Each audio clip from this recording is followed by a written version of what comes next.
focus on the same kick and get many reps in, many light repetitions of the same kick.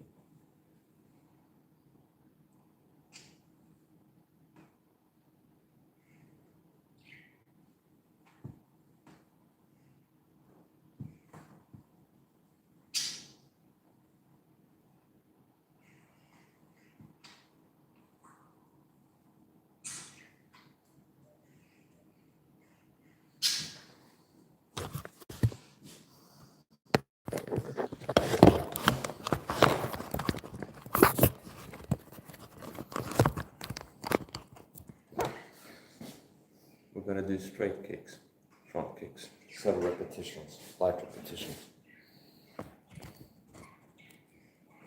This is one of the usual kicks. We're going to actually focus on the different parts of. Meaning from this stance here, this is a regular stance. The same kick can be landed to the legs, to the groin, to the solar plexus, to the glutes. We even go higher up here. Like this. But it's basically the same kick. I have a basic leg first and up, like you doing a check. And then forward kick from here. See, I can raise the leg. And then forward kick up. I can swing it from the ground, straight from the ground.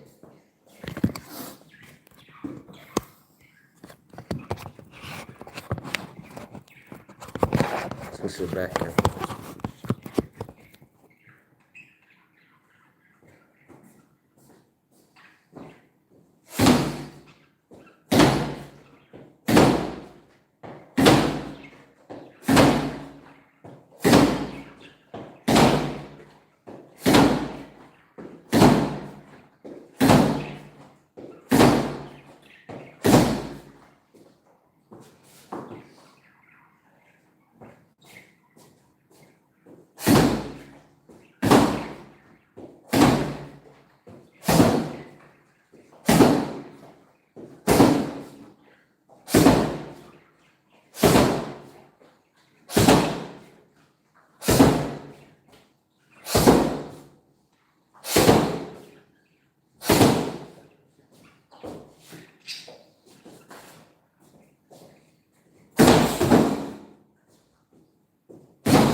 Then you feel fat and nice out of shape.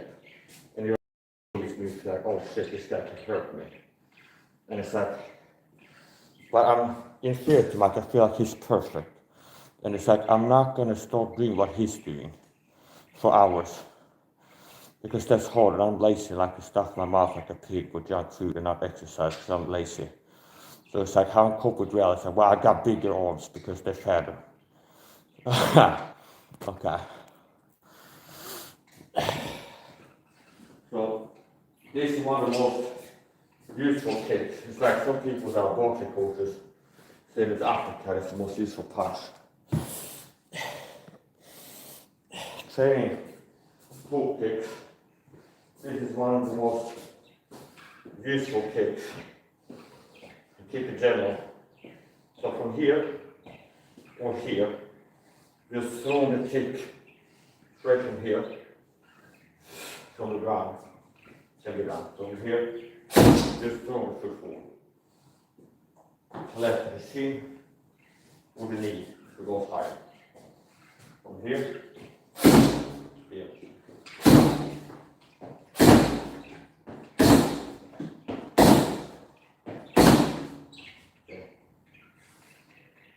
The same kick, if you find a man, can be learned to go.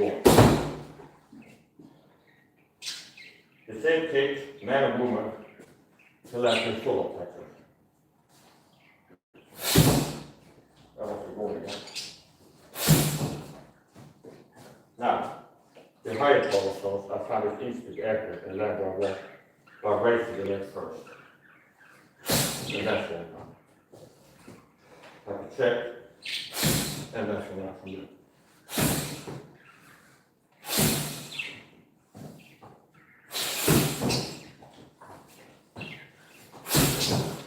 And from that check position where I usually keep the solar plexus, it can be different kicks.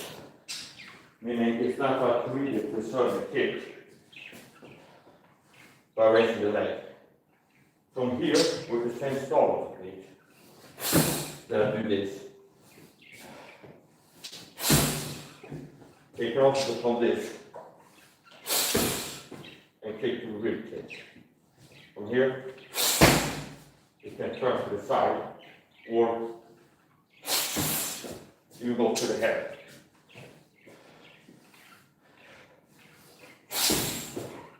Now I like to kick to the head.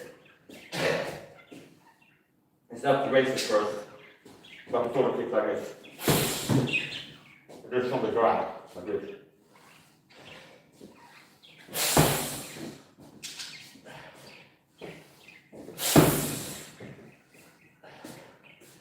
So, good more kicks here. Same kick.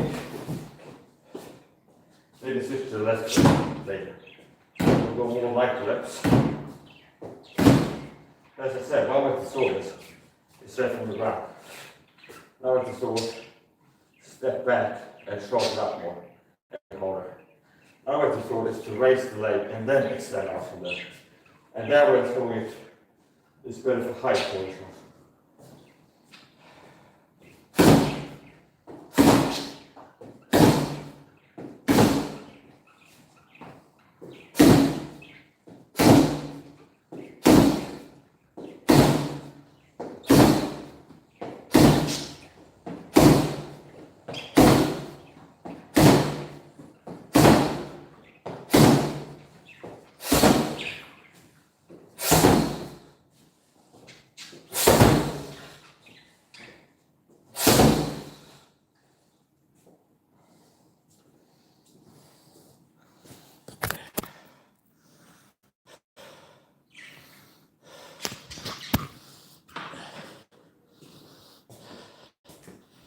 So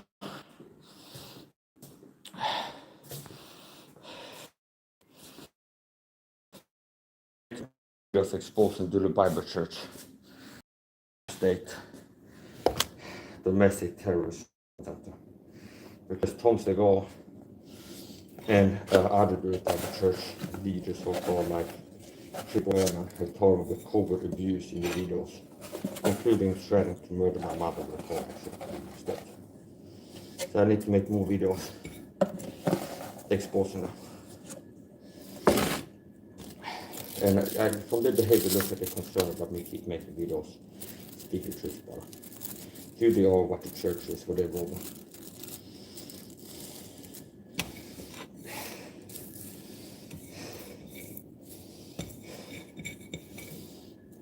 This program works in tandem, meaning people that work for the program like the Bible Church, that communicate like covert things to me in the videos. It's called North Overseas Tactics. They work in tandem with people in Sweden targeting the room in the flesh for covert tactics. And Tom Segal, it sees for him like people warrior. to do bullying, covert bullying in these videos for this persecution of fucking stalker. Is that the person who's going to have to be in the room with me, work for the same team on us, and try the same thing? Because that person might get confronted physically. And if they start fighting me, I'm ready to end their life if lethal force is required and lawful. And that depends on what type of attack you do to me. So, interesting how if you look at what the behavior is and what it could lead to, the thief going up for the kill seat to destroy. Jesus came to people who had life more abundantly. The mouth of a fool called for strokes. He said, let's get these fools. Okay. So anyway, Tom Seagal. I actually have written down like a list, a shorthand list of ministries that have participated in the gang stalking persecution program. And it says Rafi Garland, David Bursins, Andy Woods, Brandon Holthouse, and Little Bible Church. Right there.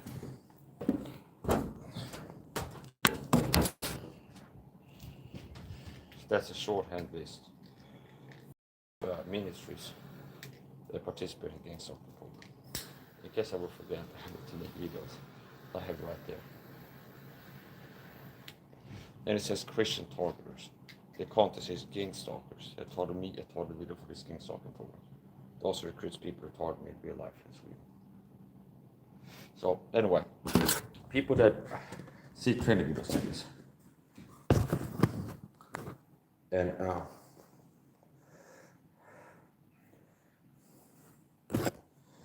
it's like, it's like this is attacking my false reality. Just look at this. I feel convinced that this guy can beat my ass in the street fight.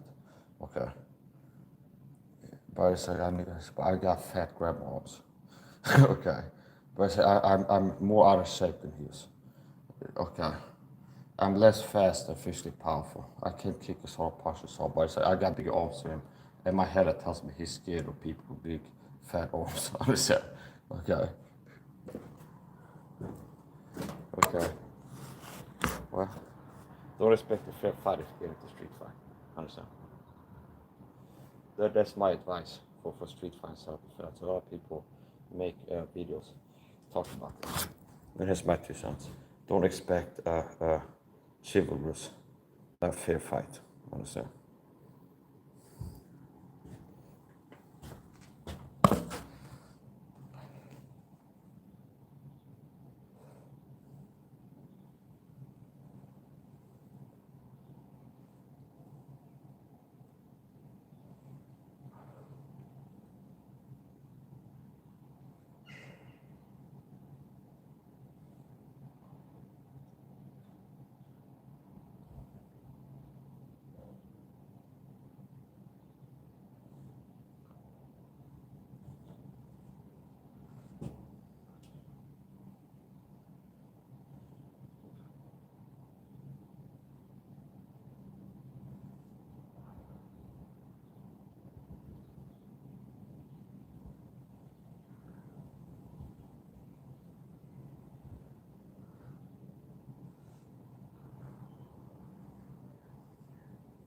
Maybe get even more what's up there. So it's quite interesting because I can reverse engineer a lot of this stuff. It's about the chemical gang stalkers that illusion rational members. I can kind of tell how to be manipulated by the handlers to do foolish things. So I can reverse engineer over time a lot of times. It's like, oh, okay, here's what we're doing. They tell them that I'm scared of people that have big arms. That's how they get these out of shape people to be bullying me. They tell them Mike is intimidated by strong women, quote unquote, meaning women are fat and weak and out of shape. And he's also scared of people that have fat, big arms. And then it's like they go, oh Mike, you're skinny and we have strong. No, you're not strong because you're fat. And I've proven that I'm strong. And none of you cowards could prove that I'm wrong. Because I did a fitness test where people think that you're strong because you're fatter than me. Can you do 10 pull-ups? Can you do 10 push-ups on the knuckles with your arms? You're stronger than mine. Can you do 12 10-kilo bicep curl curls? No, you can't with your fat arms. Which means your fat arms are not stronger than my arms, understand? They're just fatter. So, this is a bicep hammer curl. 10 kilos. Can you do 10 of these? 10 kilo bicep hammer curls with your fat arms. If not, you're not obviously not stronger than my arm. That's not fat. See? So I can lift 10 kilos with my arm up and down 12 times like this. For 8 reps. For 8 sets in the night. Okay. And if you can do that, 12 reps, 10 kilo bicep hammer curls. You can do 10 pull-ups where you use your fat, cracker looking arms. To do 10 pull-ups. Can you do that? And then if you've done 10, if you got it this far in your life, if you got them, you can do 12, you can hold 10 kilos in your hand and do 12 times. And then after that, you do 10 pull-ups on a pull-up bar. Okay? Because it's strong with the slot of fat wherever it was. Okay. Now, next thing, can you do 10 push-ups this time? Get on the floor with your knuckles. You make a fist with your knuckles. And hold them up this time. And do push-ups like this on the knuckles, 10 more. You do that. If not, I just prove it that you're weaker than me. And that you've been lied to, that you being fat makes you be stronger than me. Okay. So I've seen some of these bullies are like women. Do you understand how mental you have to be? To be a woman, to be bullying me, understand? First of all. Now, if you're gonna get somebody, only somebody who's mentally ill, or a drug addict or something like this, can you put up to bully me? In the ways that we bully. Now, to get a person that's already, they're gonna be like starting out, you need to find somebody who's like a drug addict, or just mentally ill and crazy, like a low IQ, easy to deceive. Like a dumb person, low IQ. They look like inbred, like whatever they're looking at. And they'll be like, okay, well, jump into the cage, start talking to the tiger in that cage with a stick. I said, well, what if the tiger's mad, the tiger's scared of you and the fat arms? The fat arms makes the tiger scared of you. And you're stronger than the tiger because the circumference of your arms, it's more inches around the arm than the tiger's arms. Okay. So I say, I'm not open this type of stuff to do to you. I get somebody's fat out of shape. To be like, yeah, bully this guy.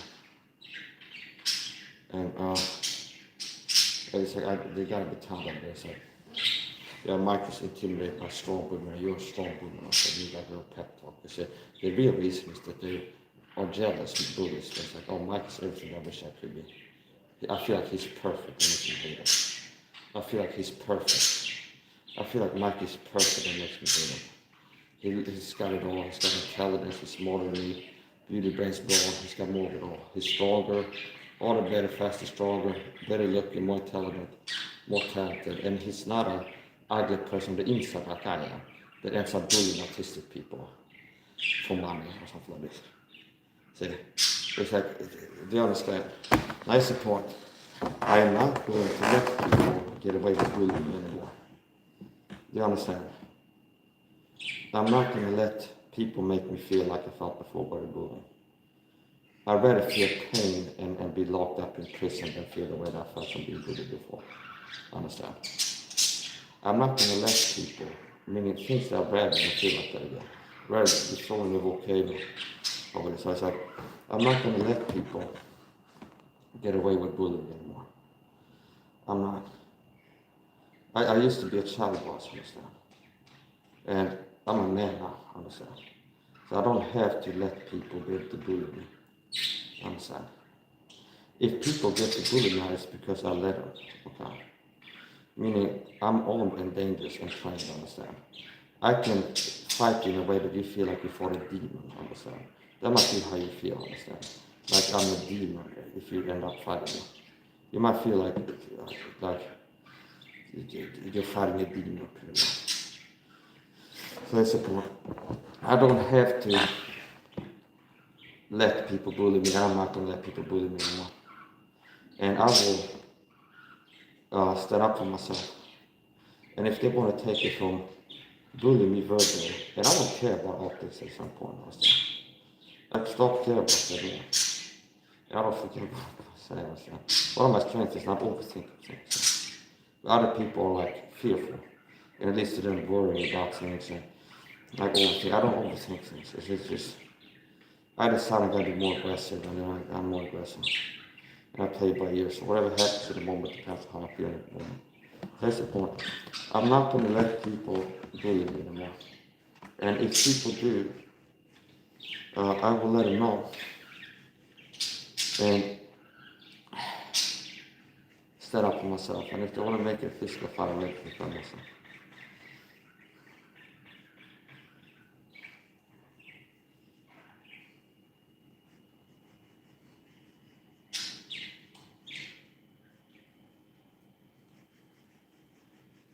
Somebody wrote about 10-pound hammercast. No, we called the 10-kilo hammercast. That's 20 pounds, you idiot.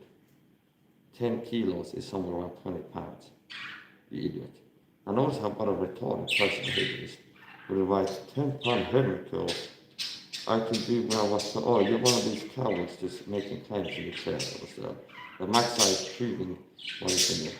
And in my chat said I can do 100 push-ups. If I go to 10 push-ups or 50 push-ups, I can do 600 push-ups. Okay. Well, that's easy to say. Why don't you go live on a video and tag me? That's 97 with that account. And then proving how many push-ups you can do. 10-pound hammer curls. I could do when I was 12 years old. For 20 straight reps. Yeah, sure, buddy. And I could walk on water when I was 6. Also, you look like a retard because I said 10 kilos. And you have to be really dull of hearing or retarded just looking to say bad things and dishonest. If a guy says 10 kilo and you write 10 LB, okay. So maybe you're a Swedish gang stalker if it's like triggered. And it's like you're trying to speak English. And it's like 10 kilo. I'm supposed to be pretending to be an English person or an American. 10 LB. I said 10 kilos. So how could you go from me saying 10 kilo bicep hammercurls to 10 LB? Okay. Are you fucking retarded? I guess you must be fucking retarded. Looks like somebody's tricking. Okay.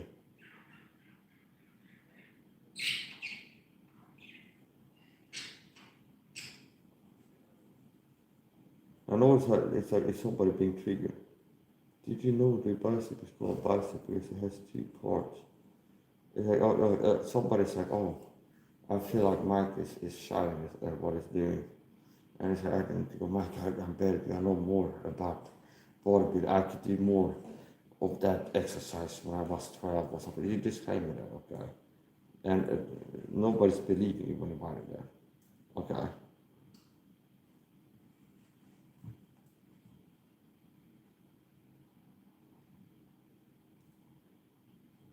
Oh, you really hurt it, you really butthurt. You're really triggered by me being superior to you and you feel really bad. Okay.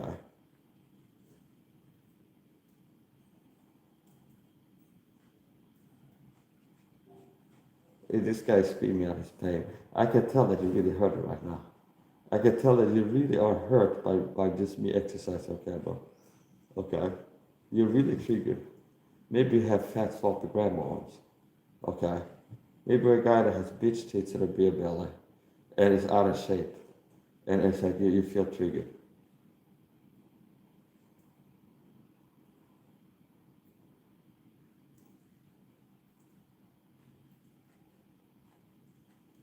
It's really triggered.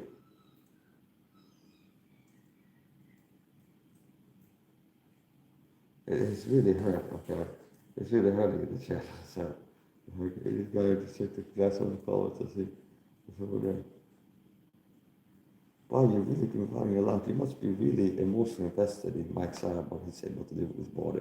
And like really need to be like, Mike, you suck. You're not greater than me. You're not better than me. You're not in better shape, Mike.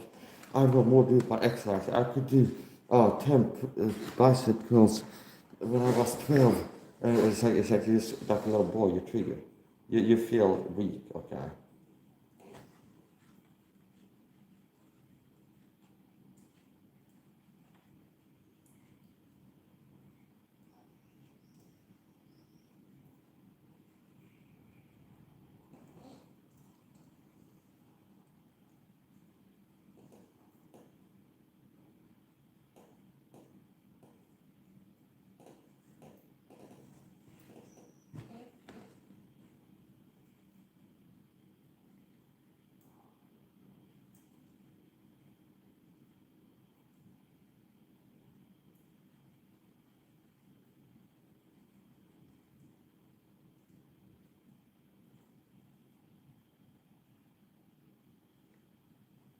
So I've done 4 sets of 20 kilo squats, okay? 12 reps per set. I've done 4 sets. 12 reps per set of weighted squats, okay? Meaning putting 20 kilos on my shoulder. And I did 4 reps, that's 4. And we'll see if I do another set, and if I do, it'll be 5 now. It'll be 5.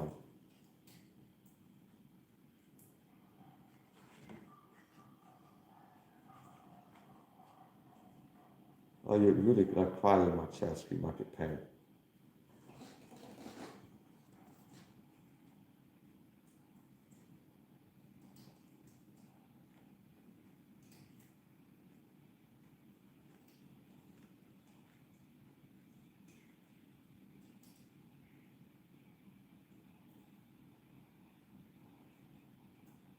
Now his comment, now notice how he's act like a crazy person. So after I corrected him when I wrote 10-pound hammer curls, I could do that when I was 12 for 20 reps. And I go, so this guy must be right. I said, could you do 10 kilos? Those are the things that you struggle because you failed.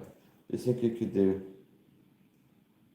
12 reps of bicep hammer curls, 10 kilos? Okay. Now he goes, 10 lb? That's nothing. How retarded are you? You look like a guy who doesn't know anything about exercising. Those how you expose yourself. See, you don't like that you can sense I have competence, actually know what I'm talking about. And you're a person who's like, look at a guy talk about weights and bicep hammer curls. I go 10 kilo bicep hammer curls. I go 10 lb. That's nothing. See, do you understand? It's like you expose yourself. 10 lb. Nobody's like knowing bodybuilding or fitness thing would hear a guy say 10 kilo bicep hammer curls. I go 10 lb. Okay. Because people are bodybuilders know about like kilos. It's like you don't even have to be a bodybuilder. You have to hear the difference between a guy saying 10 kilos and 10 pounds. Okay. And you're really triggered. And you wrote,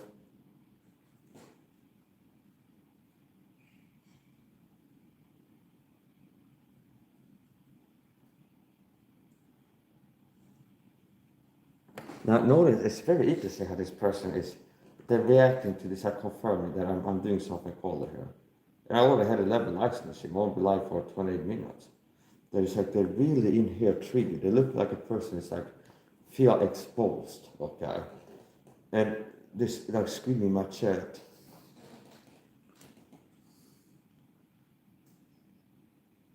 Here's something. He wrote, by the way, you know what happens if you kick someone with your toes? You can tell he's really triggered. They break, you dumb fuck. You kick a person with your fucking shin or the bottom of your foot, okay? And it's cast like he's triggered. He's emotionally hurting by seeing me being superior to him. And it feels like I could destroy him, kick his fucking ass, and then I'm strong with him. That's gotta be what it boils down to. Now, you just saw me kick a hard plastic container really hard with my foot, okay?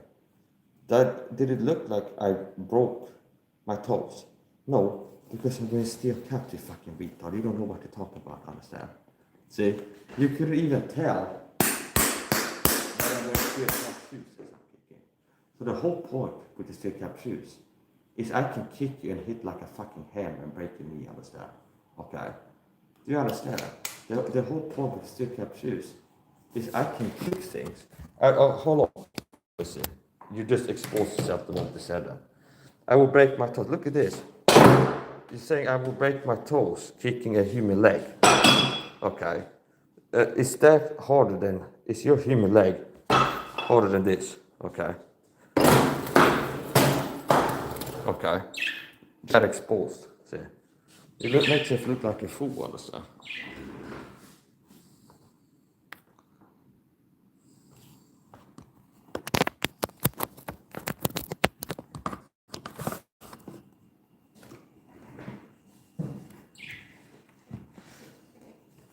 So notice how it's like you're a person that doesn't even have to be defeated.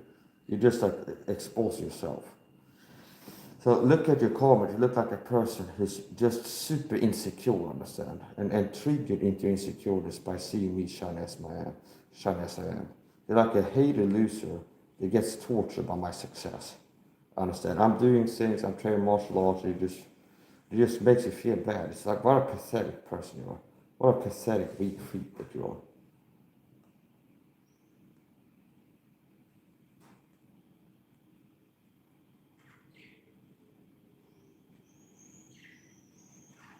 Anyway, you just said you could kill 120 pounds in one fucking arm. No, I didn't. Okay. You seem to have a problem with your hearing. So what I said was, before I noticed your comment, is some people think that they're fatter than me pretty much. They're just stronger because they're fatter. This is how some people cope with being weaker than I am. But I got bigger arms, you just got more fat on me. Okay, so you with fat arms, if you think that makes you stronger, could you do my basic fitness test? 10 pull-ups, 10 push-ups on your knuckles, and 12 reps, 10 kilo bicep heavy curls. And that guy goes, 10 lb. I could do that. It's like, where did you get lb from? I said kilos. Okay, 10 kilo. And you go, 10 lb. Like you're trying to be like, I'm gonna say there's less weight, okay. Now you go and claim that I said, so first you can't, I said 10 kilos. You go, you said 10 lb. No, I didn't. Then you go to, you said you could kill 120 pounds in one fucking hour. No, I didn't. No, I didn't. Wow, you really triggered. You really feel like a loser, like a weak loser. And I already exposed you, you already exposed yourself by showing that you are the person that doesn't know what the hell you're talking about. You're a person that doesn't know about bodybuilding, doesn't even know like weight. You don't even know like pound kilos, okay? You know like kilo pounds, okay? Like, and you go, you know what happened? Try to prepare what I'm doing. Notice that you're trying to like say that what I'm doing sucks. You see, you can't talk to people. You will break your fucking toes if you kiss over your toes. Because apparently you didn't know that I was being told steel cut shoes. And this martial arts form that I'm practicing is steel cut shoe fighting, which means certain kicks that are good for cut kicking. Okay. So there's ways you can kick with cap shoes that you couldn't really kick without cap shoes. Okay. Like toes to the knee or shin bone, for example. Where if you talk it to shin bone, you can hurt your toes. Okay. And it's not going to be that effective even if you don't break your toes.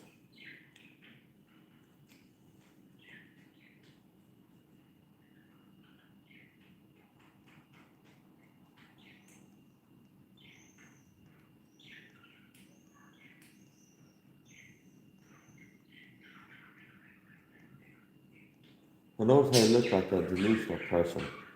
So it's like from going, when you hear me say 10 kilo bicep curls, you go 10 pounds, which is about half as much, to try to downplay what I'm doing. Notice how it's like you're just emotional, just looking to say that I suck somehow. And it's like 10 pounds is not much because you said 10 kilos. And 10 kilos is around 20 pounds. Okay. So, then it goes, you said you can lift 120 pounds. Well, no, I didn't say that.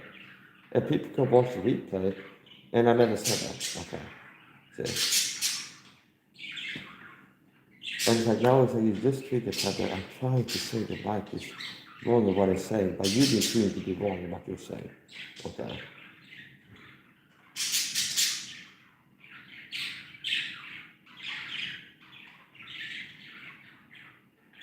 And then the guy wrote, you expose yourself to movement besides not people going up and so much like your weights.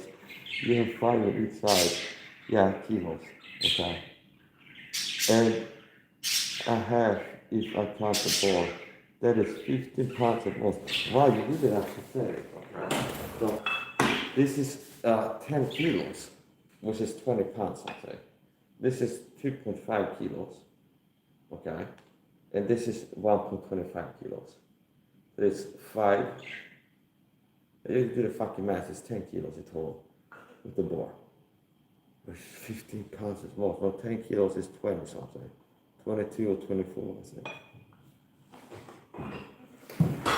I really enjoy talking to people like with my success because I said just me going live here and being myself and it's like it makes people like you feel really bad and they'd be like I need to put this guy down because I feel like he's better than me somehow.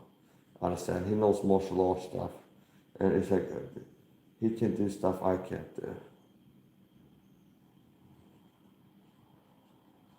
And you expose yourself as being dumb too. Like you're looking dumb. It's like guys is 10 kilos, 10 lbs. It's like you can't, it's like you're either so dumb or just emotionally triggered by seeing me exercise on camera that you can't think straight. Can't get the facts straight. You don't have fans. Why do I have 11 likes on the video? I've only been live for 36 minutes. Okay? I already have 11 people hitting the like, kind of thing. It looks like fan behavior to me.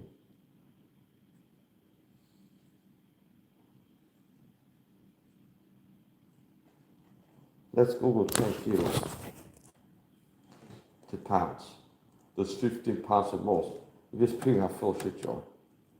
10 kilos to LBS. 22 pounds. You got this or that. That's 15 pounds at most. Okay, that's 15 LBS at most. No, it's a 10 kilo, as I said, 10 kilo dumbbell, which is 22.04 pounds. Okay, not at most 15. Okay, notice how you're inaccurate. You get the facts wrong. It's like you are like the archetypical hater. Understand? You're like the archetypical weak guy on the internet that gets triggered by assholes. Giga chests are better than you, and you see me being better than you. No more than you. You feel like I'm more competent. You feel like you just feel that I'm better than you in who I am, what I'm doing. You feel the need to come in, Mike, you're wrong somehow. And then it's like, I could do 10 pounds. And then, well, we're talking about 10 kilos. It's a big difference between 10 pounds and 10 kilos. Big difference. You scream like insecurity, cry in my chair because you're triggered by better men. What a pathetic person you are. Like you see a person being better than you, and it just makes you feel so pain out of yourself. You just feel so bad. Just seeing a person, it's like you're a weak freak cowboy is what you are. And you probably couldn't do one push-up. It's like the type of person you are, you probably couldn't even do one push-up. Okay, maybe you could do one, could you do 10, most likely you couldn't. And you might be a person who has floppy grandma arms. Okay, you have like boobs in a belly. And you're triggered by people like me that are ripped with a six-pack and athletic. And strong dude despite weighing less. Okay.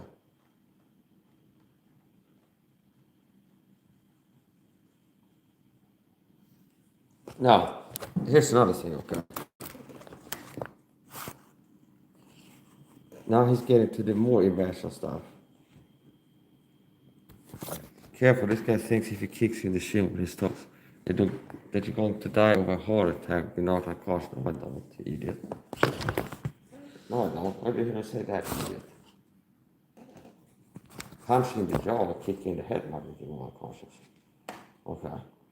Kicking to the legs is not well, because he's talking about kicking to the legs, he must think that that's going to kill you something. No, you're projecting lack of understanding.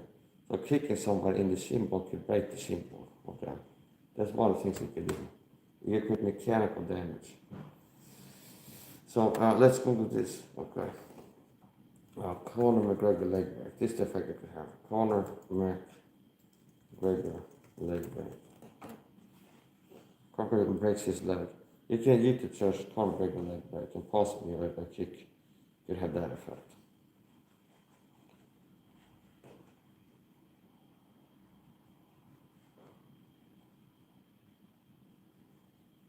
Here. Conrad suffered a severe broken leg during his trilogy fight against Dustin Poirier at UFC 264 in 2021. The injury occurred at the end of the first round when he landed a kick, resulting in complete bone failure and fractures to both his left tibia and fibula, which means he broke his leg and fell down on the ground and couldn't move anymore, like fight anymore. So a kick like this could have the same effect, okay? Either he landed a kick to an elbow, I think, or the other guy's shin bone. It's bone on bone, and it broke his bone. Now, a steel cup hitting in the bone, possibly it could have the same effect of breaking the bone and making the person collapse. Okay, quick mechanical damage. Not just like pain, but an injury that makes you unable to stand on your feet after that. Okay.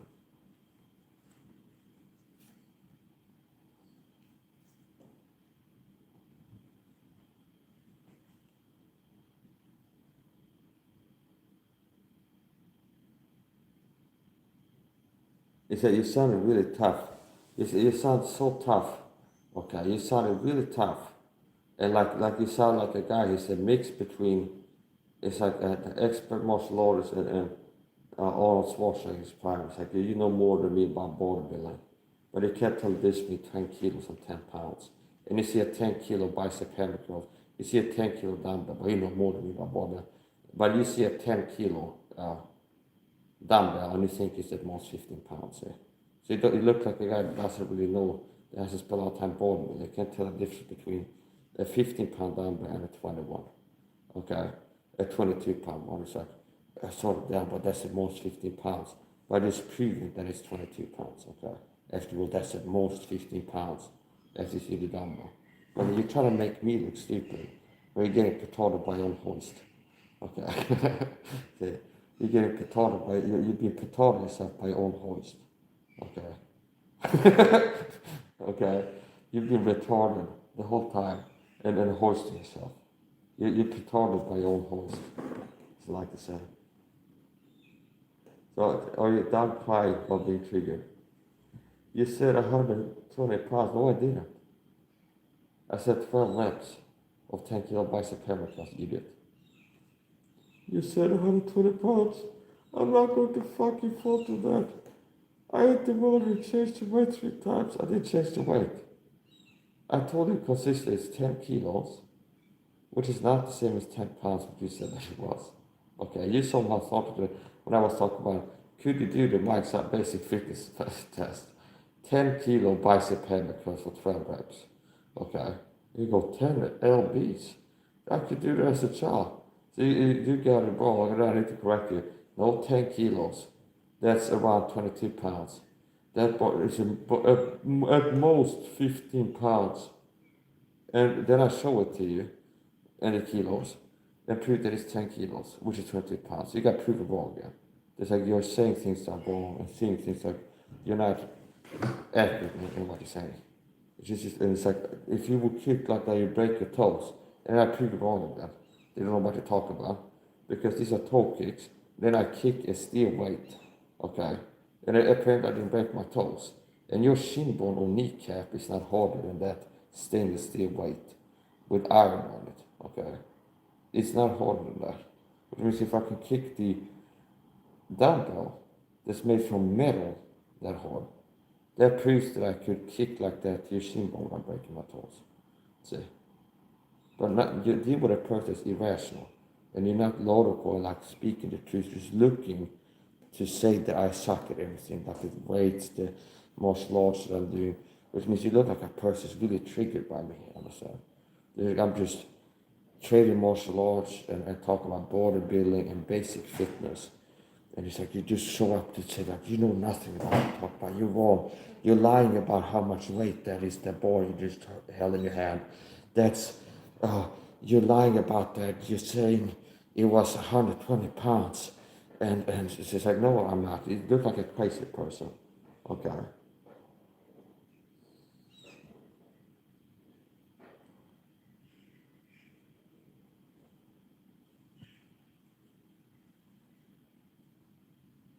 Yeah, you did, mother effer.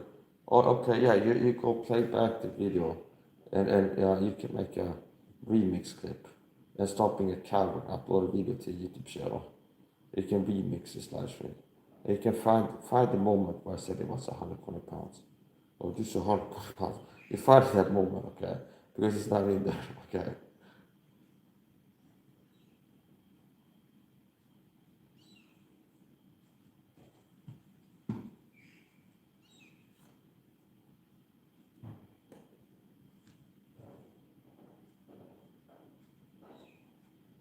I'm not the one who got the weights wrong 3 times last 10 minutes.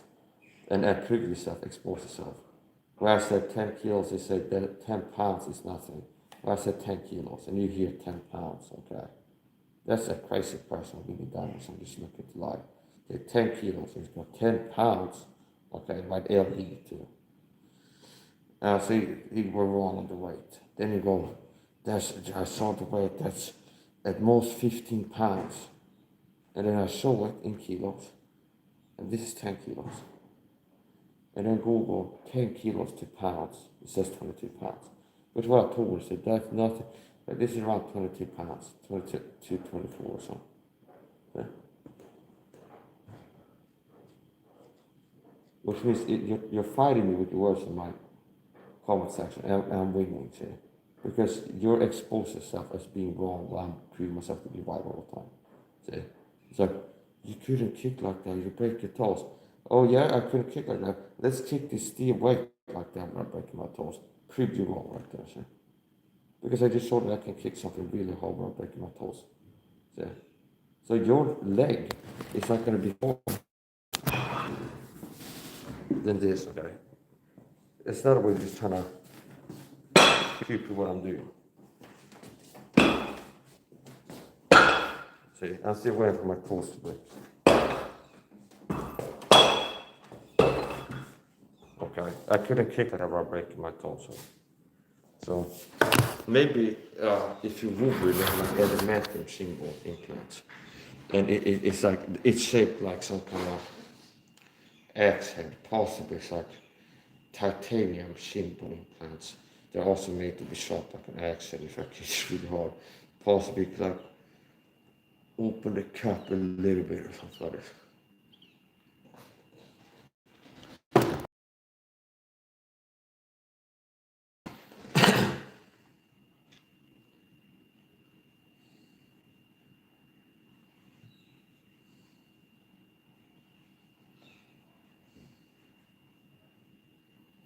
I guess he got tired of getting his ass beat and a bit losing at his own game. Or he felt like he's not winning here. Okay. So let's look at what this fool said. The way of defeating him. Not here. Yeah. You said no, I didn't. Wrong. Doesn't matter what the weight is. Notice after you get proven wrong, you refuse to like admit that you were wrong on what you said. It's like you said 15 pounds. I said no, you're wrong. This is 22 pounds. You said it was 120 pounds. No, I didn't say that. People can watch the replay. I didn't say the weight was 120 pounds. Not even one time. Wannabe gangster. No, I'm not a wannabe gangster. Okay.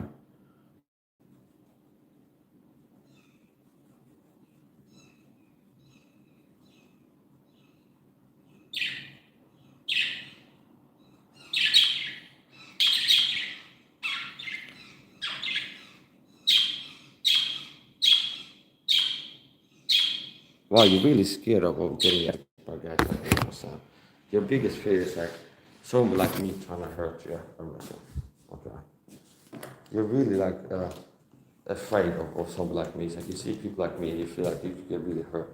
It's like there's men in this world that is like Mike. If they try to hurt me, I feel like I'm being in trouble.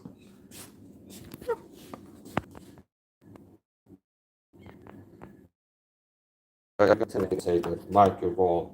That weight is 15 pounds at most. And then I show it to you in preview one. So I show it that it's 10 kilos. Okay. So it's 2.5 kilos on each side. So that's 5 kilos. and then a bumper 25 kilo. Leather balls is 10 kilos in total, which is 22.04 pounds. Okay, 22.04 pounds. So that's 15 pounds at most. And then I show it to you. And 10 kilos. True, there is 10 kilos. And 10 kilos is 22 pounds. But like, you're lying about how heavy it is. That's 15 pounds at most. And I prove it wrong. It's 22 pounds. You're a guy who's been proven to be wrong by yourself repeatedly. Like you're a person who's like tricking yourself. Like just exposing yourself as a person. And it's kind of interesting because it's like what type of people show up when Mike is exercising? It's like people that look like they're triggered and insecure. It's like, I need to say that Mike sucks. It's like, oh, he's training kicks in this video. It's like, you could never kick like that in real life. You break your toes or something like this. Which is not true. So it's like you're just looking to say that this is not effective what I'm doing, that I'm wrong somehow, that it's bad, or say, it's just like you could kick like that in real life. Because they'll catch you. Like you could just kick like that, you break your toes. But you just saw me kick hard plastic like that without breaking my toes. So even that, before Taylor was still captures, kicking the bottom of that thing and seeing how hard I was hitting it, and it's like sliding away, you should be able to go and not think that it's breaking toes. There must be like a clue that it's not wearing normal shoes because he break his toes by now. Do you understand? It's like I wouldn't be able to kick like that at the bottom of that as I did without the stick cap shoes. Understand? Nobody could kick like this without stick cap shoes. And you saw me kick like that. And you can tell that it's not like styrofoam. And it's like, yeah, that wouldn't work in real life because it's break your toe. So apparently you couldn't tell I was wearing stick cap shoes. Now if I had only been kicking cap shoes up here, and that's all you saw, it'd be a different thing. It was like once you see me kicking the bottom of that thing, that should be a tell.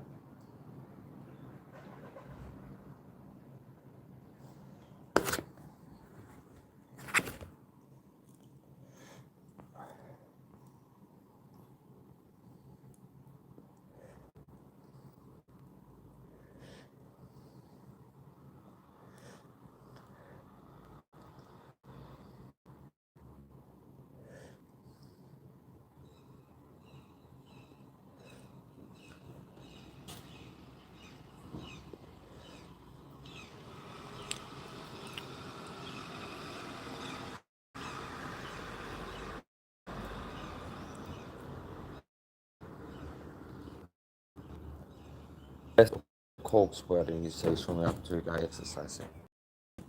It's like maybe you're projecting that you're on some kind of formal drugs. Maybe you're a person that put on antidepressants and you're like on drugs and you feel you have an insecurity about looking or feel like a junkie. And you see a guy who's been exercising, break your sweat. And you write coke or meth with neither. Okay, I don't do drugs.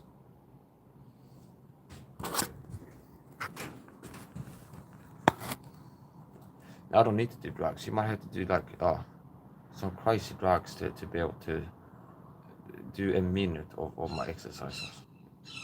But people like you, weak men, would have to be like hopped up on like cartoon level, like Bane in Batman. Like have like a tube of testosterone and whatever else. I don't know what you would need, but you'd need things that are not good to have to the body. At the most, you would need them.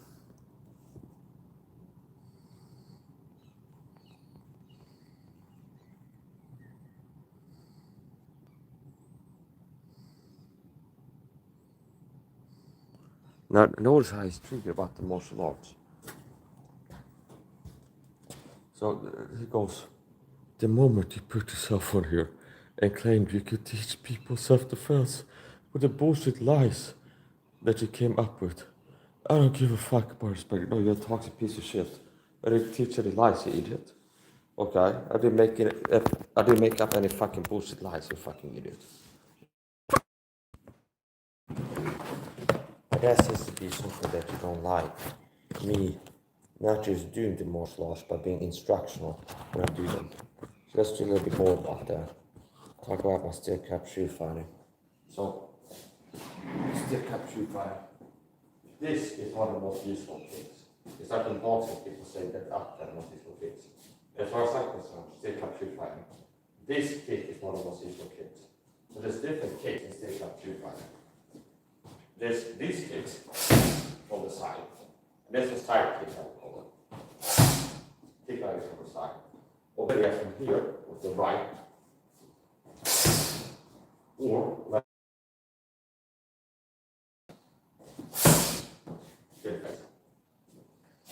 so these are kicks from the side. Also I can kick regular kicks. Like push kicks and stuff. Or like this. Turn to the side. Now, with the club 2 fighting, this type of kick is one of the most useful ones.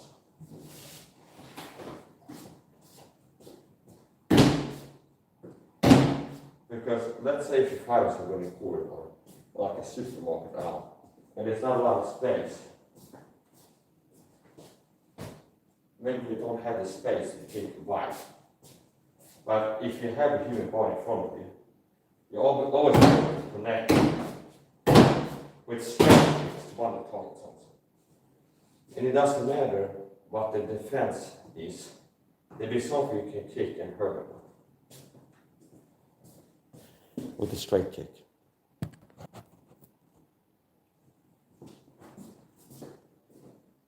So here's the kick again. Now using this stance. So from here, you can throw it powerfully, or you can just throw it straight forward like this. See? Like nothing. And I'm hitting hard enough to make it sound like gunshots.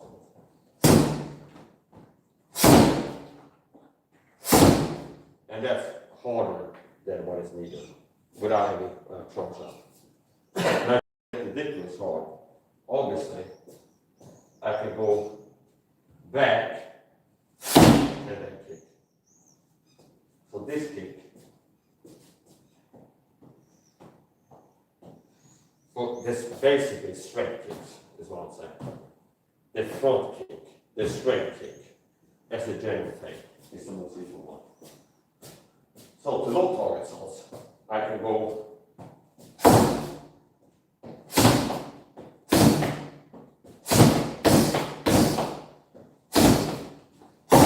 kick like this. I can also raise the leg to a check position and kick, which works better for high target shots. Like this. I can go from here, that's an uppercut kick. So just like you can throw an uppercut if the chin is here or higher, this is what I call uppercut kick. See? So if a boxer can land an uppercut with this kick, you can kick like an uppercut. You can uppercut with your leg. So it's using that kick like you use an uppercut in boxing, only from a greater distance. So if the opening is there to land an uppercut at close range, the same opening, if it's there at a greater range, you can land that uppercut kick.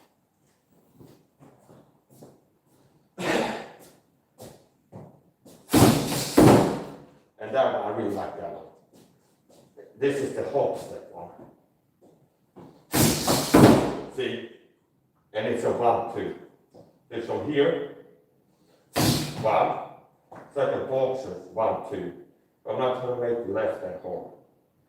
But it is long enough the way I threw it. That's a 1-2. It's here, on this distance.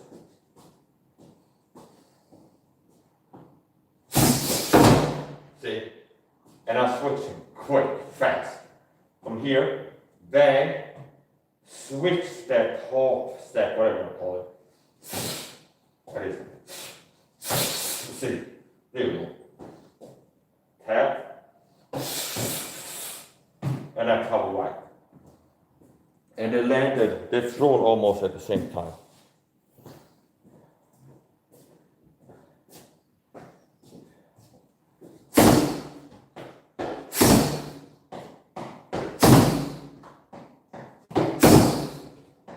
that it started before a little bit.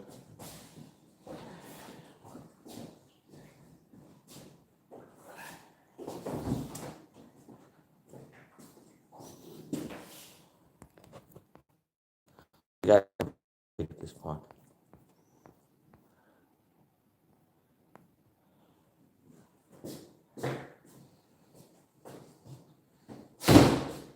So I gotta get back to doing it. So as I said at first, I'm going to do many multiplications. We do this time, this case as I decided, is to do more light threads rather than fewer color ones. For this kit, I'm going to use this from here, short range,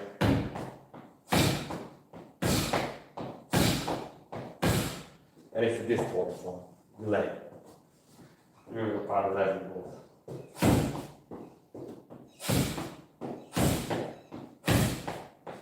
Okay, switch.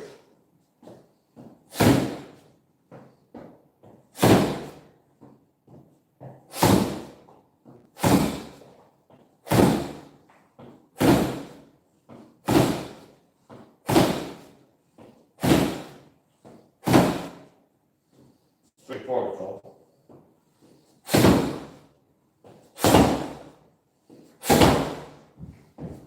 And that's pretty cool.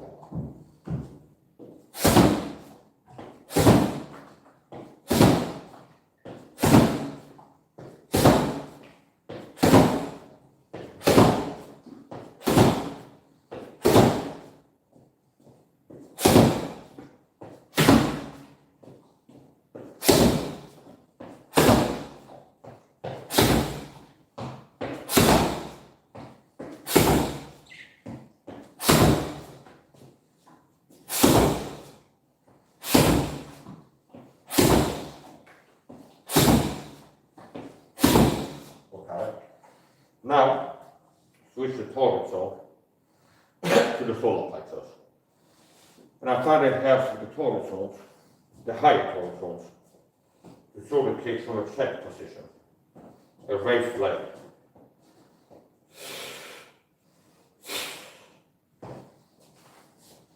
Now before the solar plexus, sternum area.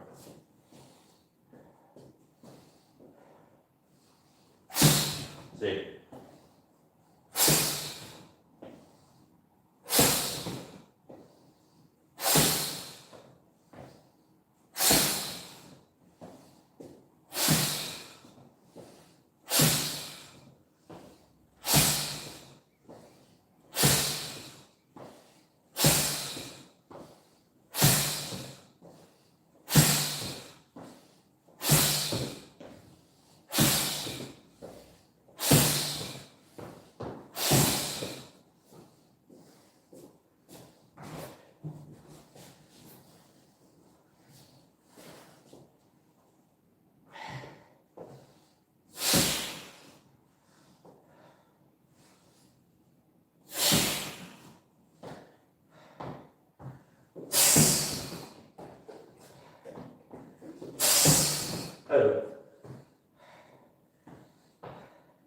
Maybe next, the guy will say, critique the solar plexus, the kick solar plexus. I'd be like, no, he sleeps down with me. Why are you kicking here? And it's like, at that point, I can go pull up pro boxing course, talk about street fight self-defense. It's like, punch the solar plexus, not the other person. And it's like retired pro martial artists saying that the solar plexus is a target zone for punches. So if punches to the air can hurt. Imagine a solar plexus kick. If a punch to it can hurt. Well, a way I can attack the solar plexus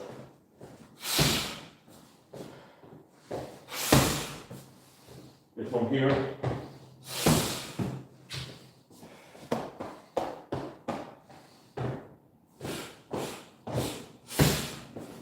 From the side.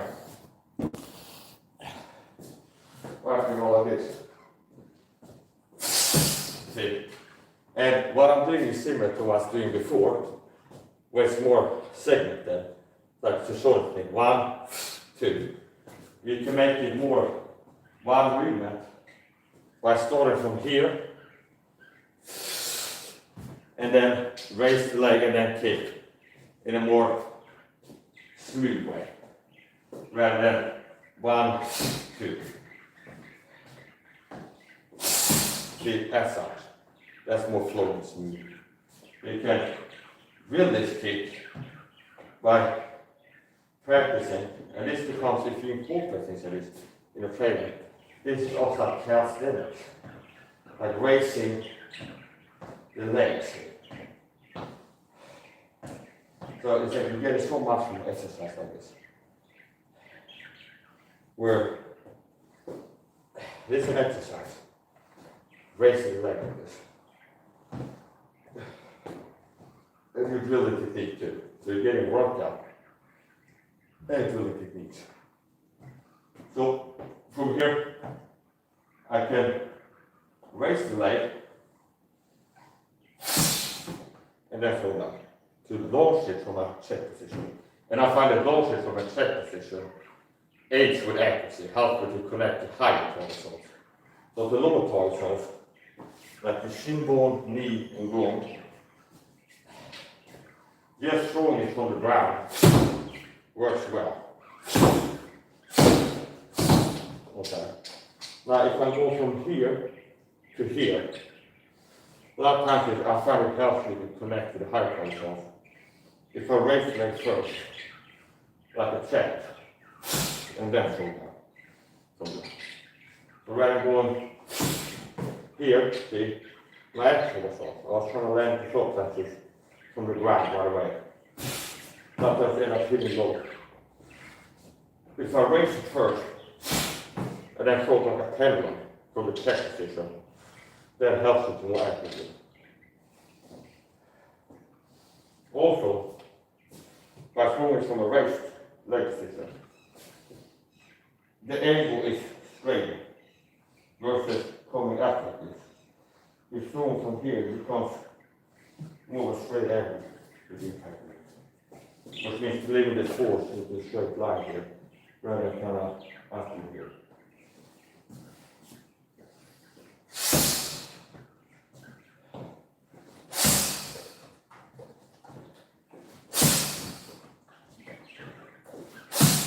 Good action. Now, some of these things might look easy until the average guy tries to do one of these things themselves.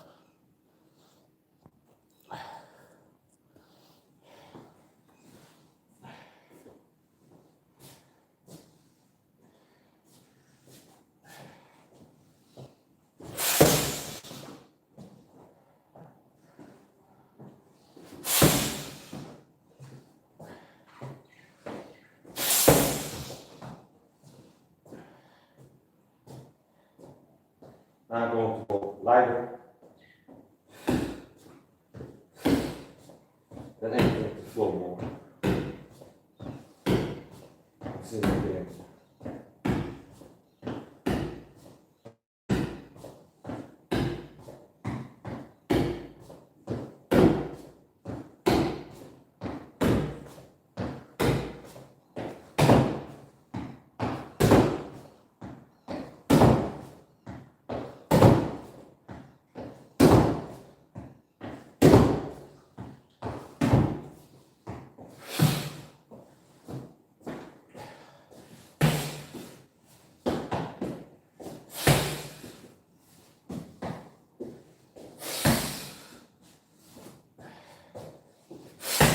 That's the rib kick. If that was accessible, I can throw case like this.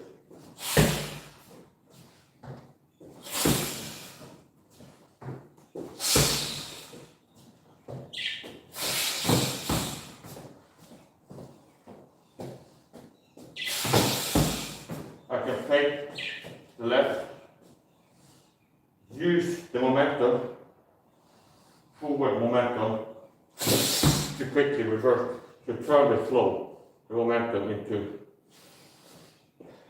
exploring the middle. So we're just moving forward my left leg, It can be two like this, or this. You also do just throw leg forward, and then jump and turn. And I was just using very little muscle power with my right leg.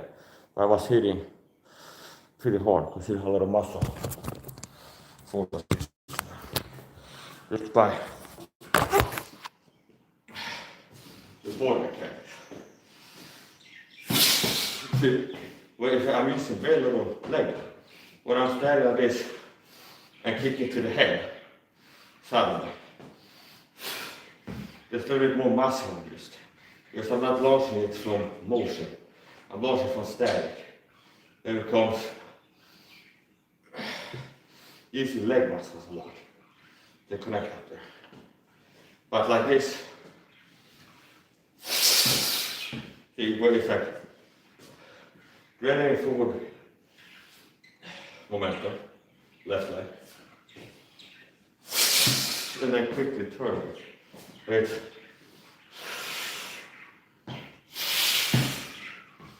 okay. And anytime this comes, it can either be to connect with it, or from look like you're about to connect with this, like, okay, it can be using riding this momentum to come up like this with the right leg. Oh!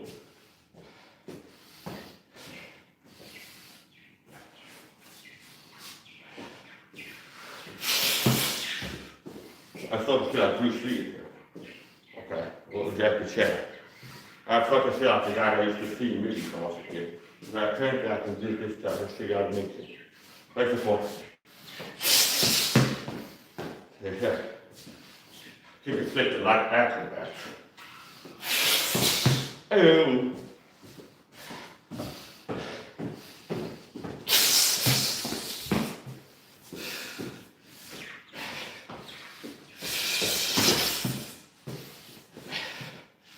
And this is what could have been born from this. Is this could be a clothesline with a rotation there. Cat-like shape, you can go. See?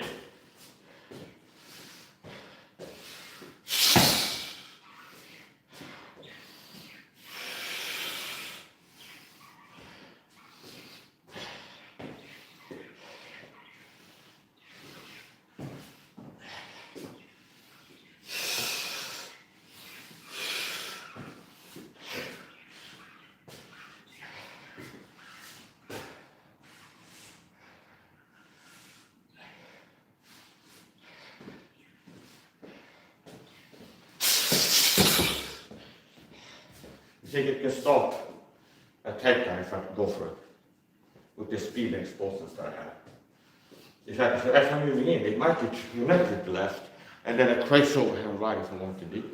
But I could actually move in like that, it can be to land a very explosive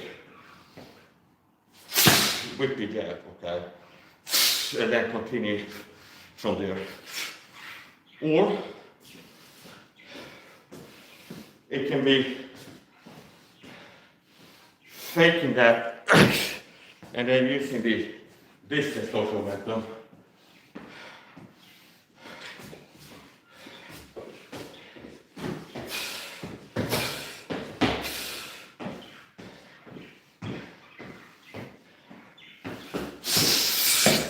to do a takedown. I've seen a Korean girl that I noticed this thing since I was before, where she does like rattling shadow boxing as part of the workout. Typically, I don't do too much of it. It can be like a takedown that mix into my shadow boxing. Okay, and not like doing a whole grappling match in shadow boxing. Okay.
the way that French lands his comfort kick, the guy is short, so he needs to get on his hands to land his signature move, the comfort kick.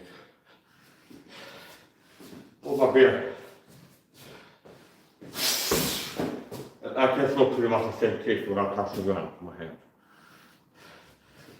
It's like the same angle, where it's coming out like an overhand kick like this.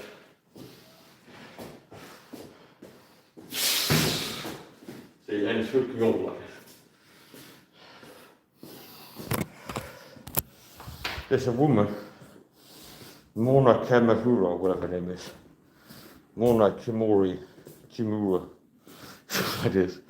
That I've seen some of her videos, and she's like a kick girl, where she likes. There's a certain kick that she's got a fishing with, and she's it's like a meme almost. Like a video game character, they like spam the same kick and wins with it, like spam the same attack. It's like a game of Tekken or something like this. I feel like you keep spam like they circle for the PlayStation. They got like this, and then it could work. So here's the kick that she does, where she starts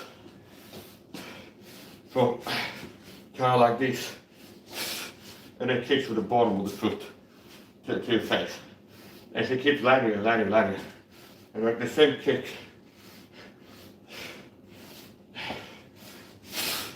I'm pushing the foot into your face.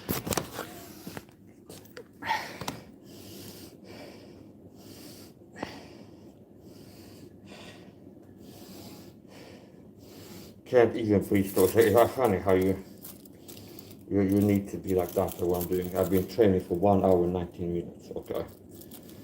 Okay, Mike, I'm gonna say you're out of practice. You've been training for an hour. And you're breathing, yeah.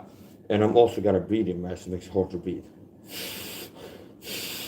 Which means it's about, if I train 1 hour, it's about as 2 hours without the mask. In terms of cardio, okay? Meaning, training with this, 10 minutes of cardio becomes like 20 minutes of cardio in effect, or even more. It's at least twice as hard. There's even people that sell products, but it has a little tube that you put, some mask that you put on a training that makes it harder for you to put in there, to strengthen your lungs. So, now the main reason that I started wearing these super soft masks as I'm training is not to make it harder.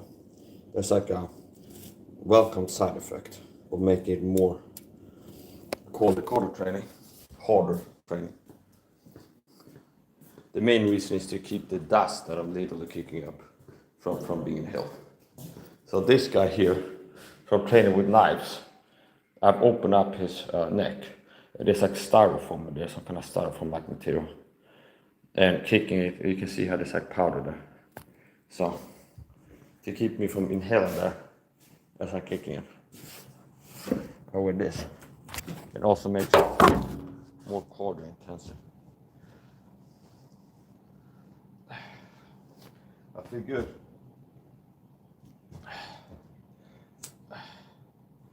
I started more stretching and chiro stuff too.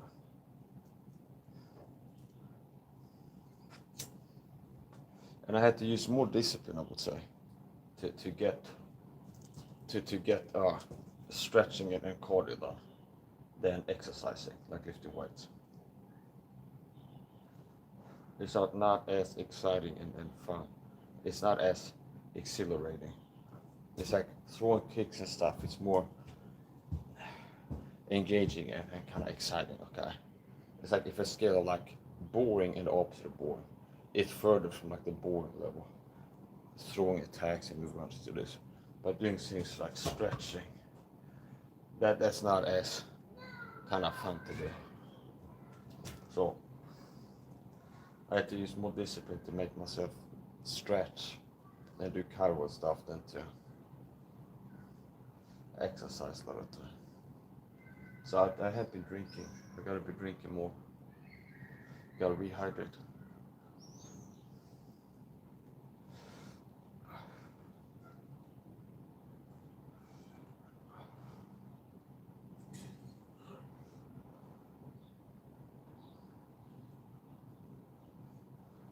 Your body detoxifies itself by perspiration. There's something I've been teaching people, how to detoxify your body. And if you watch this on YouTube and you want the full teaching, you want the full coaching, you want the full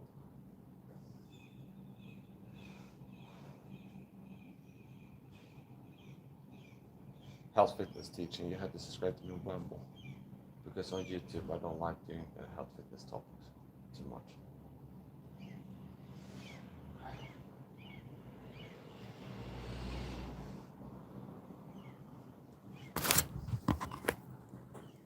So we had the pathetic freak loser in here, and a lot of them actually.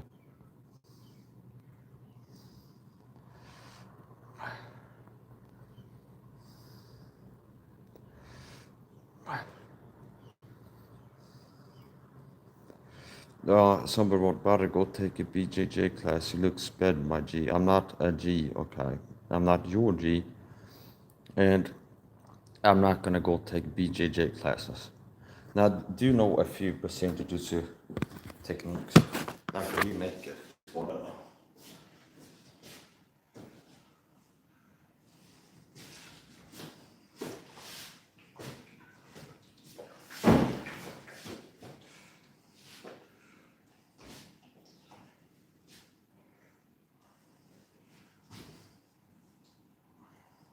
And I'm using the wrist and the bicep to squeeze his neck. And I'm locking with my hand capped around the back of his head square. Like this. So that's a Brazilian Jiu-Jitsu technique that we are naked. Another grappling move that is, I don't even remember the name of the thing. Some techniques I can do, but I don't know the name of them. Well, I forget. And it's to catch a guy if he's doing a takedown on him. His head's not moving down. Look at this. Hold my beer. See? And I got him like this. And this is the start. This is the first thing that I'm pushing for. Just the first thing is getting my hand around his neck. Then I want to lock. So this arm is not easily moved away. See? Because if it's moving kind of in this way, I don't have the arm there, it's very easy for my hand to kind of slide away or be moving. So this is another technique that I'm rapid technique. Here, and now it's just one hand. Then I go here, and now like a rear naked, I can squeeze like this. And obviously from here, if he gets his hands on my hips, behind my hips, so like my ass cheeks or on the hips, if his hands are not covering his body, I can land knees from here to his body. Meaning as long as I'm in this position, I can land a knee from here. Now, what else?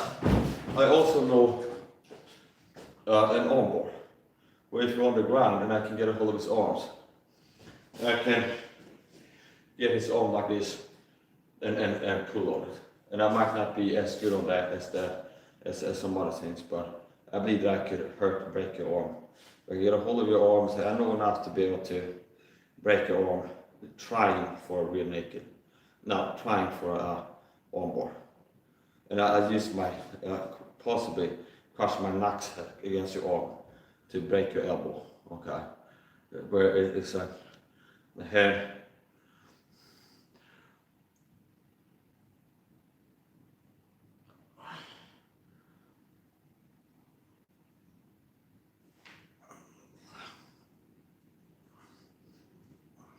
It's very sexual, so it's a very suggestive martial technique. Okay, so anyways, okay, so there's another thing that I know takedowns, okay, which is a big part of me being dangerous in taking you down. If you're in the room where we're fighting, it's like I have a concept. Maybe it's just like some people have boxes that wear one glove with UFC or something like this, and they never even like drilled one rep of like trying to get a ball on the ground by pulling and pushing on it. Okay, but so it's like I have enough of a thing with, and a lot of it is just the the freak athleticism that I have. Like how hard I can crash into the body despite being 69 kilos. So barely UFC welterweight. Okay. And the type of force that I can generate, and people can see me getting my, it's like the punching power and the explosiveness and kicking impact power is kind of pretty damn good for a 69 kilo guy who's barely welterweight. Okay. I believe I might hit it as hard as some light heavies, understand? Like some of the punches on camera, maybe I should go to AI and can they tell me how hard this punch is? Please get a clip of it. But it's like they're really hard, understand? I like to stay hard, understand? So it's like let's get we will. So here's the point. So from here,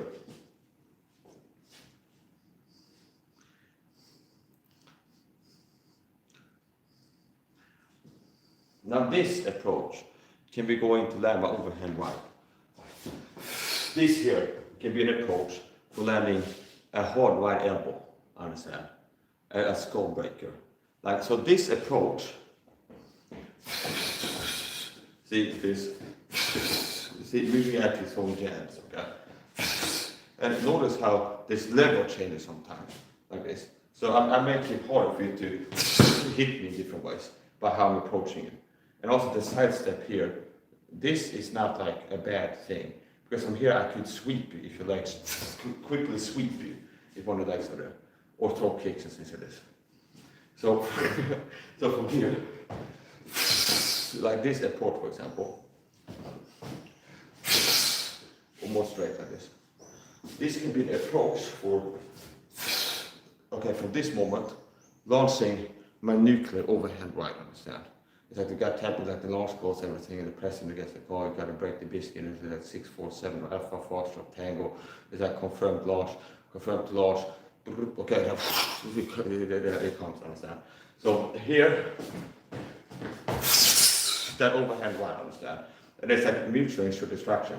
Because if it's a street fight, I don't have wrist wraps and gloves. Connecting here, I'm gonna shatter my hand, understand? But you gotta really have a lot of kinetic energy delivered to your skull, understand? So that's why it's kind of tongue-in-cheeky works, it's like the nuclear, because it's way to communicate, it's a powerful punch. It's like to throw balls, it's a nuke, understand? I got a nuclear option, okay? Now, it is a mutual destruction, because if I throw it like, and working to really, I throw it a hard one, I'm expecting, even with my conditioned hands, if I throw it as hard as I can throw it, and land here, it's gonna shatter my hand, understand? Now you're still gonna have that crazy punch hit your head, understand? And maybe it's like this, my hand becomes like a floppy fish after that. And now thankfully I know elbow strikes. So if this is broken, I can still punch it with my elbow, understand? See? So anyway, that's the point. It's good to be a versatile fighter. If you break your hand, and like this, it might not be this like it's so hurt that I can't even move my arm. It might just be that it's not good for punching with anymore, or like grabbing things. It's like it's just hanging here. Now, if this is hurt, I can still punch my elbow on in different ways. So with this approach, here, now we're breaking it down like the movements, the timing. See this approach. I'm ready to fight Roy Nelson, understand? I can feel it. Okay, so everybody support. Okay. Then it comes there, understand? And people don't get real, understand? But it's like, I have to get knocked out, understand? It's like a rule. If a guy throws an overhand that powerful, you have to go out, understand? It's okay. And if you don't, you get disqualified by the judge. Okay. So it's like a rule, understand? If somebody throws an overhand right, the right guy throws it. You have to go down, understand? It's like a rule, like with all science. So I don't care if you miss it, you're gonna have to go down, understand? It's just how it is. So as a point, from this approach, and it can be from here, like this, closer distance like this. You don't understand the type of freak athleticism that I have. It's like kung fu level stuff, understand? It's like which had Jet Li and Jackie Chan in the prime. They weren't even boys, but it's just like kung fu people that they were like skinny and super fast, understand? And that's like the maintenance level was like how fast you move. So here's the form. Yeah, from here, this jack is hard enough to drop something if I connect with it. Just because how much explosive power is in it and snappiness you want it to be. Now, see there, but I can feel it on the side. I can feel it. One else's beard is this. There you go, timber like this. Oh, okay. Understand? You know what to do. So after knocking him out, I got to jump up and rock like this. And it scoop my nutsack to the side so I can see that a little bit. And I can go like this. And it's still out on that. And her deed is just like kissing him, trying to do CPR or something like this. Okay, just like that is the point. It's like, yeah.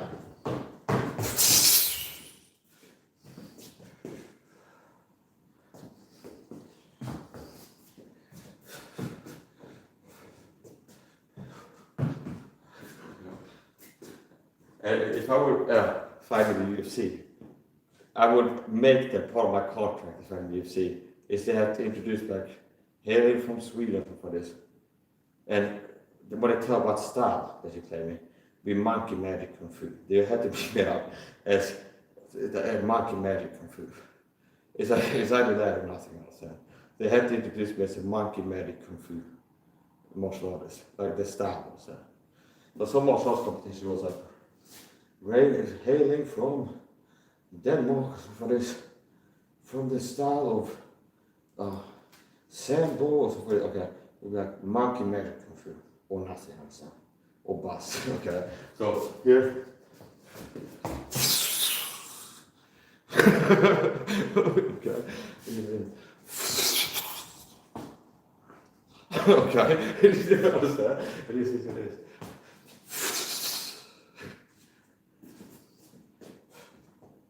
Wait on that just a minute. Okay, this is it. Now if people wants to okay. Hold on. So anyway, where's we go with this? And so from this, I spent like 30 minutes getting into this. But from here, moving out like this. And obviously it can be static and moving. But if I'm moving in quickly, here. Now from here, the timing, okay, so right after there's something being thrown, which can be the overhand right, utilize the full momentum, make it even stronger, like this. See, where I'm throwing over to. See, like this. And it can be more like this, which I call the scorpion punch. Okay, that's my scorpion punch. The scorpion punch is a punch that comes almost. That's why I call the scorpion punch. Because one way to throw overhand right is thrown like this. See? More like that. Another way to throw it is like this. That's the overhand, it's hitting hard. Now, the scorpion punch, it's coming more straight from behind my back. With, see, it's more straight. That's why I call it the scorpion punch. It's like a scorpion's tail comes over its back. It comes more to the back than from the side like this. So, like this. That's why I call it the scorpion punch. And it's not, I'm not really with the form. Means that just that it's coming pretty straight from the back, you can call it scorpion punch. So, see, and that's the scorpion punch. Okay. And it has the venom in it. So, and that's also why it's called scorpion punch, because it's formed with bad intentions, and it has the venom in there. So, more like this. And the way that I really want to throw with the proper form requires that really throwing hard. Meaning it's the whole sequence of stepping in and coming wide over like this. And I'm not looking to break my hand right now. So yeah, it's a point. Or not even break the hand, more like do something to the wrist. So that's a point. Now from this,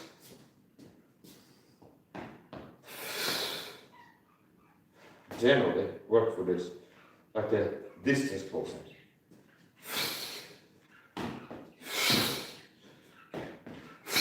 So there's different ways to do it. Now at the right moment,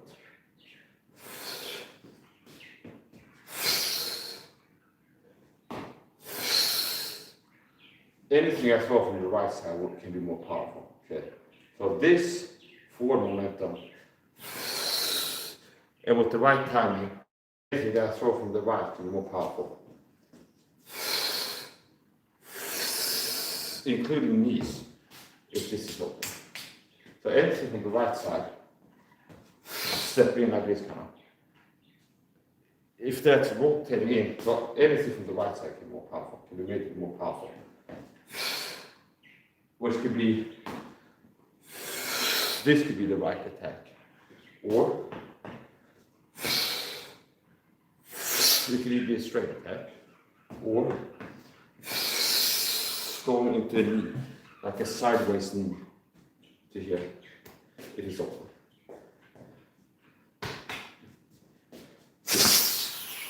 And rotate with a lot. So here's the point. Yeah, so anyway, here's the point. From here, it can be striking, moving the closing the distance to do striking attacks.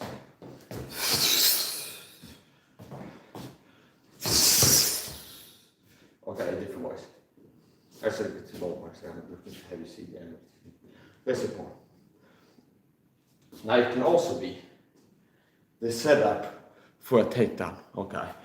Which means especially if I'm fighting Roy Nelson and it's in the round 3, and I've hurt him really bad with the same sequence, okay? And it's round 3, and I also hit him.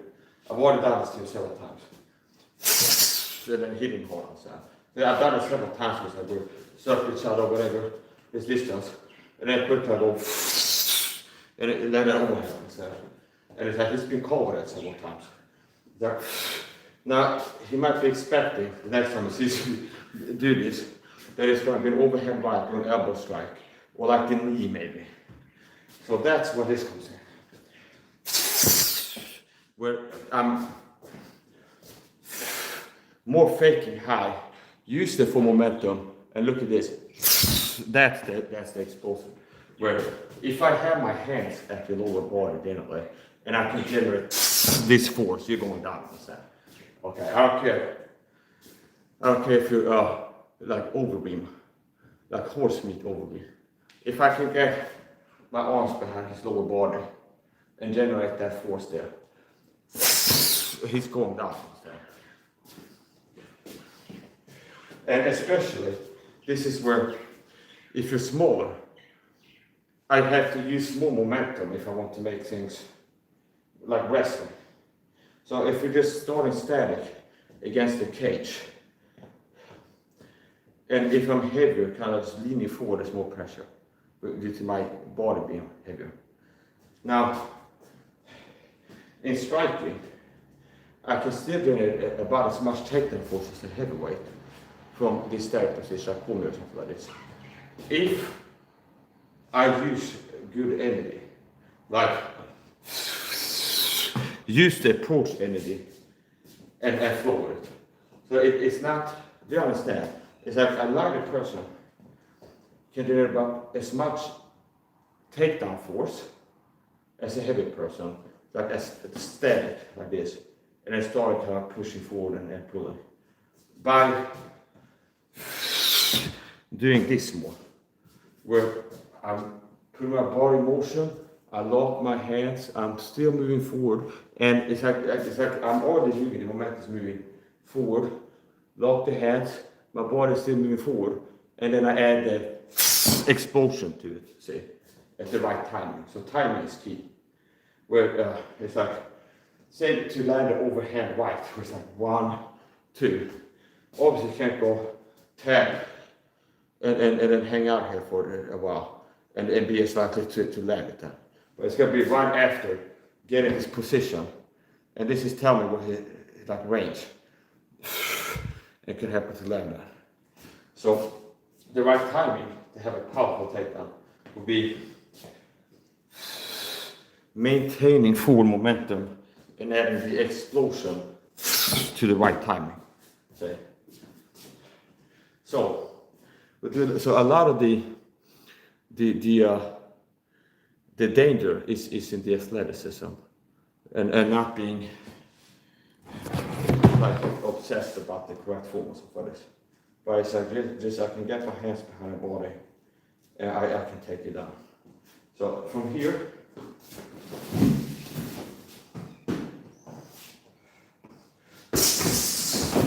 and that's just exploding into it.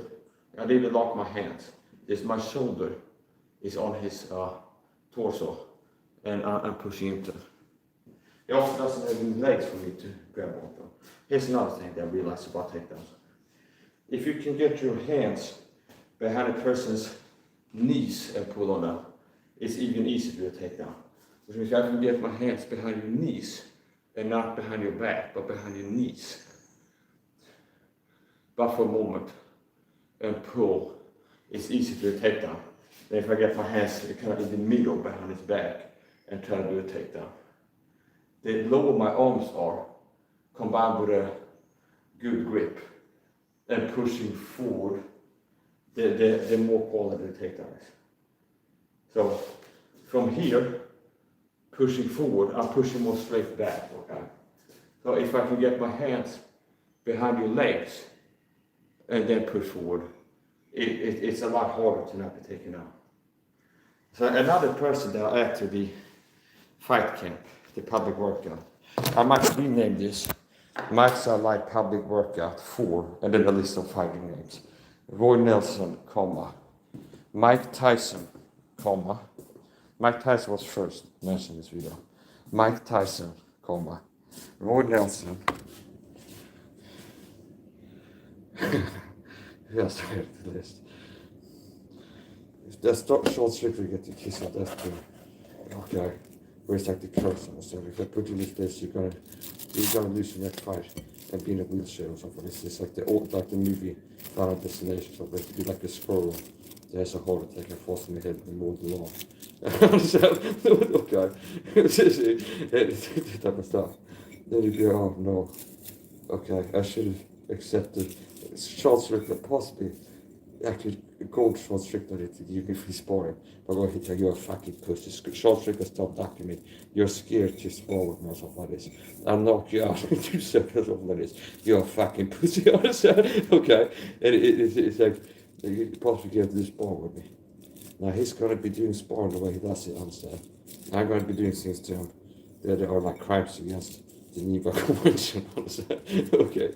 It's like I'm gonna do things to him that it's like if I fought Sean Strickland in the UFC, it's going to be I might be disqualified. But it's like they have to hold a tribunal after the fight is over, like the Nuremberg trials, and like update the Geneva Convention because this moves that Mike Say used to this person that they should never be used in sport or in war, understand? It's another thing. A lot of people believe in wrestling, I say wrestling doesn't work, you stand up. If people believe, oh, Brazilian Jiu-Jitsu, wrestling is all that. No, it's just stand up. If a guy is trying to like Jedi magic into believing that grappling is like effective, understand? And it's like he's holding on to, just stand up, understand? It's like he's holding on to your leg, just like you're sitting here and he's holding on to your leg, just stand up, understand? He's trying to grab it right and like just stand up, understand? Understand? It's not that. It's not that effective. I've seen a video putting Brazilian Jiu-Jitsu practitioners in air jail, where there's people that are trying to get a guy in different grips and just stands out the lift and walks around with him like a baby or something like this. Something like that. Understand? So, anyways, the point. Yeah, it's not the same. Takedowns don't work. I haven't seen him move, understand? So if they don't come here, it's trying to shoot me like this. So we find the UFC media and come here. He's a Burger King guy. So he's trying to shoot on my leg here.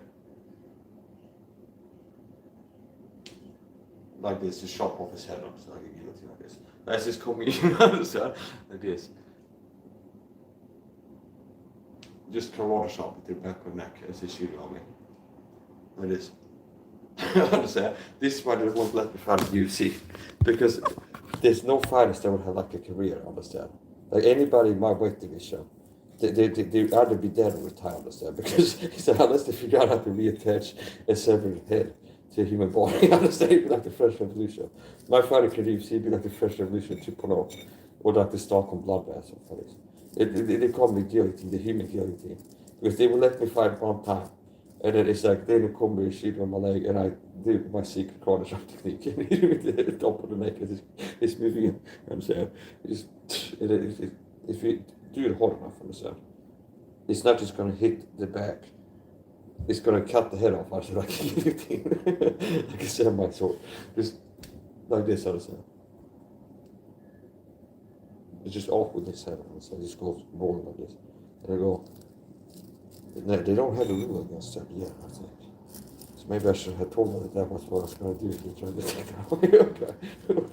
So it's like, they might have the rule to the guillotine chop to the back of the neck. So they might update the rules after my first UFC fight. It's like no 12-6 elbows off like this. No kicks to the head to the other person like that. No guillotine shots to the back of the neck. Or something like this. So, and it's not the pressure points. If a guy is trying to get you with like a wrestling move, and he gets your arms around you, you just grab his forearm like this, and you squeeze right here, understand? And it makes him go into seizures, understand? Another thing, so right in between the C4 and 7.6 vertebra, there's a nerve at the 7th meridian. And if you enter in at a 46.8 degree angle with the pinky right here, understand? Okay, you can actually get in there, and once you're in there, now you rotate it, and it unlocks the meridian, and it goes to his brain, and it's like you got taste on it. And this is type of stuff. If you want to learn more techniques like this, you're gonna have to buy my DVDs, Mike's illegal street fighting techniques. Okay, see?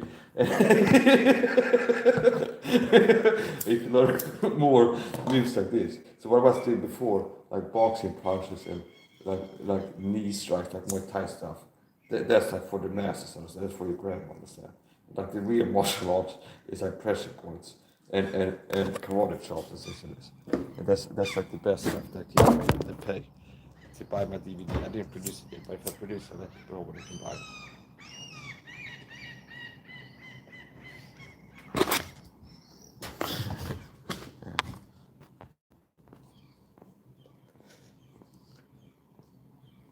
So about look down when cutting angle and bring hand overhead and come down. So here's the point, I don't look at the comments as I'm doing streams. And some people don't realize that. Which means it's like, now I'm start checking the comments. I got 15 likes and 6 viewers. I've been live for an hour and 15 minutes. And I start checking the comments. So maybe that I left that comment like 37 minutes ago. And I obviously don't know at what point, because I did overhand like 12 different ways. So it's kind of pointless. I need to cut more to the side. Well, I can cut more to the side, understand? Obviously. If you looked, I don't know if you saw all the techniques, if you left a comment before I threw more overhands. But I can throw it straight, okay? Like this.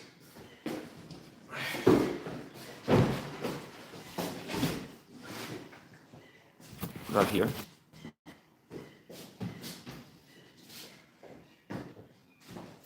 And just stay on the center line, and then overhand. Where I can be square up like this, and then land overhand right. And they say, if you think that wasn't hard enough to hurt the person, you're crazy, okay? So apparently my technique is officially what I'm doing to be a dangerous overhand. And that might be a better overhand than the crazy ones that I threw. Because that one I could land with less risk of breaking my hand. So to that target zone, with that amount of force I put it in, it's a more likely viable overhand to throw like this. Now if you notice that, it becomes more gliding to the side right before, like while impacting. So here. So sometimes the way that I do it is start straight, which means getting into straight to close the distance from being straight, line up to this body. And all the time when I'm straight, I'm looking to launch it from straight line upward here. And as with everything, you need speed, understand, because it becomes crazy if you're not fast, understand. We say, okay, we have to land my overhand right. I need to launch it from the same line. And if you like moving this slow, you might really get to where he's letting you where you like lined up like that. So if I can quickly get into position of being lined up to land the left the way I want it, I know the overhand from having landed the left like this. So from here, see here, and I end up here at the lower impact. Here. A little bit like this. And it can be further to right too. Now, the more wild it becomes, everything else can also become wider, like wider and wider. So if I'm looking to be more like technical, bang, and then not be that wide, it becomes less moving to the side here. But if I make it more, putting more force into it, naturally it ends up sliding more to the side. If I'm doing it more crazy hard, trying to land it hard. And I don't really like to say trying as I'm doing things. But it's just more. So from here, see, it can be all the way over here. And if you look at my foot at the floor, it's kind of like this. And the way to throw the overhand right, the way I do it feels kind of like throwing a baseball or something like that.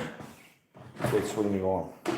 So there's no one way to throw an overhand. It's like that. The wider one is the best one, and might be nothing wider, so overhand isn't good for this. There's many ways to cross a mountain. So there's different ways to land it, and to have it can be straight, more tight, or it can be wider, and I'm moving like this, the last part. Punch, and I'm connecting, so it's kind of like unorthodox, because it's not like throwing the left kind of like this. I might be throwing it and land mid-step sideways like this. See, kind of like this.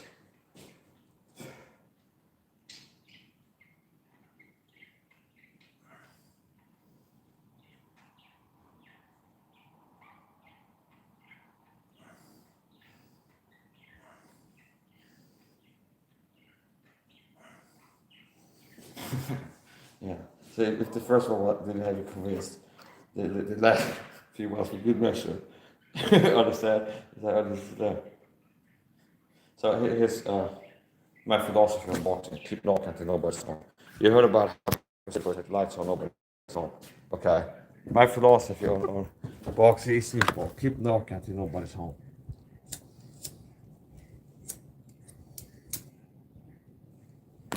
It's another way.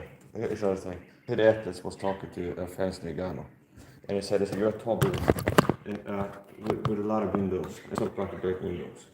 So I think he was trying to get it to be like closer to the ground and more coverage somehow. So maybe he had more of like a high stance or high goals or everything.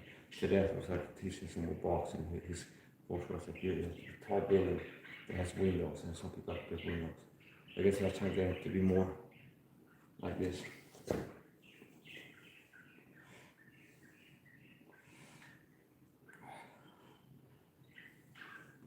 Here's another thing.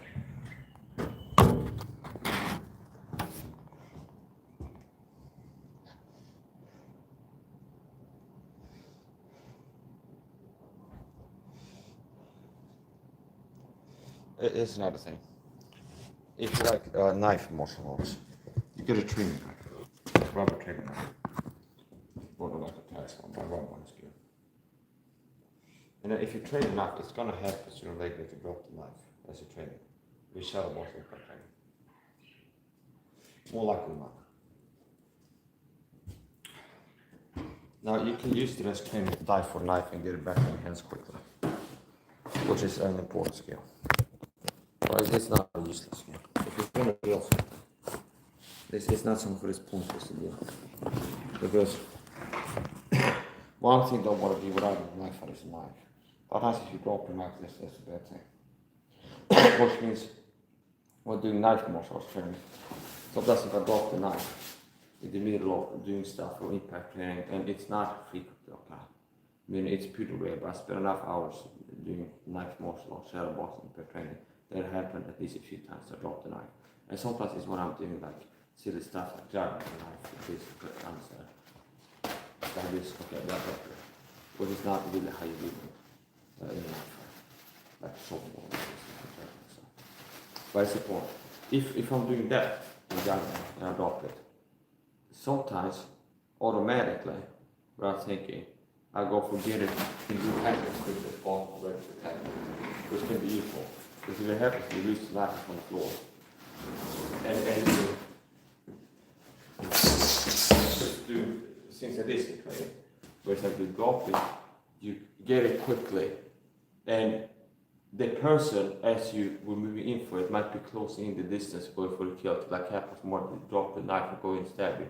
If you can get it quick, and then you start moving back, then you can connect with a counter step on it.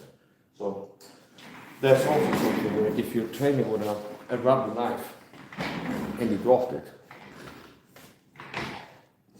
you can capitalize on that, and then if it happens to drop it, like your rubber knife is training, then you practice quickly get it back in your head, in your hand, and attack with it by some distance, and attack as you move away. So you get it, like grabbing and then quickly attacking, moving before it's doing something like this.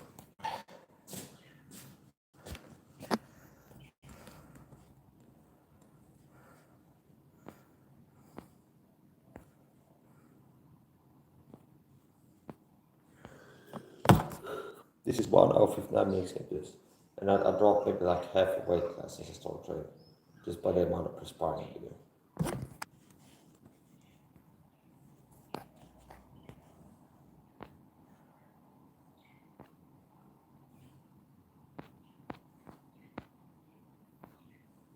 Okay, so yeah, jab and step, those overhands were tired. You clean out, they were not gonna tire me clean up. But it's like, not everything is ridiculous. One of my strengths in this, let's say, is my core now. Just because I'm doing a light training session like right now doesn't mean that I'm gonna tire quickly on the side. Now, what they are doing is, if you throw them hard in training, is risking hand injuries, okay? So if you're drilling them and doing manual, you want them right. But I can do maybe 300 of these in the next 30 minutes. So I could prove you wrong if I wanted to. Those overhand rights will tire you out real quick. Like I could maybe, let's do 30 of them. Okay. Because you're doing ridiculous. That's 1. That's 2. That's 3. That's 4. That's 5. That's 6. That's 7. And these are not baby ones, understand? I'm not feeling even like this. I'm not even feeling like this. I'm warmed up yet from doing this. Okay. Yeah. Okay. I lost count, but let's keep doing it. I'm waiting for. Stop holding your breath. Waiting for me to get tired from holding this. Okay. And keep holding your breath until I get tired. And that's another one. Look.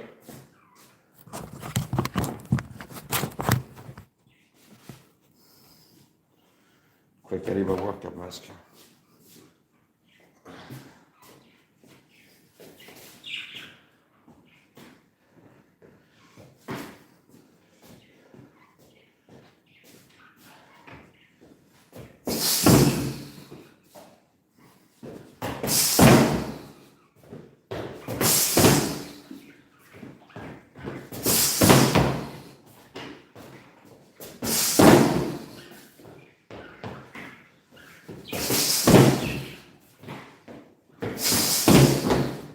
And I was like, I'm not getting tired. Okay. The main issue is the injury risk or the remaining hormones.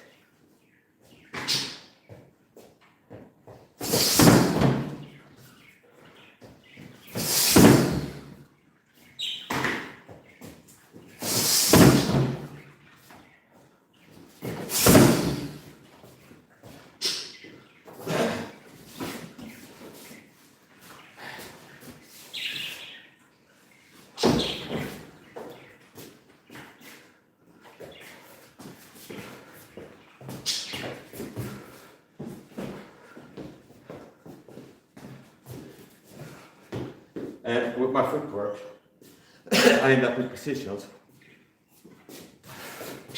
where I'm able to strike different ways. Like this, for example. Like here, for example. Like doing this, for example. From here. This can become a sweep. One of the tricks I can talk about is a wide sweeping attack like this. Or turn into a palm. That one. Or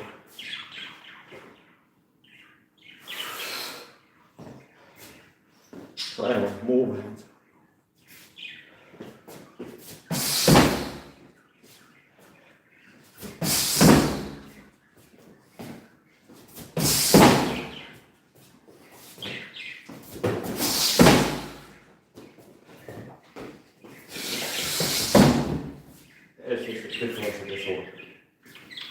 Now, I don't think you understand being with a freak as this super. Okay, so it's like you judge me by the average male. It's like those who tire out quick, also. I have so close to 30 of them. So, would you need to throw 30 overhand rights in one round of the UFC? I could.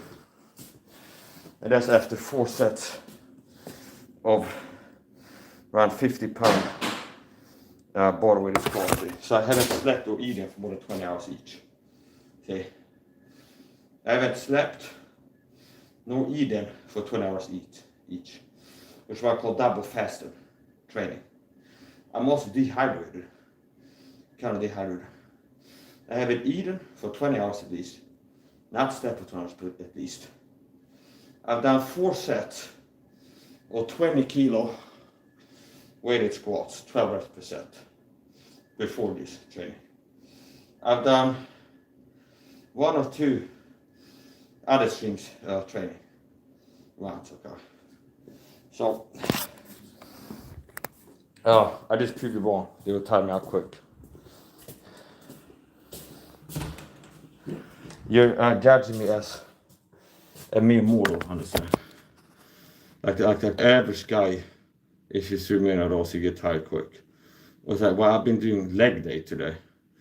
Okay, I train a muscle group, I don't train, typically. 4 sets of 20 kilo weighted squats before doing this. That takes a lot out of you, understand? Training muscle group, you're not training frequently. And kind of pushing it. Being dehydrated, sleep deprived. Not having eaten for 20+ hours. And I've been training. And pace on myself. I'm not doing this like a competition. I'm trying to be impressed at how much I can train in 30 minutes or something like this. But it's definitely not like a person who's can't throw many punches or getting tired quick. Okay. So good stuff. Keep it up. But yeah, I'm not intending to stop. I mean, if I break my leg, I had to be in the bed for a while. But I like to throw kicks. As long as I can throw kicks and punches, I like to throw kicks and punches. So sometimes I take breaks. So you shouldn't be training like this every day. I'm 37 years old. Okay, which means my prime is stolen. Okay. For example, so go to my golden 40s. So I've been looking to fight eating for my comeback. Okay, the way it is more this salt water.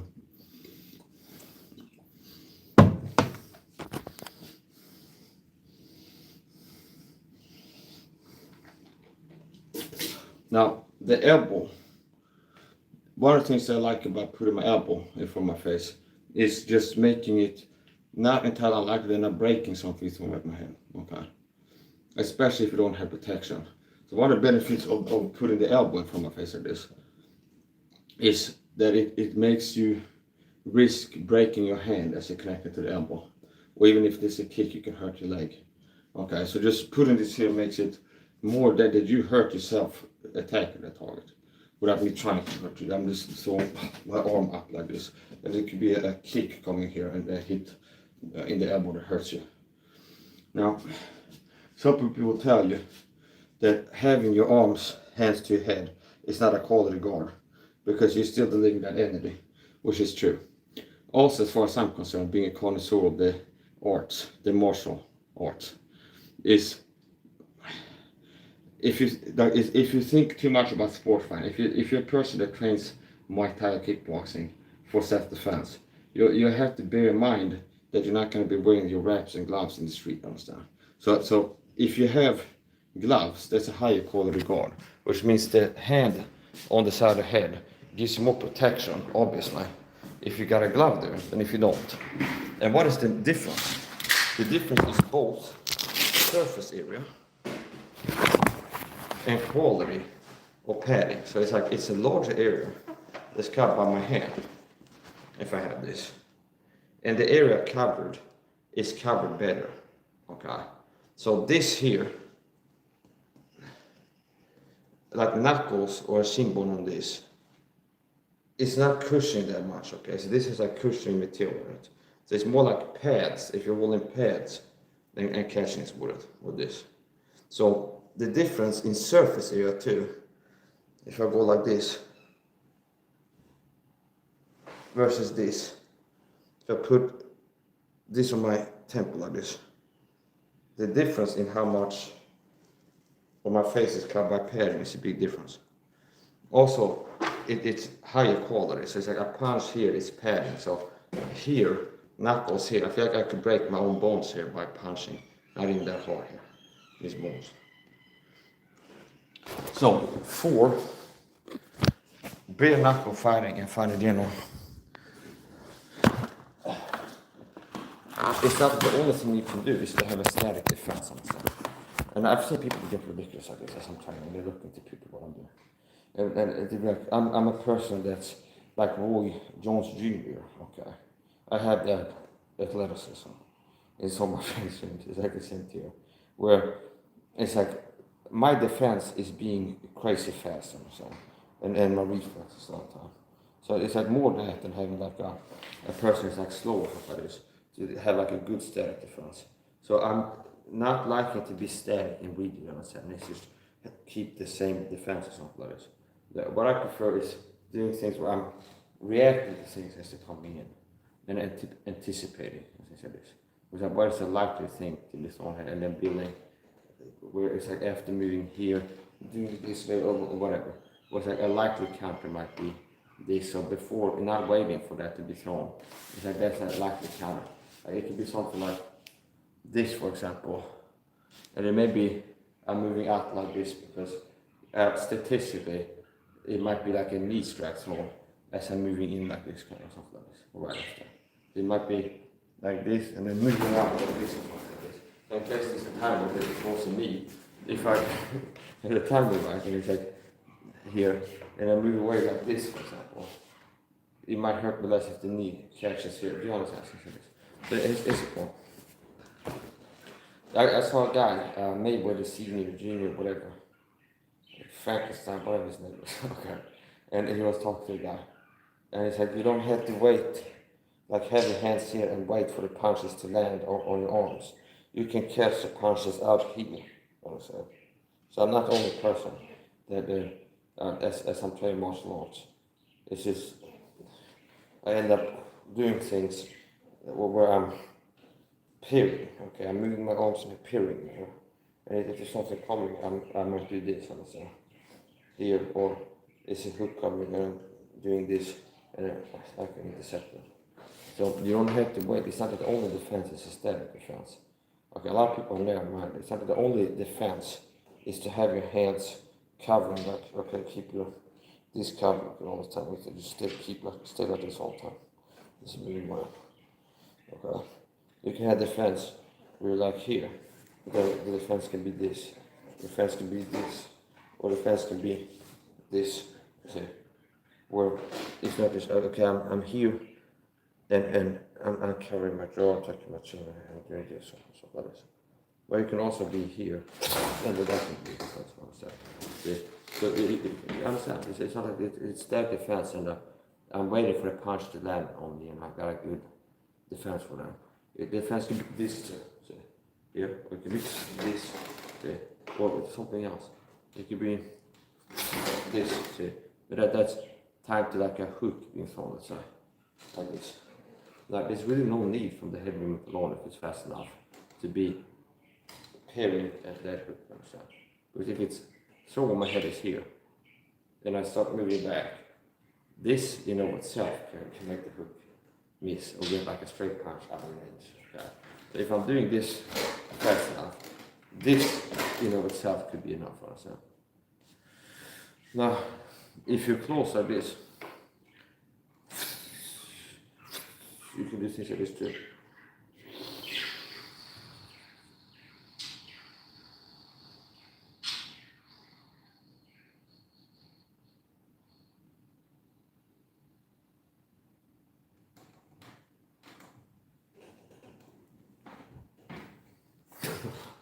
Yeah. Yeah. Yeah.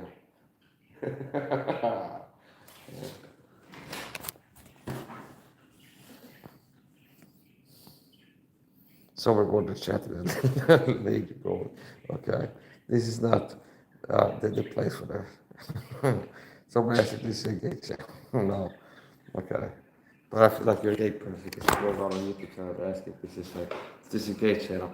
It's like you just told me, I say, I'm not gay. But I make people like you feel that. So, I mean, it's like, if you struggle with something, you see me shirtless, you come in, talk and put in gay in the chat, maybe you're struggling with something. Yeah, Mike says a straight Christian male, doing manly stuff to emotional there. And he's wrong, are you gay or something like this? Is that maybe it's like who's looking gay?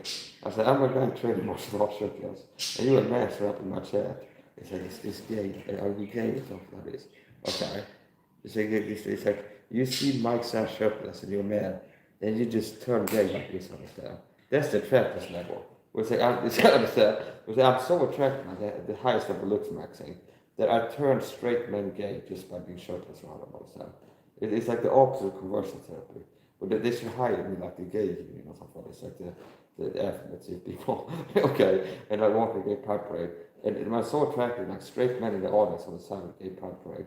They'd be like turning gay in real time as it's just I'm walking in front shirtless of the gay pride parade. And it's just suddenly it's like I'm gay. Okay. All of a sudden. So that is the point. I've had like burns like this before that I've been working on. But I post, I workout stuff in a fitness group, like fitness levels, okay? And somebody goes, it's like, he's got something in his ass and something like this. It's like a pride flag. It's like, that's very interesting. You see a man posting like bodybuilding flex pics in a fitness group. And you see Mike Shaw like this. And your mind goes to things inside of his ass the guy I'm looking at, understand? See? It's like, who's gay, understand? It's like do you understand? It's like I'm uploading a fitness flexing video, a picture. It's a fitness group, and somebody goes like he's got something in his ass and like 3 gay pride flags, something like this. He looks like he has something in his butt. There's 3 gay pride flags. Okay, and then some people like stop shitting on like he's on the toilet because I'm like this. Okay, so like they think that's funny for like he's on the bathroom poop or something. It's a point. Okay, but it's like here's the retort. There's like comments like this, a lot of them can be dealt with like form that it's like turning around on them if they're gay. The person is saying you're gay. Because like I'm shirtless, flexing in a fitness group and post like a post-workout stuff, just pop on a workout and post a fitness stuff.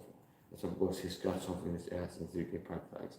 So you see me shirtless, and your mind goes to imagine about something inside of my ass as you see me, understand?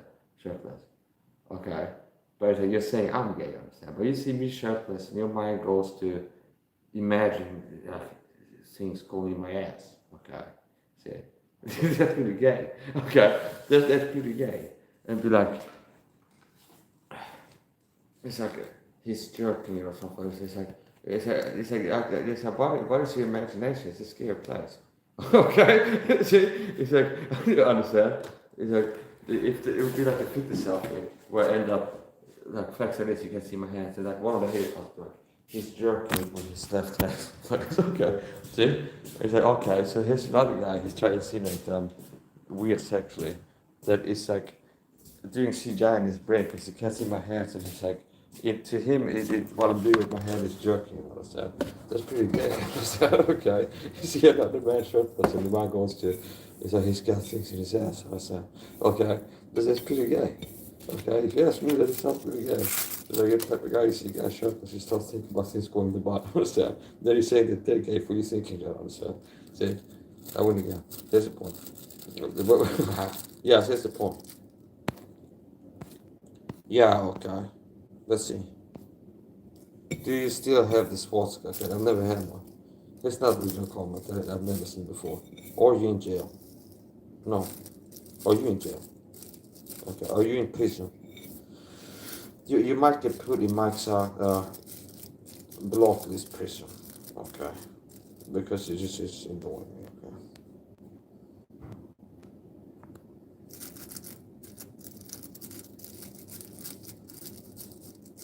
This person get bought. I've been here in life before. I hope you get well soon, bro. Get well with what? But you come down with the AIDS or something. Okay, you're the one that needs curing, understand? I'm cured. Okay, see, it's like you're the one that needs curing. I don't know if you heard about Matt Mitchell before, but he was shot ever since coach with tough hands. And I guess this guy had been mental or something. In the middle of, I think, like sparring with like a match, was you're cured or something. He's shots him that he's cured. Okay, I don't know what that means. It's like he's starting to stop being cured now, and he needs to come back to the cured state. But when you're cured, remember, or something like that. I don't know. But it's like, Matt Mitchell. Okay, that's another guy I'm not counting over here, I don't understand. I just get him under my arm like this, choke him out, and just flick him with my wrist like this over the side of the octagon.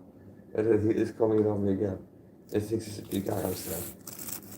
Not big enough, I understand. I go, kick him in the head, I understand. It goes down again. Just like that. I said, okay. It's like this. And it's like a whip, I understand. So my leg, he thinks it's the guy's leg and rope or something. It's what's going on there. Because he's stepping, he comes, he's like a whip, and it goes like this also. We like the cartoons, but people in the audience can see like stars around. And he's doing like circles like this. And it's the sound effects too, because I hear some more. Like this thing falls over here. So I can see that I'm visualizing, so this is my game plan. Right now. Okay, it's a point. Yeah. People might think Mike is a small guy, 6'9" kilos. Yeah. Wait until you feel my punch. I say it will feel like a heavyweight punch in the face. That's what I believe. Okay. It's like oh Mike, you're a small guy. You're just 69 kilos. Yeah. Soaking wet, understand, in the rainstorm. But I still hit you like a ton of bricks, understand? Like I can still hit you like a ton of bricks. You feel like Mike Tyson, you understand? On roids or something like this. You feel like Mike Tyson.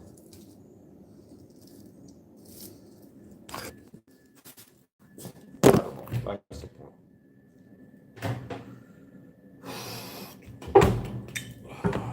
That was some good company.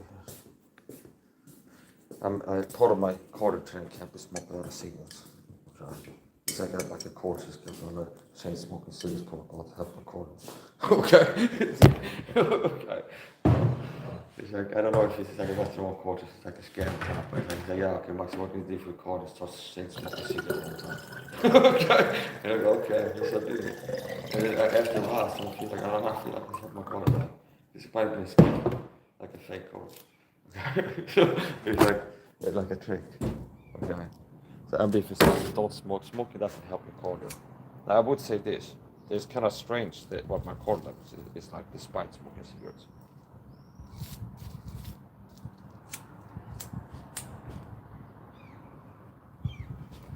So I did 4 sets. 4 entire sets. At least. I'm actually second guessing myself. We need so much talking and different types of exercising. I don't know if I've done 4 or 5 sets. At least 4, so it's counted as 4. I've done 4 sets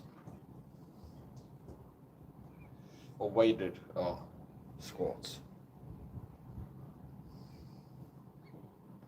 Possibly 5.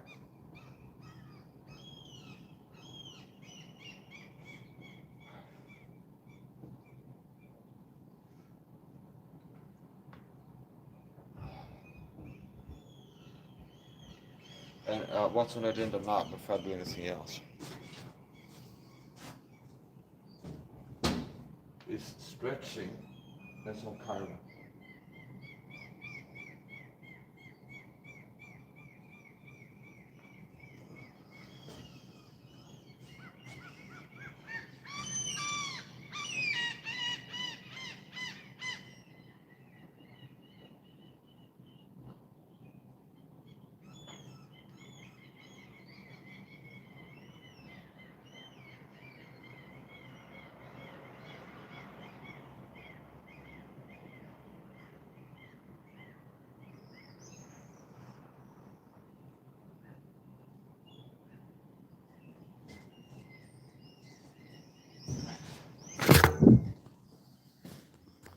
Det är inte bara psykologi.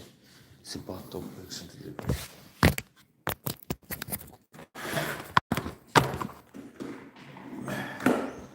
So it gets all pretty close with the gate trauma. For a lot of these people, is that they feel feminine compared to the double masculine display in the videos. And it makes them feel gay. So a lot of comments are inversions and projections. Which means people are telling you how they feel on stage in the videos. Like they feel effeminate. And it's like, what is a form of feminism? It's like napping a man. And one way that people say somebody's not a man is that they're gay or something. So it's projection.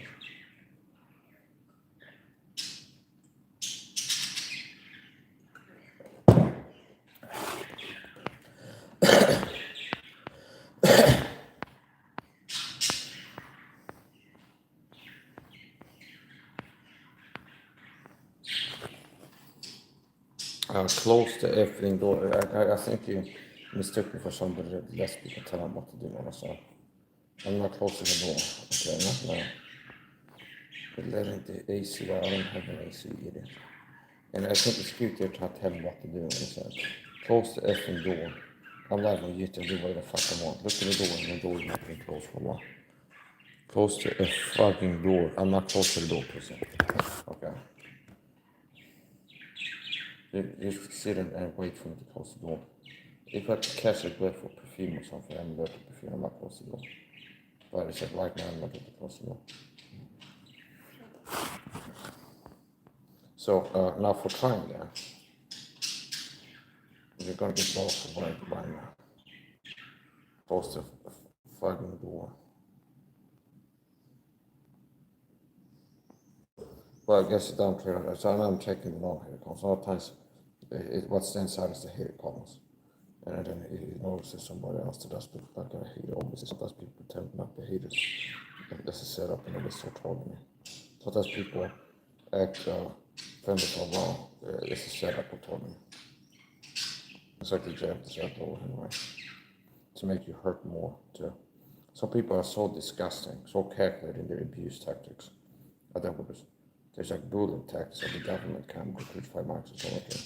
They get instructed to be fake nice for a while, and then suddenly they get told to be fake nice for a while, and then attack with like a covert insult of this to make him more like shocked and surprised and hurt by their behavior. This is the type of psychological warfare deal with the which is, I don't have any insecurities about masculinity. I got it over that a long time ago. It's a perception. I'm not talking about being stalking, which is what abuse. And a way to explain narcissistic abuse. This covert abuse tactics and bullying. Okay. I understand if I talk about being they sound weak to some people. Okay. They sound weak, you understand. Maybe this kid makes it sound weak. Okay. I don't give a fuck, it's not the truth that I'm weak. You sound like Cristiano Ronaldo. I don't sound like Cristiano Ronaldo. I don't look like him. And he couldn't kick like I do. Somebody is coming with a Daytona and asking if it's a dating show. No, but once you showed up, it became okay. See, that's pretty good. The time was good. So, it's the, see what you mean? Is it a gay theme show? No, it's not. But once you showed up, it became one.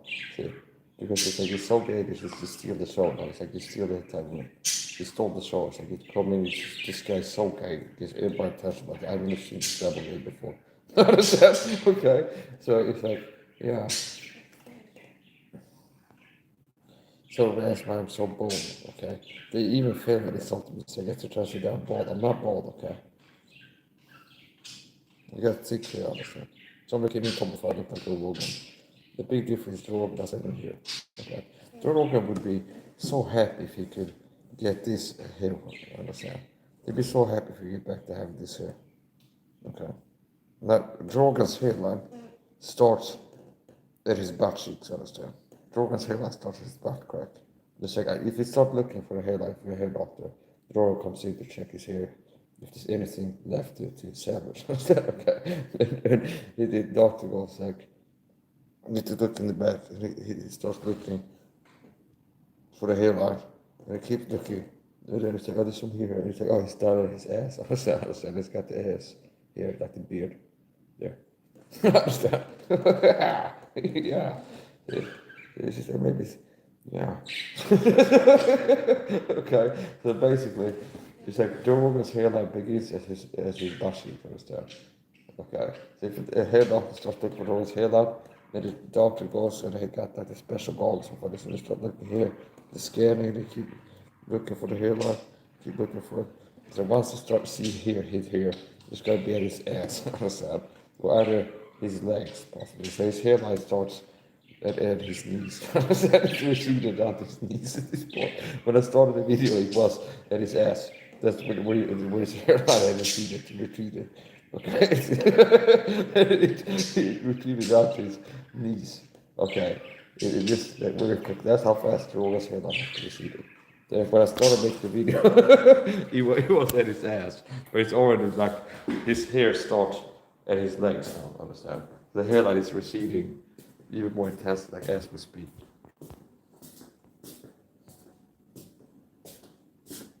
Somebody's going to try to aura from this haircut.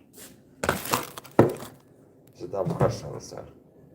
My haircut is so fire that it's like other people look at it for all purposes. If you were to look at my life, just aura from other people, my haircut, like my hair. Understand? We have people looking to like get inspired by the people leaf and so people coming to Oracle. They'll look at my hairline.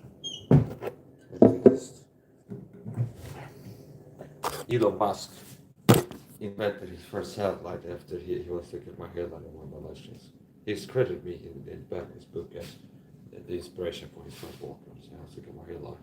Yes, it looks like very streamlined and aerodynamic and stuff. We say if you have this where it's like it's a material that goes out here. Like that's very good aerodynamics on the side. If you're moving like this, understand? It's like the airflow, it's good aerodynamics. He built for satellite. So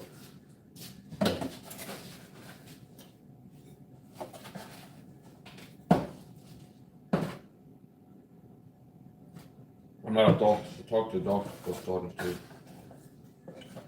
taking this Hampus medication. That being said, I bought a 30 pack of coffee yesterday.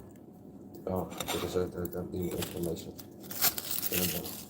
Sometimes I feel like the supplements I take, I have to deal with information. Here with the IV. Okay. So I'm not make recommendations. If I talk to the doctor, taking medications. I went out yesterday. I was gonna buy some knock electrolytes. I don't know if the gang sort for the same people need to buy it up because I expect if there's not has this one when get it in the corner, so knock electrolytes. Or if I just need it right now because it's so hot that I was really buying electrolyte stuff. It's like a heat wave now in Sweden. Because even in the news, I've even seen it in American news. about the heat wave in Europe. So it's not only in Sweden, they had a old report about people using wet towels due to heat wave and stuff like that. So that's the point. I'm gonna teach you a trick now. Okay. After I'm done with the cigarette. And it's gonna I've had quite a lot of views. There's 3 people watched live right now. 7. Okay. Maybe one of these people or these 7. After I showed them this. Oh no, I haven't told them. Okay. So here's a secret pack. Get AC. Here's the fan. It's not that cold. If I want it colder, if I put a frozen ball here, it becomes like an AC. Or even in front of it. And you can have 2 bottles, and the big one will be even better. You can have 2 bottles in the fridge, in the freezer. And I put one up there, and maybe it's good for 30 minutes if it's really hot out. It's also out of just water, yeah. And then you can put it back in and you have another one. And you can keep switching. I have 2 of these. Maybe this is good for 30 minutes until it's put it back in, take out the other one. So you have 2 and switch. You can use that for cooling. So I'm a gangstalk torpedo, talk with gangstalker torpedoes. I've been taught for more than a decade with gangstalking. What is gangstalking? It's a secret persecution for recruit people to talk to. And I've been taught for more than a decade with this. And how do you get targeted? Covert bullying tactics to be part of get targeted. People get put up to target you. It's other ways. So the bullying is designed to be deniable. So they have figured out ways to bully you. That if you say you're being bullied, they can deny it and play the victim. And weaponize your reaction to the bullying.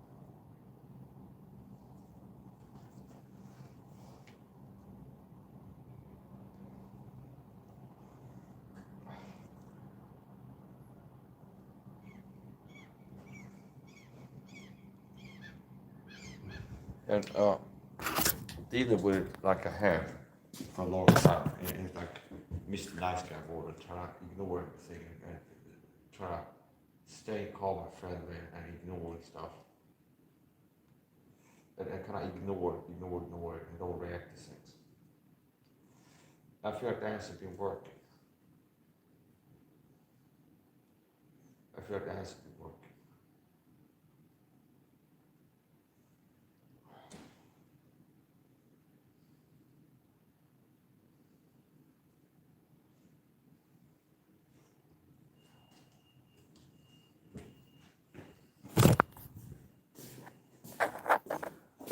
So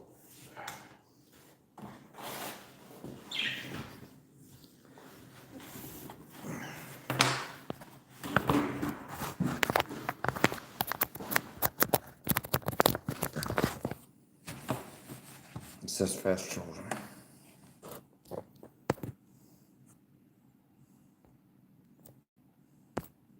People work to push my buttons. If you're really disrespectful, you don't with respect. Oh, you get blocked too much. Yeah. So I've said it before. If you're really disrespectful, you get blocked. Now, even if they said if you're not being respectful.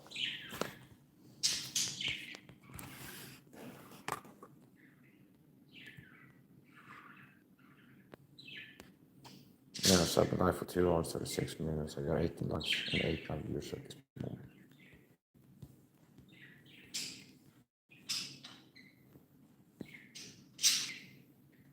Some was in a message retraction.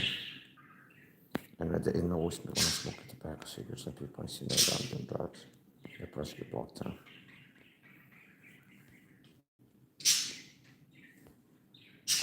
Somebody asked why I'm not born. This something men are insecure because they feel like handsome than they are. It's like they're like obsessing about trying to find a spot in my body to make fun of what it looks like. And it's like they're pretending there's like they're trying to say something about the hair up. I don't have like a male pattern baldness Christ like Tom Seagal with a Bible church, a fat fish looking grandma that has bigger teeth than his wife on the I don't have that type of haircut. I don't have like a like their parent boss, and you're not gonna be able to create insecurity about me, which is a lot of times what people try to do. But they prod in it, like they're trying to see if you have some insecurities because you feel like you're confident or lack of confidence. Like the guy was really intrigued by being confident and exercising and being strong, so being fierce and strong. And he was really intrigued by that and then working together, oh, you're not competent, like, trying to lower my confidence and put me down. It's hard to say. Some idiot låter det sound like Cristiano Ronaldo. I don't sound like Cristiano Ronaldo. Let's see what other comments after was talking about. It could be a comment that wasn't here. That's what other comments are. Yeah, no. That's what Modus did. What laughing Modus, he might just be football fan, these things. Some similar to normal.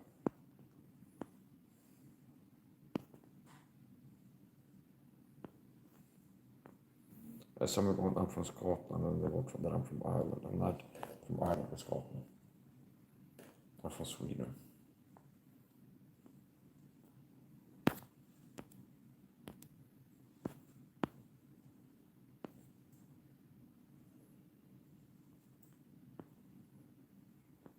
So I'm a crack, I'm a fucking crackhead cow. Look at my teeth, bitch. Like it's like they're coping by like it's like Marty's with a six pack. He's a better man than me, you know what I'm saying? He's in better shape. So it's like they've been obsessed about my teeth being like this comment, okay? But there's less things to talk about now. So it's like my teeth, I don't have any insecurities about my teeth. And it's like I've been more attracted to women with like black teeth due to my face and six pack than you would with like pearly whites, I was saying. Because you got an ugly face and a dead body in the 30s. Okay, a lot of it. So, what else next? Let's see the chocolate crackhead. So it's like it's hard disappointed because you see that I'm a crackhead. I try to use it evidence. There's like it does have my teeth. I have all my teeth. So it's like people are insecure. They don't like that I'm a handsome man and masculine, and they look like shit, like insecure narcissists like Andy Woods. They don't like that other stuff. So it's like they feel bad and they want to think about my bad teeth. They're that type of person. People like Andy Woods or something like this. Or Tom Sewell. They feel one of the things they feel insecure about is they feel like I'm perfect. You understand? They feel like this guy is like this. They feel like he's separate. Yeah, like, a lot of people hate you just for having God giving good, like Joe said with his cosmetic colors. So you got beauty banks and bondage influences. Now, they'll make some people hate you just because God has blessed you with things. And because they're in the flesh and the enemies. Okay, enemy of one another. Okay. So anyway, that's the point. The call. This is a motto using to I like this is a good thing. This you can use this for a lot of different things. You can use this like this. You can use it like this. You can use it for all kinds of stuff. You can use it to apply pressure on a wound. Or you could use this as a tourniquet if you're hard pressed. Now listen to a doctor what he said this, but you go into the wilderness and you had a serious wound like this, and you want to make a tourniquet. If I could just get a stick or like a long flashlight or something and turn it and turn it and turn it and turn it and turn it until it's really hard, it can do a good squeeze there. It's a good motor use item. You can even use this like as far as to flip the board or something. It's got powder so that they don't want to. Now you better hope you can wash it with softener at home for being out to the machine. It might still be softener. Yeah.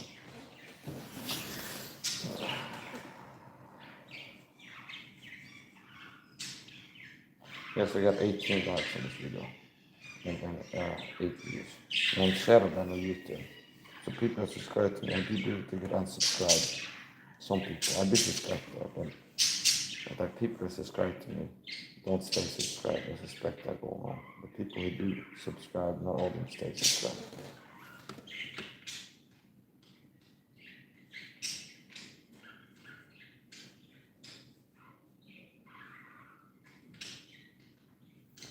I'll lose more heavy snatch here.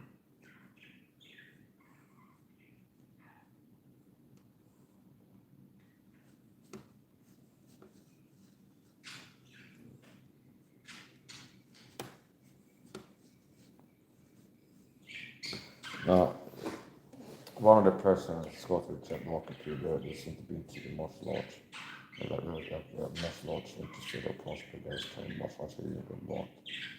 Now we'll see if it's pretty long, and we'll say this right now is pretending not to be a heavy patrol, and he's walking to it's like this.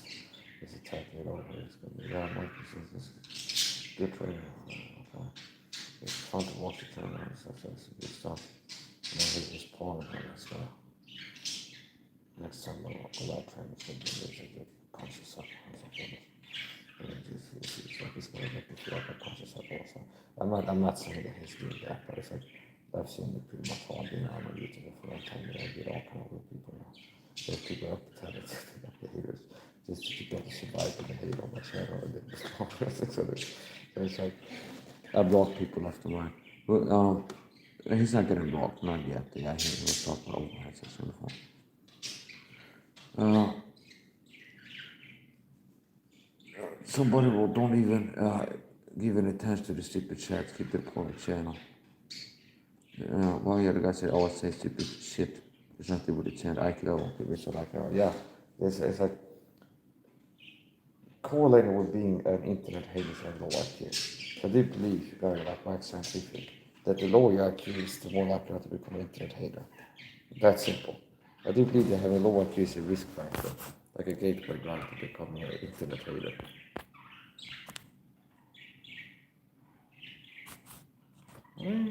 Okay, yeah, I like the that one too.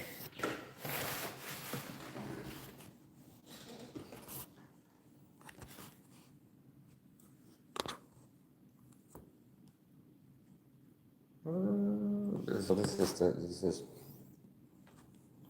it's like if I want to make my movies, like my live streams more movie-esque, and I have like movie stuff in it. It's just like it's very low budget, like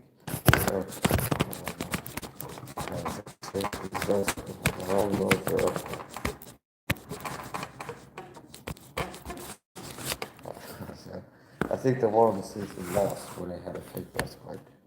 And they had like paper shade stoves to somebody throwing like over like they just like rolling like this. And then the guy's just shaking his camera. It's like wow, it's like this earthquake.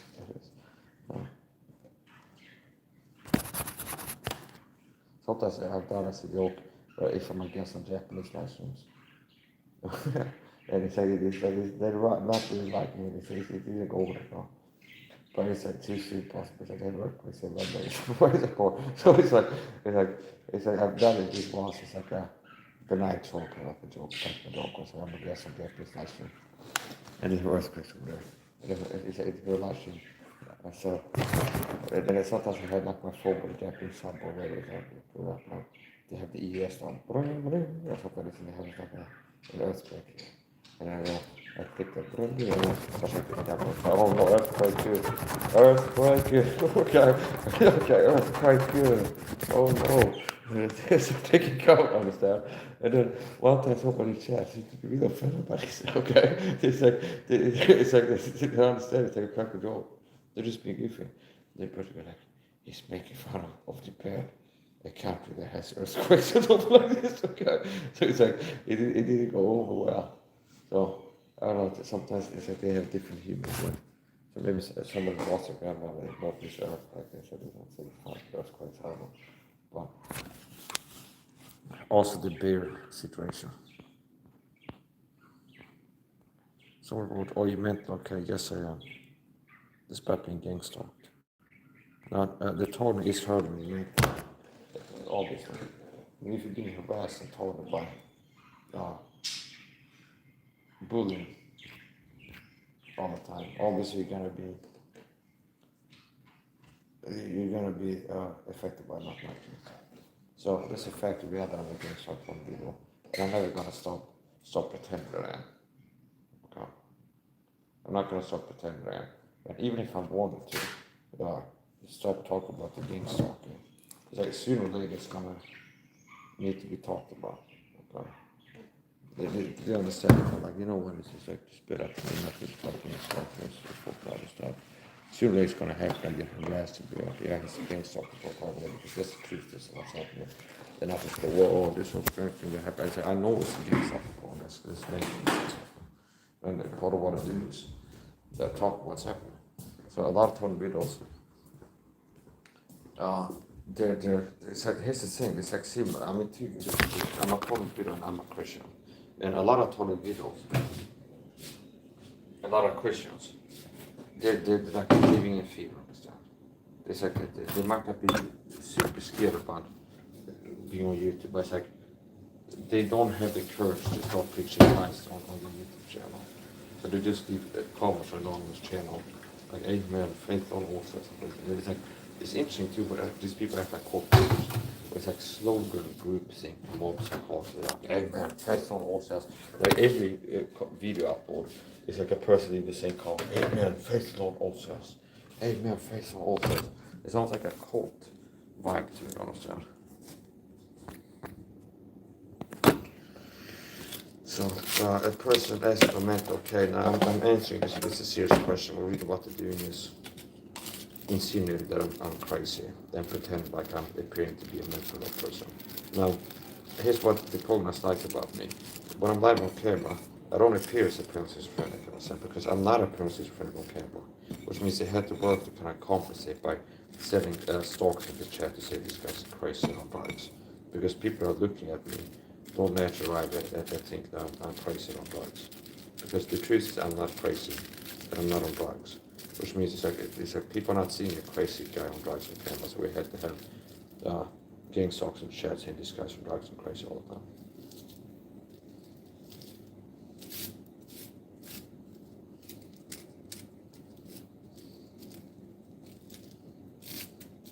Yeah, so I didn't eat, like I said, for at least 20 hours, and we'll see if I get to cooking pretty soon.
Yeah, so I'm a total video. I'm 37 years old. Yesterday was my birthday.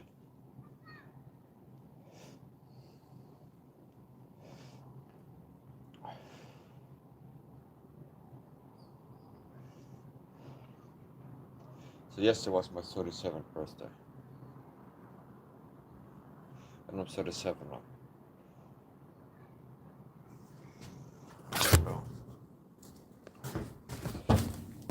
How good of a shape I'm in really shows my competence as a health fitness teacher. So first of all, I'm in great shape to begin with. Only 1 in 25,000 men have six-pack abs. And I have a six-pack. That's about 35, only 1 in 25,000 men. Or so have six-pack abs. So I have six-pack abs at 37. And it becomes rarer and rarer the older you get because testosterone is naturally declining year by year. Anyway.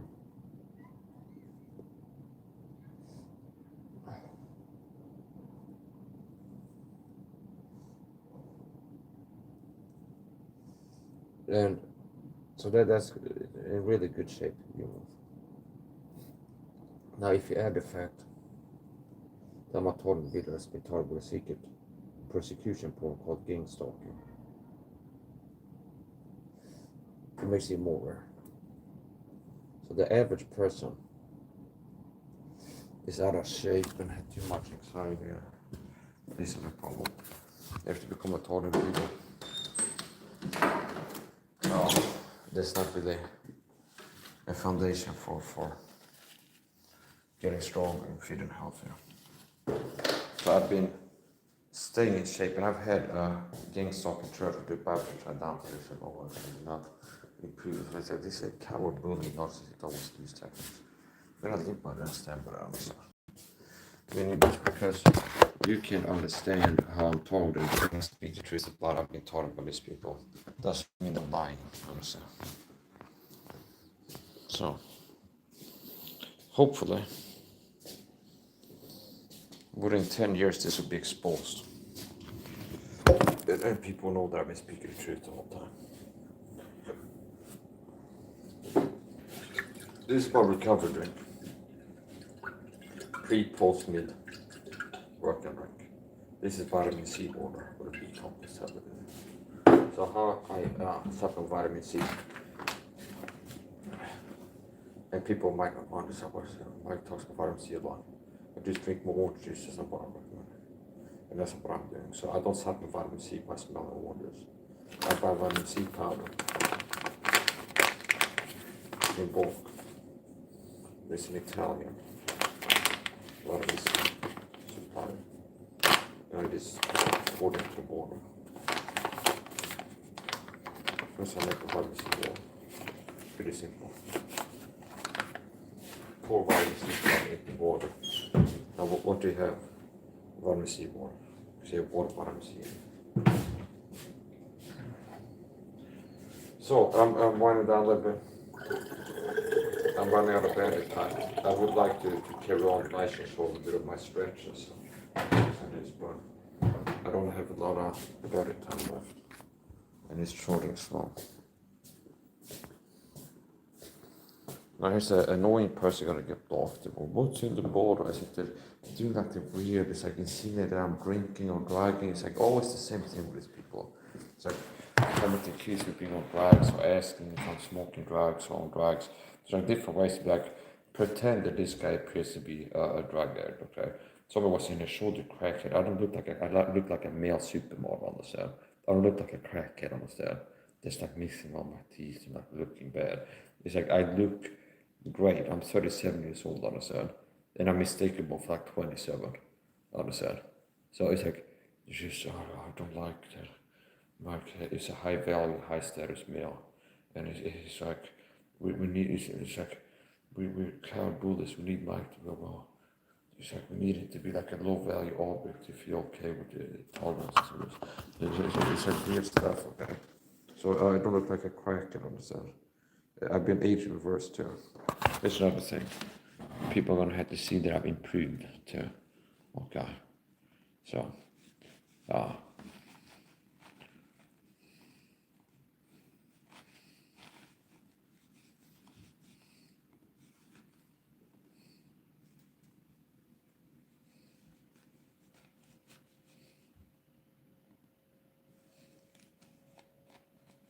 search. I'm gonna show before and after pictures.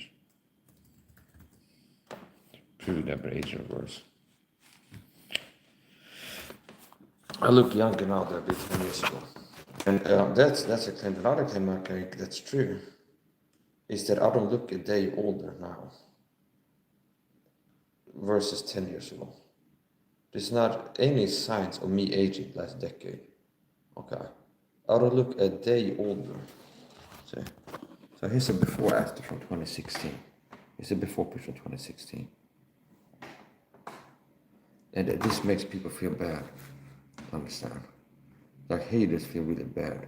Some people might feel inspired by, wow, I want to learn from this guy how to, about longevity secrets and how to be healthier. And now, most people are matrix system crazy people. That is like, they can't tell that I have competence just if I give them good advice. It's like, unless you have some degree or something, there's a lot of people not going to take you seriously. So it's because, and that's they're the problem also. I give good advice, speak the truth, and people are like, oh, Or you smell orange, so I need to take vitamin C. So this is 2016, 10 years ago. And this was maybe 2021 or 2022. So here. I even had a fake tea, a gang stalker, in New York something. Be like, no, you look better in the before picture, gaslighting. Because it's like, I understand this. First he started like pretending to be a real tea, and trying to, like his hand didn't have to start talking like all this. So it's like he was playing the long game, trying to infiltrate my YouTube channel. As a fake tea, I try like, they always have like a fake tea to try to get me sucked into, like to sabotage my activism. They want to buy gang stalker. I always want to get me called out with a fake tea, using brain bleeding satellites, stuff like this, or claims to, okay, or Star Worker told me somehow. So after I saw a fake TI, I was treating real TI at first. It's like, I understand. He was like, yeah, I'm a real TI. I talked to him. And then we talked about TI stuff, and it's like, they told him, and like how you get potion and stuff. And I talked about vitamin C supplementation. And I was like, I'm taking vitamin C. Okay. And then he started talking about repeat. Okay. He's like, yeah, you go with Tom Lee. And I was like, send him some Tom Lee videos about vitamin C. Okay. Which I do sometimes. I tell someone, it's like, yeah, I recommend you start supplementing. And then go, and I was like, okay, here look at some videos from other people recommend supplementing. It's Tom Lee, VMD. Talk about vitamin C. Okay. And then eventually it's more like, yeah, you go with Tom Lee, I go with repeat. Repeat says sugar is good for you. And vitamin C is bad for you. It has heavy metals in it. Okay. You go with Tom Levy, I go with Ray Pete. And Ray Pete was like, yes, act like that, he's good. But Ray Pete says sugar is good for you. Okay, so Ray Pete says sugar is good for you. So I'm telling this TI, fellow TI, that it's not really, okay. Now he was a fake TI, but he's still not as handsome and in shape as I am. Despite not even being tall like I do. I'm taller. I was like, yeah, you need vitamin C, okay? He goes, yeah, it's like, then it gets to like where I go, okay, look at this Tom Lee video about vitamin C. I'm not the only guy telling you about vitamin C. I want you to look at this video, Tom Lee about vitamin C. Then you get to like, yeah, you go with Ray Pete. You go with Tom Levy. I go with Ray Pete, okay? Ray Pete says vitamin C is bad for you. Then sugar is good for you, okay? See? Okay? See?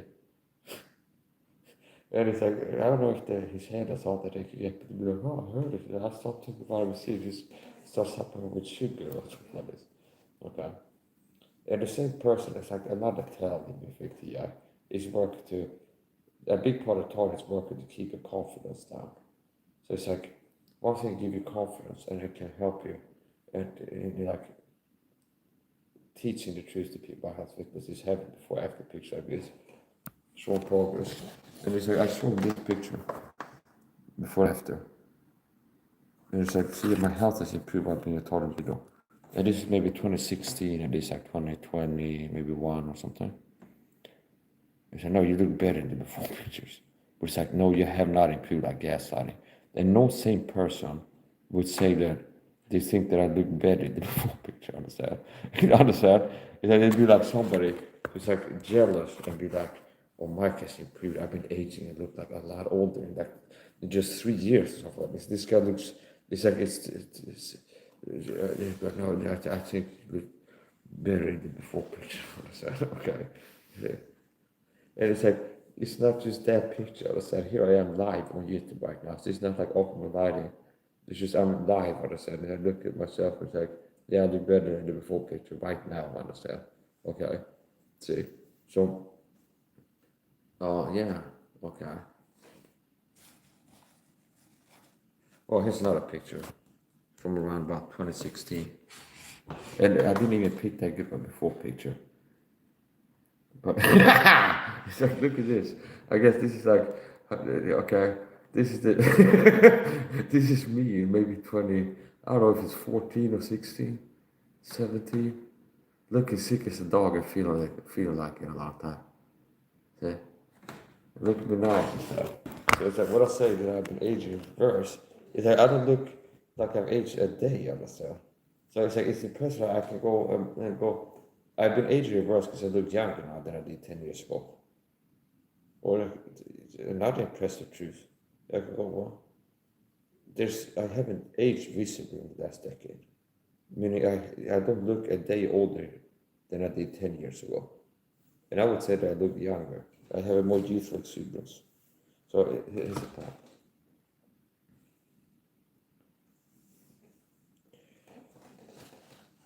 And here's what people don't like.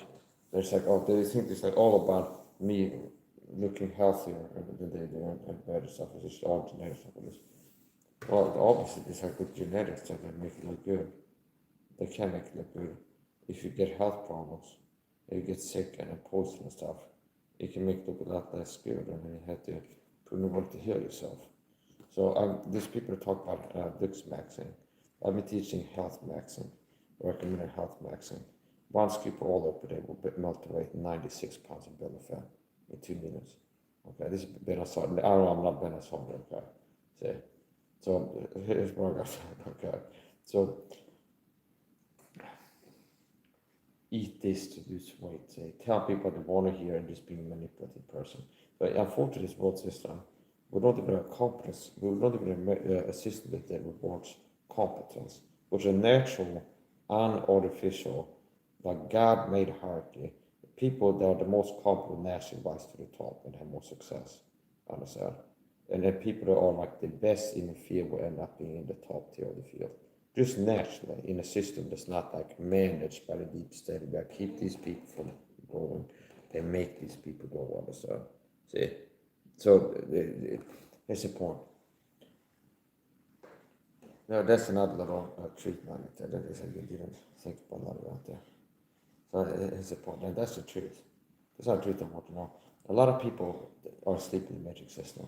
And part of being asleep in the metric system is believing the lies of the system and like having a perception managed was like, it's like if I talk about vitamin C is good for you, and somebody responds like, my uncle got a kidney stone and died of 6 heart attacks, and the doctor said it was the vitamin C. Okay, it's like, oh, because somebody says this, a doctor said it. It's like that has more weight now. Okay, I'm not joking. I call it. I go. There's somebody comes in to like poo-poo my advice or making lies. I said, my uncle got a kidney stone. I said it was the vitamin C. So I do believe that. I don't believe whatever. So here's the point. What is the vitamin C supplement that these people are taking if it's getting kidney stones? Is there also binders and fillers like cake and stuff in there, like some kind of non-dissolvable thing in there? Because sometimes we have to throw B complex tablets of what is in water. There's some powder that doesn't dissolve. Okay, see. So if there's a vitamin C tablet and the stuff that doesn't dissolve, what if that's what's causing the kidney stones? And not the vitamin C. So the vitamin C is like, well, if there's somebody that's like, well, there's something indicating that vitamin C can give kidney stones. Well, what else is in there? What is the vitamin C supplement? I'd be curious. Or is it tablets? Is it pure ascorbic acid, crystal, vitamin C, and vitamin C in crystal form? Or is it a tablet that the study is looking at? So it's just vitamin C supplement, and they ignore that the other ingredients. There's a caking ingredient, this and that and the other thing. And some of these things might be should put in water and stir. The vitamin C will mix with the water, but these things that don't dissolve in there. What if those ingredients are causing kidney stone? Okay, and not the vitamin C.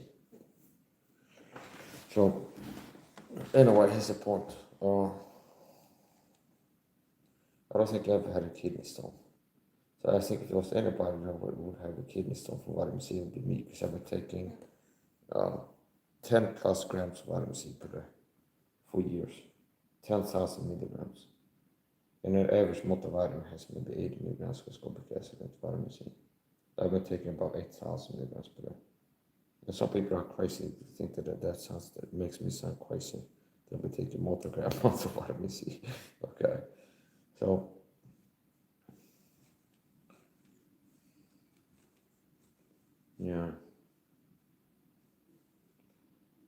I had a post here about my health practice 2022.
It's definitely a masculinity.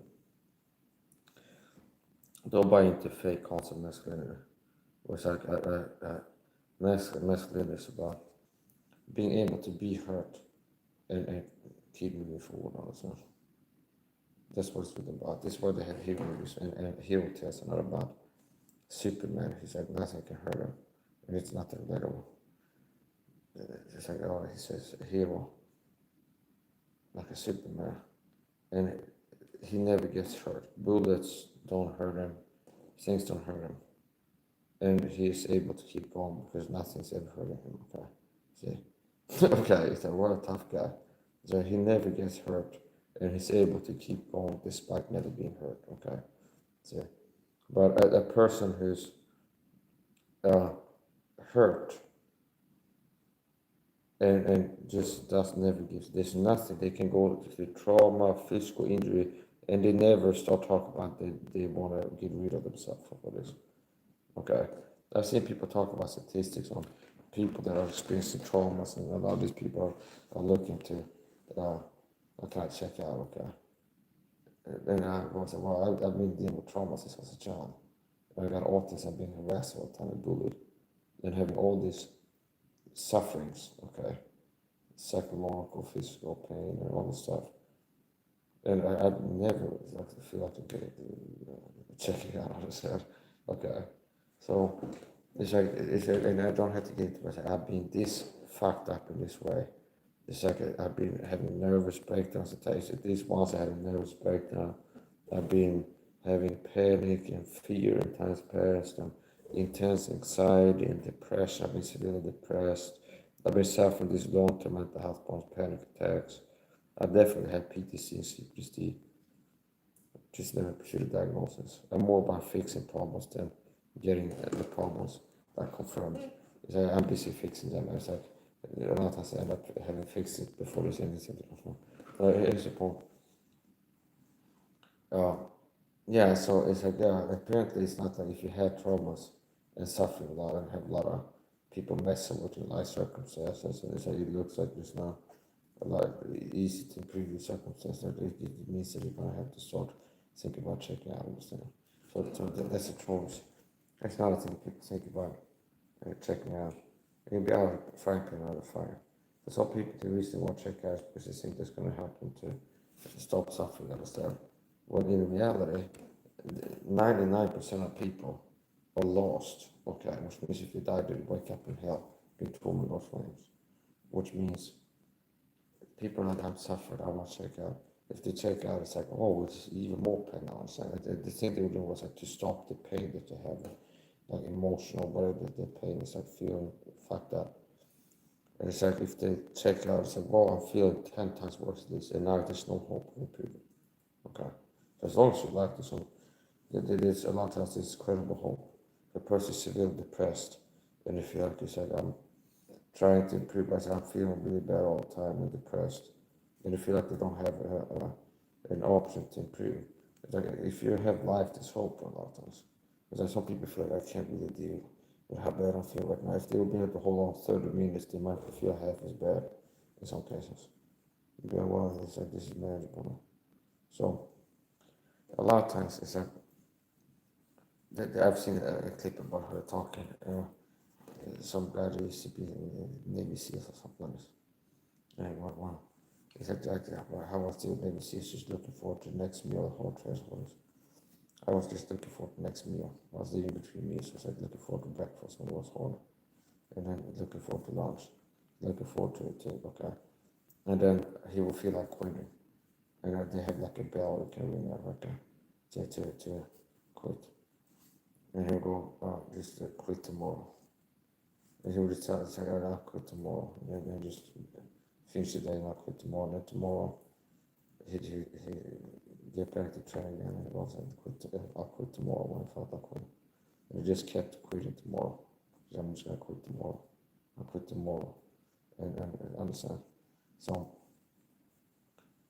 you can use that to be wild. It's like, yeah.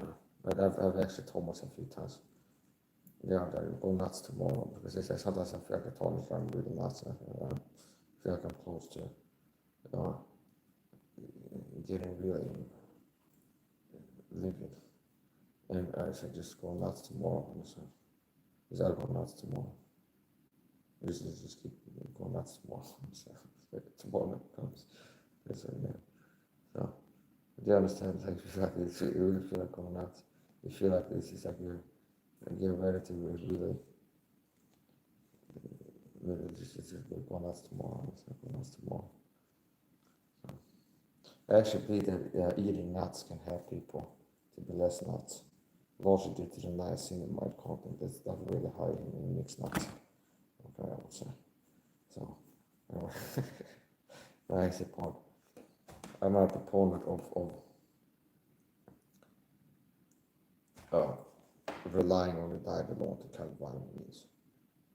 Okay, I'm a fair proponent of supplementation. I remember I'm not a doctor. Talk to the doctor for making any changes to diet, lifestyle, supplementation, and medication. Talk to the doctor before starting to stop taking any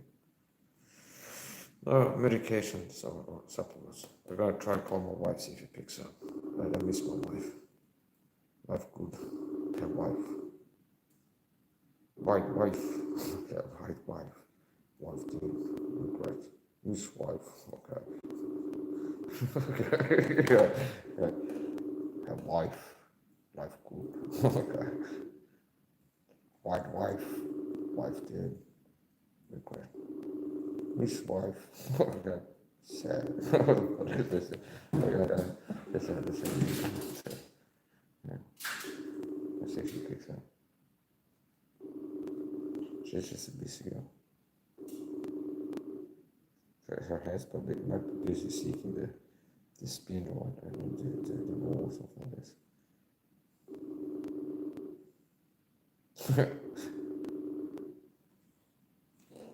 She just sits at home and eating stuff.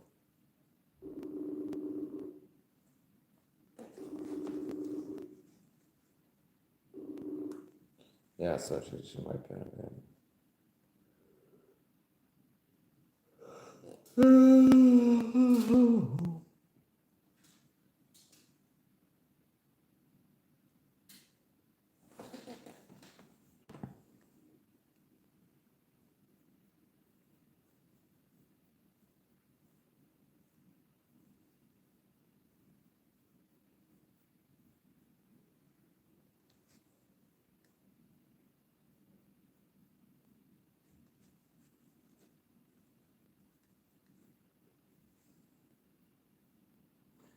Yeah, people are stupid.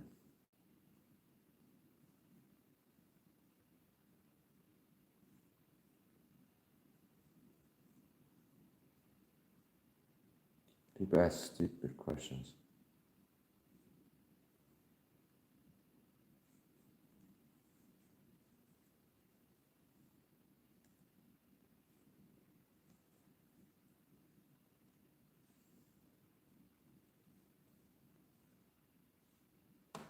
Yeah, it's not a lot of people. I also person was in the before. They said that a lot of the haters have low IQ. which is true. I believe that's true. Meaning, statistically, the lower your IQ is, the more likely you are to be an internet hater. I remember that there's some kind of stat that I saw somewhere. It was an Instagram post maybe, about it's like the lower the IQ of people surround themselves with, the more likely you are to have to use violence to keep people from fucking with you. Whereas it's just like the higher the IQ is, the less violence is needed. It's like the lower the IQ is of people around it, I don't remember exactly what it was like. It's possible that there's something to do with peace in that possible. It's like IQ and violence and almost hierarchies of those of what is like that. Like the lower the IQ of people around it, the more likely to have to exhibit like violence or something like this. And the higher the IQ is, the less violence you have. So possibly it's more accurate to be like the higher your IQ is, the less likely you are to be violent around people. And the lower your IQ, the more likely you are to be violent.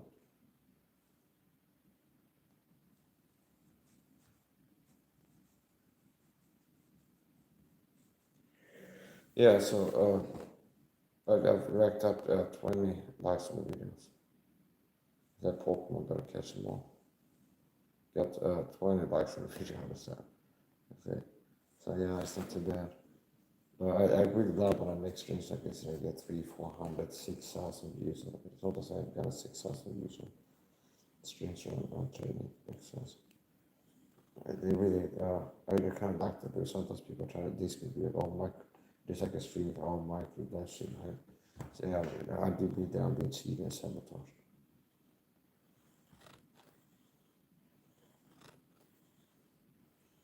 So,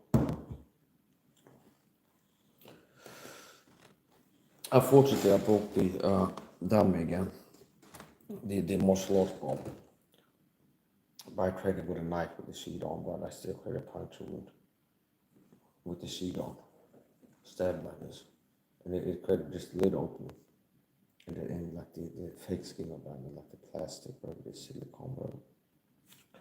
And then from there it spread and spread, and now it's kind of like this wide. So it's not good.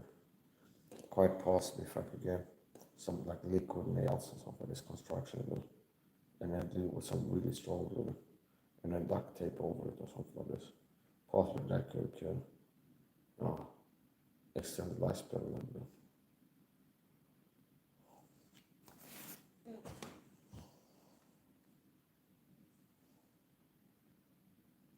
It's kind of crazy what I've been putting my body through all the training, how much I've been training, and then how much of a toll I've been putting on my body, and I'm still here walking around also.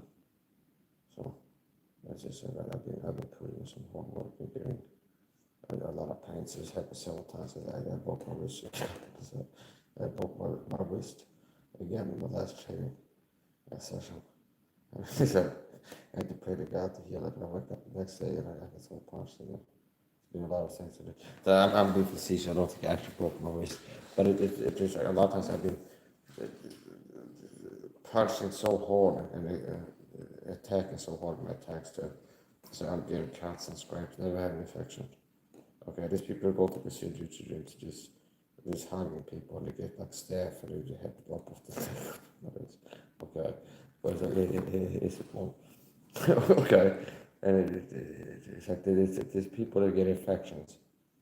So somehow, despite using that dummy like that for years and hitting it hard enough, it's like my skin break open, and I've been like punching, and it's been on the floor the day before, like sand and dirt, and I'm like punching that into an open wound, and then I still end up not having infection there. So, but I think that it's like hundreds of times it's like a cat, and it takes a lot to discover it. It's like a dirty thing. It's kind of like strange when you have an infection there somewhere. And all the times where it's like my wrists have been hurting after doing bare knuckle, or it's a lot of hard shots.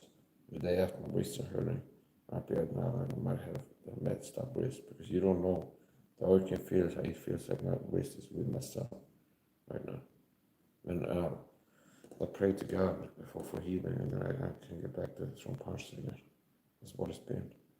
So hopefully God will help me to keep staying fit and non-injured enough to be able to keep being active physically and exercising different ways. Doing leg day and arm day and martial arts and everything else. And part of how I look at my spiritual walk, my walk as a Christian, it's not, there's some people might do, that they have a health problem like a cold. And all they know about like God helping them is like waiting for God to hear this magic wand of heaven to just snap the cold away from his eye. God, I pray help me get health. So it is just waiting for God to just go poof, okay, you're cured or something like that. So when how I look at how God has been answering my prayers, at least in part, there might be some spiritual, like magical, I said mumble jump, but like some model that is beaming from heaven to do a little bit of healing. So, okay. And but there might be a little bit of like God just make me a little bit healthier, supernatural. I'm not doing anything just because I prayed to help me be healed. But a lot of times it's like after praying to God, I believe in praying to God, but won't for sure. So I'm praying to God, and thanks to God, I know about ways to heal and help recovery and things like this, to help recovery and to can I set myself up for better healing and things like this. And then I'm applying that. So I said, I'm praying to God for healing, and then I'm praying about that I already know can help me to heal, like the supplements and this, that, and that thing. And the reason I know about these physical things that I need to do to help myself to heal something, recover, is thanks to God and prayers I said before, where I'm asking God for stuff, and I discover the truth about supplements and what I need and stuff. So you don't want to be a Christian to just you're lazy and you're praying to God about being healthier. Okay. Well, the other side is like you don't drink water and you start having headaches because you're dehydrated. Pray to God to fix the headache. When in reality, you need to hydrate. Okay. Maybe pray to God, it makes it more likely to have like that. It's like, oh, maybe I have a headache. And then maybe God can answer prayer by having you realize that, oh, maybe the headache is caused by me being dehydrated right now.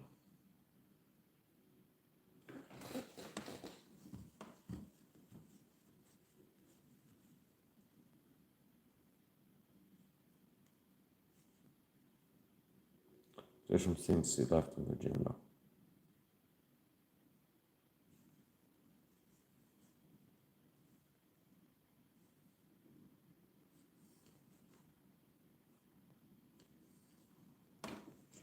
So I try to call my wife and see if she happens.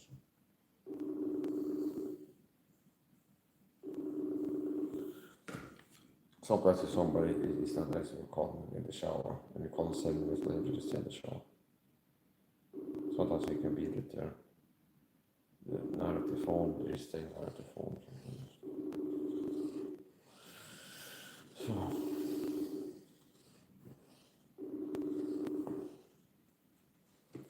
one of the things that I do to be healthy is work to manage inflammation of the body. That's what it boils down to. Working to lower inflammation if you feel like it's too high, and work to keep it low. Like not doing a lot of things to give myself inflammation that I think to be unnecessary, like eating sugar, for example. Eating sugar, eating or drinking sugar gives inflammation. I count it as unnecessary. So this exercise might give me a little bit of inflammation, soreness in my waist, a little bit, and a little bit of inflammation here and there. But it's not what I've used, it's not pointless. But it's exercise if you have this reality. Like eating sugar gives me inflammation for sure, quite a lot of it. And it's not really used to it. It's not helping me stay in shape. It's not building my skills. It's not like scooping ice cream or something. So I need to get better at that or something. This is like a real need to get better at that. Or that really like I have an interest in spoon handling or something. But it's a point. It's not really that meaningful. There's not a real need to be eating sugar, which just eating inflammation. So the supplements I take are antioxidants. anti-inflammatory. Then there's things that I avoid eating, like sugar. At my birthday party, I had like 4 ice cream cones. Okay, so I used to be. I went from a high sugar diet to low sugar diet, but then maintained low sugar diet. And initially, from going to like most people getting 20 plus grams of sugar per day, 50 plus grams of sugar per day, going like less, like a lot less. Like if you have low sugar diet, and it's easier to do if you do overnight fasting too, to get into a low sugar diet. And then for a while, it'd be like daily low sugar on the daily, and then I would give myself a cheat day here and there, and then buy some ice cream and pig out and love ice cream, or buy some wine gums and ice cream, and eat it. Okay, I would give myself a day or two of a cheat day, and you end up being 2 days sometimes. If I took a cheat day, a cheat period would be like 2 days. Because sometimes I buy maybe 2 packs of ice cream, I finish one, night one, and then this is some over, and I finish that the next day. Now, at a certain point, I'm like, okay, let's take from like daily less than 10 grams of sugar, and or at least less than 20, maybe sometimes it'd be a little bit 10, maybe if I had some chili sauce, that's some sugar, too much, and I go 10. But here's the point: like a low sugar diet, less than 20 grams of sugar per day, as opposed to 80 plus. So according to the statistics, the average American consumes above 80 grams of sugar per day. So going from 80 plus to 20 minus, okay, that's a low sugar diet. And I'd say most days it'd be lower than 10, lower than 5 even. No added sugar. Like with the system, there might be like an homemade meal where it's like hot dogs and potatoes and this and that. And if something has sugar, it might be like if I buy sriracha and chili sauce, something like this, has some sugar in it. Maybe I got 7 grams of sugar that over meal because I had a chili sauce that sugar in it. So it's like a no sugar diet. And it's easy to maintain it if you eat it only one time per day. So going from a high sugar diet to a low sugar diet, like daily low sugar, less than 20 grams of sugar per day. And then now I go, okay, it's been a week or 2 weeks, no sugar. It's like, let's give myself a cheat day. I buy some candy. And I will have like maybe 1 to 4 cheat days, high sugar days per month, where I could eat ice cream or candy or something. So I could have some ice cream or candy. Then I went like, let's take to the next level. So I've already gone to like daily low sugar, let's say grams of sugar. And then maybe 1, 2, 3, 4 days per month having that cheat day eating sugar. Okay. Let's take it from that to 30 days straight with no cheat days. Okay. A whole month, no cheat days. So it's like next month now, no sugar, no cheat days. So keep going the normal stuff, daily low sugar, only without cheat days this month. And after deciding I do, and then do it again. And now and then it goes to like, okay, now I can stop cheat days. And it's happened sometime, okay, maybe it's after 2 months I'll have a cheat day. Like the frequency of cheat days is gone down.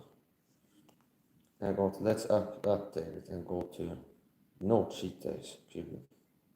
And for a while at least. And I've had updated to like, yeah, no, I'm not gonna do cheat days.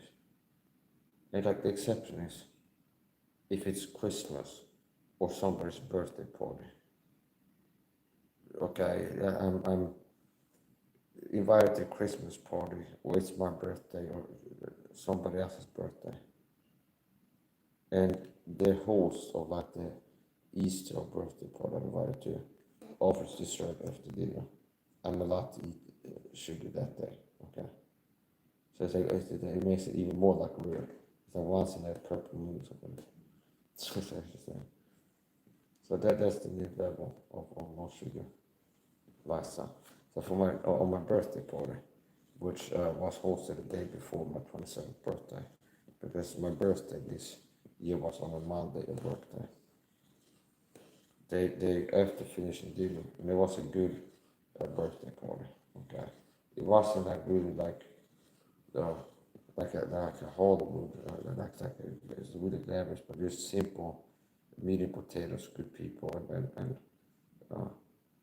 spare time with people, and things like this. So that was a good birthday, but I liked it. Go after dinner, they said, well, we have ice cream cones for dessert, so I would like it. And I go, yeah, sure, okay. And they have like ice cream cones. And it's like, you have one ice cream cone. No, you ice cream cone. I'm not gonna be satisfied. Not satisfied one. Maybe I could have another ice cream cone. Okay, exactly what I said. Okay, have another ice cream cone. Oh yeah, sure. Get another ice cream cone. And I said, I turned to call them. It's like I'm greedy. And it's like I'm constantly like socially scared. It's like how close I got to embarrassing level. Like they have some ice cream and ice cream cones. I'm like beating up all the ice cream that maybe we want to have put back in the fridge after 10 years. You have an ice cream cone. It's like maybe another ice cream cone. Okay, can I have an ice cream cone? Yeah, sure. He said to himself, okay, yeah, okay, I got an ice cream cone. I have 4 ice cream cones. Okay, okay, and then it's like towards the end, it's like where it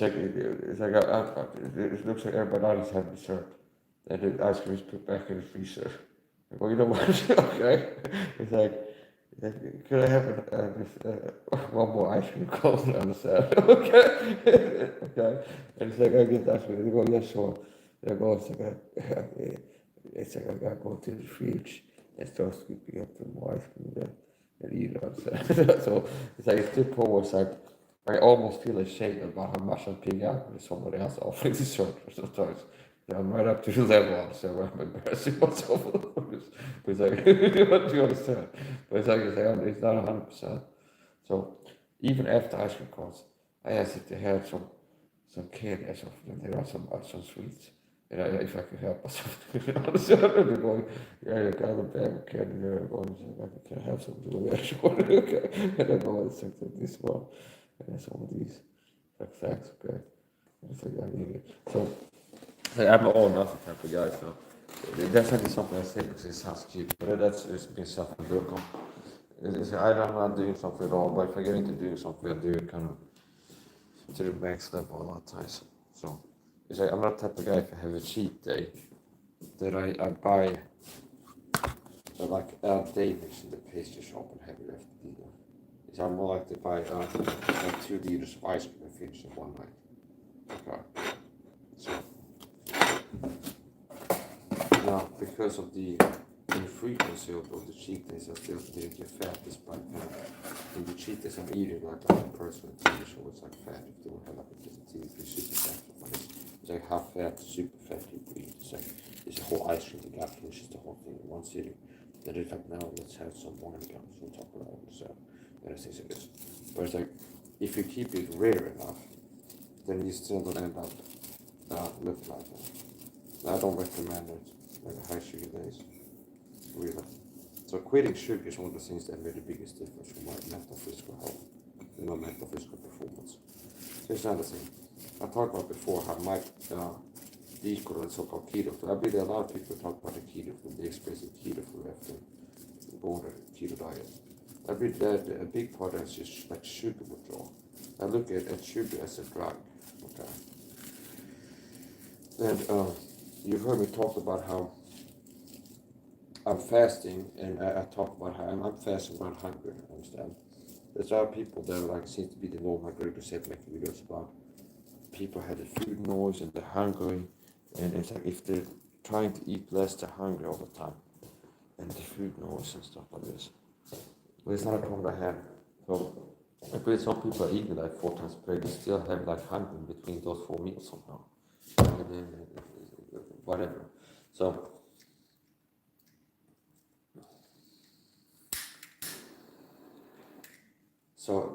here's the point. So the way that I live now, fasting, do 1 month fasting, eat 1 time per day, fasting 20 plus hours. I don't have hunger, which means I haven't felt hungry since I woke up today. I fasted for more than 20 hours. And I don't take drugs, understand? that I smoke cigarettes and eat coffee, I don't really think that's gonna solve a person for everything hungry. So here's the point. And I'd recommend one of these things. I smoke a cigarette. That's the point. So my point is this. The way I live my life, I do all my fasting, I eat 1 time per day, 9 or 10 days. Without any hunger. So I don't go around feeling hungry. Some people might think that he's eating 1 time per day, fasting 20 hours. So he wakes up, does eat breakfast, lunch, afternoon, he eats 1 time towards the end of the day. He's gotta be hungry a lot of time. No. The only time that I wake up in the morning feeling hungry, so typically my omelet meals are at the end of the day. So I wake up and then I eat not long before going to bed. Is how I do the omelet fasting most of the time. But I feel like I'm done with the day and I'm getting ready to go to bed. Not too long before that. It's like towards the end of the day. Which means if I wake up at 9, I might have my omelet meal at 9 in the evening. Or 10 even. So here's the point. The only times that I have, and then I wake up next to say I have my omelet meal at 9 in the evening. Fall asleep at midnight and wake up at 9 in the morning. And then next day I have my omelet meal at 9 or 10. I don't have hunger wake up the next day or during the day.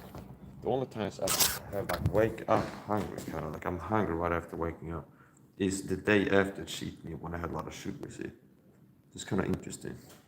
But the only times where it's like I have, oh, it's like I'm feeling hungry is the day after having a cheat day or eating a lot of sugar. Then I wake up in the morning, I feel hungry. Understand? See, so.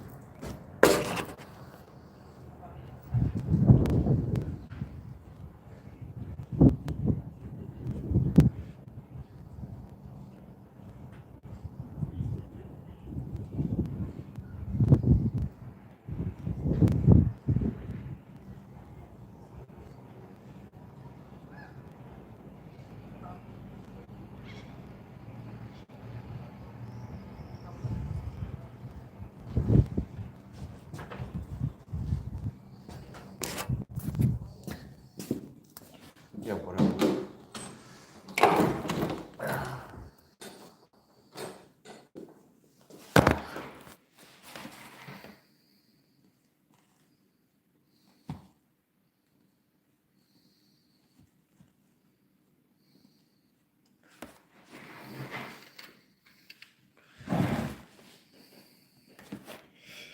Well, fasting, well,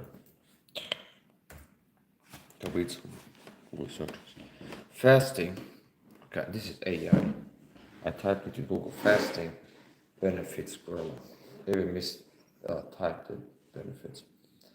And it says fasting helps stabilize ghrelin, the hunger hormone, by resetting body's appetite cues. While ghrelin levels spike briefly during fasting periods to signal eating times, long-term fasting prevents these levels from remaining permanently elevated. Over time, your body adapts, improving appetite control or managing cravings.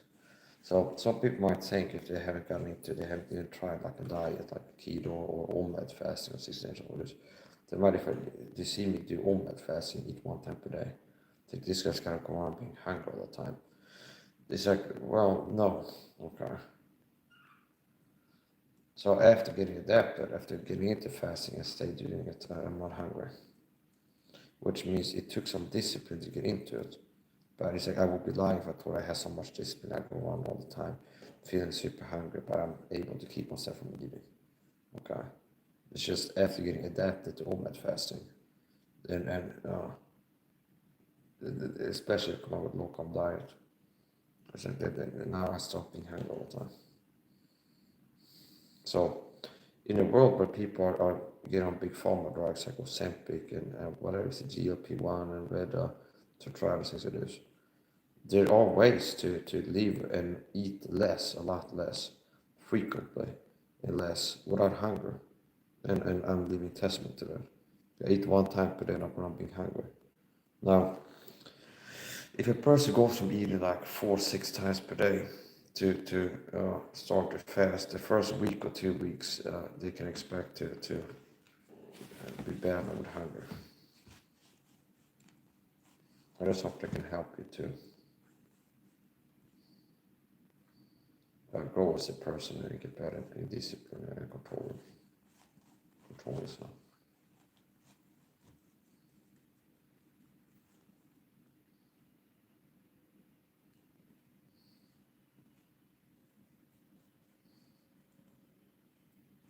Like silly kings talking inside the soccer toes in chat, getting blocked. I like to go live with the chat and tell I turn it off a lot of times because it makes it be zero risk that I'm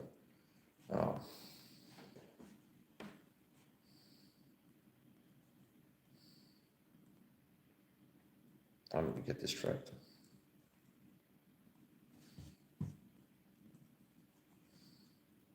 I'm on Kick now.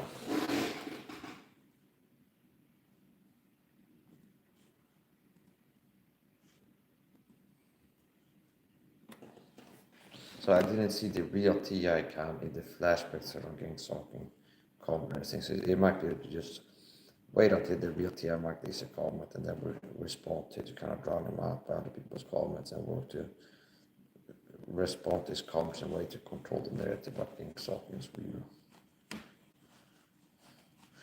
I'm surprised I got 3 likes on my Getting Stuck in Sweden video upload over there. And the 4th one was mine. So for some reason when I upload Facebook reels, Instagram reels, somewhere I don't know, there's a pattern I'm not getting that many views and okay, that doesn't really hurt me a lot. I do feel annoyed if I feel like I'm being shadow banned by the algorithm and the work to keep people from seeing my videos. Okay, you can notice that by low views and not much engagement. There's another thing about social media. Being a person is producing content, and here's how I do things. I'm not a person who's like, what will make me more popular, and then I kind of mold to that. Understand? This is not my style. I like to do it like that. So I'm more authentic than a lot of people are. It's like a lot of people are doing more where it's like what's the current trend, make more videos about that or something like this. With me, it's more like natural. If I see a video that triggers me, I might feel like I see a video about where we set scam testosterone, and it makes me ignore that in the video triggers me. That's it. Go live and make a video talk about where we're setting a scammer. Okay. They're not like, well, right now it's 4 p.m. in America, so if I make a video about where we're setting it should give me more returns on use like this. This is just simple. It's like something I feel like talking about. And this is what I end up talking about in the video. And also the sudden path, if I can kind of, it's like I know that my gaming streams don't get me a lot of views. They get ridiculously low views. I can spend 6 hours doing live anomaly mode gaming, playing video game for like 6 hours, and I get maybe 12 views if I sit up 6 hours playing that video game on my channel. Reliably, I notice I get barely no views consistently. I got 3,000 subs, but if I go live on my laptop, generally I don't get many views. If I go live on my laptop, I get many views.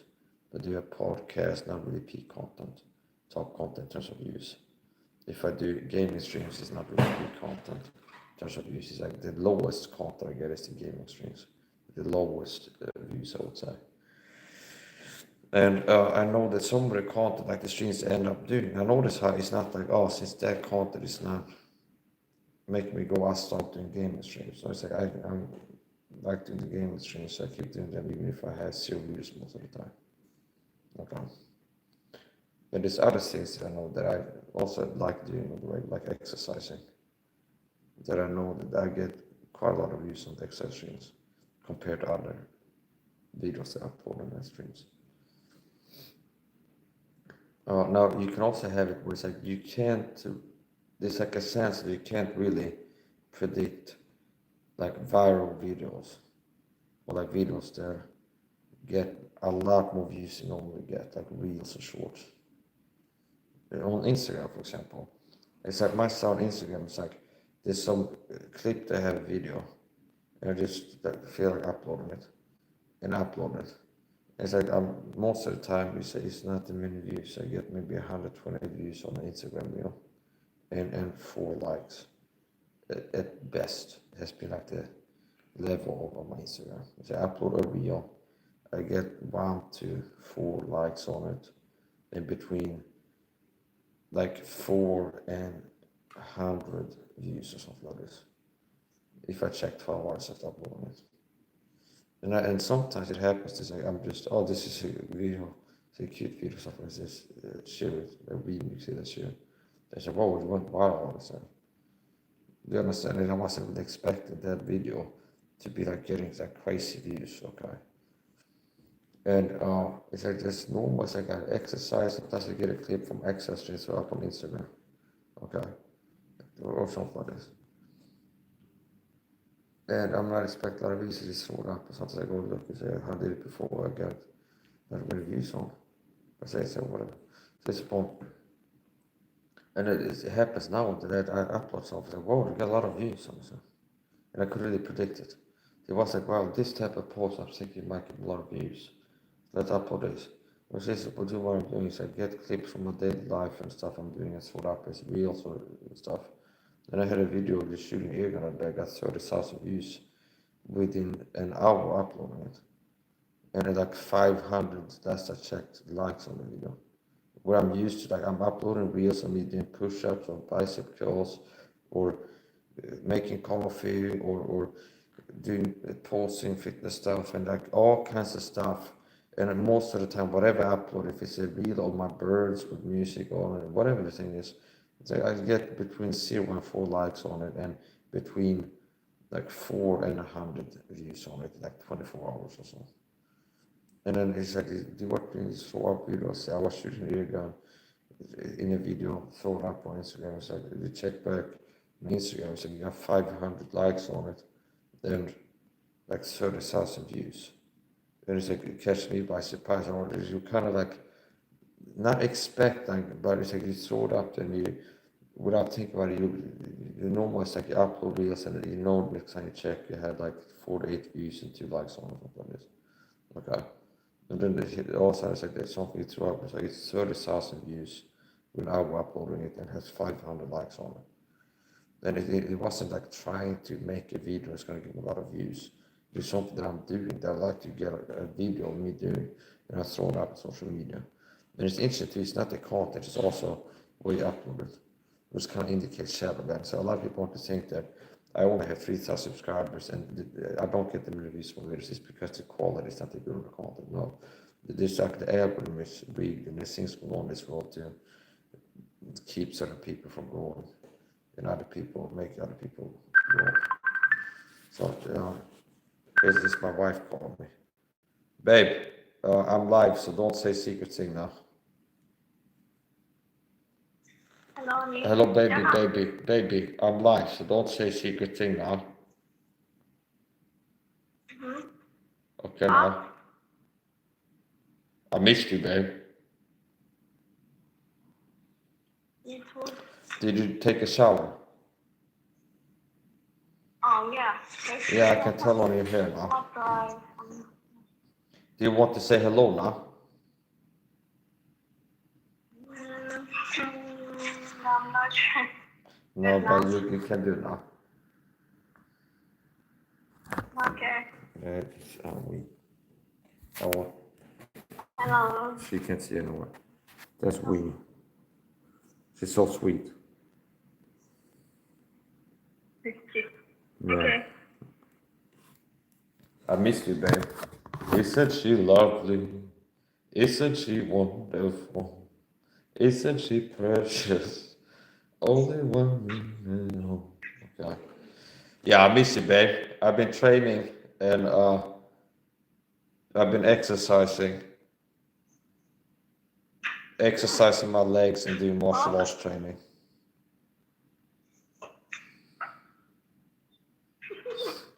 Yeah, Pop. She has a puppy dog, they said. How old is your dog? It's 1 month, right? Yeah, about that. Yeah, 1 month. So a family has a new dog. So they adopted a stray, okay? So in Thailand, they have a lot of stray dogs. And I told you before, in Sweden, we have a lot of stray dogs. But in Thailand, they have quite a lot of stray dogs that turn wild, okay? So these dogs that live in the street form pretty much like impromptu wolf packs. So they return to their primal instincts of forming packs and like roaming the streets hunting. But it's like their hunting instinct is channeled into going to restaurants and like begging and until somebody throws some food at them or something like this. But it's still like returning to the roots. So it's like a domesticated dog becomes more like humanized. I mean, it's like it changes a bit. It's a dog with humans. But if a dog becomes a street dog, he'll end up being part of a pack of street dogs with form packs, like wolf packs. So it's like these dogs come from wolves. So they return to their like primal instincts. It's like the feral nature. It is like they pretty much they might be looking like these, but it's like they're basically wolves on the inside of themselves. Then they become more like that. Where it's like they return, they have a pack, they have an alpha, they have different like ranks, and they're a wolf pack basically, and they roam in the streets. Now a wolf pack will be having like an area that's like their zone that you live inside of, and they'd be walking around and looking for food and hunting basically in the wild. They'd be tracking scents and looking for prey to hunt. But the street dogs in like urban areas, more or less, they return to being wolves, but they not really run into the forest trying to catch deer, okay, as a dog pack. It's like the hunting instinct is walk around as a pack and go to some place where there's humans, and the hunting instinct is channeled to get to where humans are, because they've learned that if you get to where humans are, some humans will throw food at you. And or they'd be like a trash can, like rubbish food on West Lake or something like that. It's like, so, it is kind of interesting. But with family, they adopted a stray dog. This, what I guess was a puppy. So this dog was a stray dog before, but like a street dog. Honey, looks like your dog, it used to be a street dog, right? A stray dog. Straight dog. Okay, now. And he's a puppy, so did his mom live in the street too with? Yeah, yeah. Okay. I think 1 month. My dad, he allowed 1 month. Okay. So that's pretty rough to be like a dog mother with dog puppies and live in the street. I'm saying it's gonna be dangerous. But that's more natural than just living in the wild and have the pups and the forest might be bigger or something like that. So it's the point.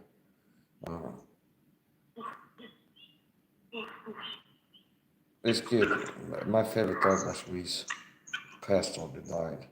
And suspected to have died from a snake bite. Okay. Nobody's, I'm not 100%, but we told me and that she and her mom said she got bitten by a snake, as the dog was. They saw it running around chasing something in the woods around the house, and then they found him dead outside the house, just laying on the side, dead. Okay, and at first I thought he was sleeping, so before they saw him run around acting like they were barking and finding something or chasing something. And then they understand this, I guess they would like look out the window, see the dogs run around in like the rainforest around the house and bark, act like they're fighting or chasing something. And then just, I guess like dogs being dogs, whatever. And then later on they found Jet outside they're just dead on the side of the outside the house. Then he had like some mark on his nose or something like this. It looked like it could be fangs or something like this. So it's suspected to cause of death to be snake bite. There might have been a snake in there that they were fighting. And then it's like a Thai snake. So in Sweden it's rare to have a dangerous snake. But in Thailand they have some snakes that are very dangerous. And they have more than one dangerous snake. Whereas in Sweden there's only one snake that's dangerous. So if you learn what that looks like, it's like you can know if that's dangerous or not. So any snake that's not that specific snake, that's like easy to tell. It's like stands out. It has like a black, gray, white pattern. There's like zigzag, like diamonds on it, in the middle, kind of a pattern. So like any other snake is like a golden snake, and it's like a copper, it's a snake that's called a copper lizard for some reason. So I don't know if it's like the name, whoever, it's like that's classified as a lizard. You know, it doesn't have any legs. So it's like somebody's making fun. Somebody's like an April Fool's joke. Maybe some guy was, I was in baldness. So there was like a guy, but it was just, so somebody's crazy. Just go, this is a snake, understand? I mean, but still didn't wrap my head around it. It's like it's just a snake, what do you call it? A copper lizard. But it has no legs and it looks like a freaking snake. There's nothing, look at that makes me think, oh, that's a lizard, understand? It's understand? Okay, it's a snake, it's a snake, but it's called a copper urba. But I've never seen it sprout legs or more. It's any form of its life, understand? So it's just called a copper lizard, but it's a snake. Now that's one of my favorite snakes. Is the copper snake, you call it. The copper lizard. And it's a snake and it has round pimples. It's not venomous. And it's bronze color. It has like, it look like gold or something. I remember keeping balls about that as you keep like being fascinated by that specific snake. That it's like how what it looks like, where it has like gold and bronze color stuff and different. It just looks cool. And it's rare, see, there's also like it's a snake you rarely see. And another cool thing about the snake, it has a quick detachable tail section where it can help to survive with a bird or I don't know, like another snake or something bites onto it. It will lose the last part of its tail and then leave to be snake another day. And I can see how that works because it's the tail, okay? So it's like if this little lizard is like crawling. This is not a snake that starts hunting. It's gonna be behind it, chasing it, understand? So the closest thing to the chasers must be the tip of it, which makes sense. So it's like if another snake or whatever animal might be hunted, or a bird or something, there's maybe some birds that will be hunting that snake. If they get to the tip and catch on to it, they're like chasing to eat the snake. And they bite onto it, and the first thing they can hold is the tip of the end part of its tail. And it detaches. And it's like the thing that was hunting, it has a piece to eat in its mouth. And it might give up the chase, and this guy can crawl off. They might like once it breaks off and they have a piece of snake in the mouth, they might now bother to run after the snake that's still like it's getting away or something. And I think that they can grow the tail out again. It's like they have like a tip of the tail that can detach and they can go back. Okay. It's really cool. So I like this thing for my favorite snakes. There's one last two. The snakes that have overhands. So I remember this. The snakes are venomous have cat eyes. And snakes are not venomous have round eyes. Okay. Which I remember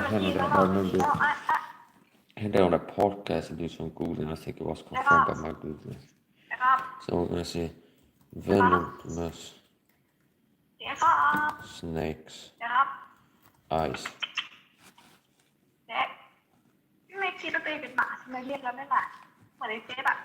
Okay, it looks like it might be news. Control airship is not reliable way to identify what a snake's venomous. A large. You might one of these things where it's like it's kind of like a modern myth. That is actually about what if it has one eyes, it's not venomous, if it has cat eyes, it's venomous. It might be oversimplified. It might be that a lot of snakes that are venomous have the cat eyes. And more venomous snakes have cat eyes than something like globally or so Swedish snakes. I'm gonna show you Swedish snakes.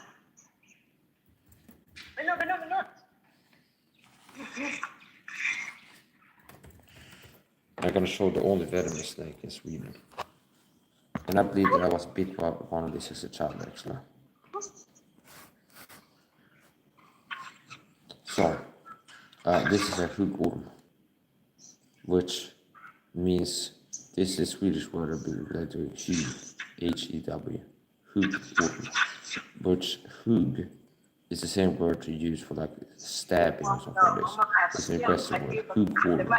So it'll be like a chopping snake or something like this. Chopper snake, chopping snake, or hewing snake. So the word hug is the word that has to do with, if you read crime news, there was like a guy got stabbed and like knivhuggen, okay?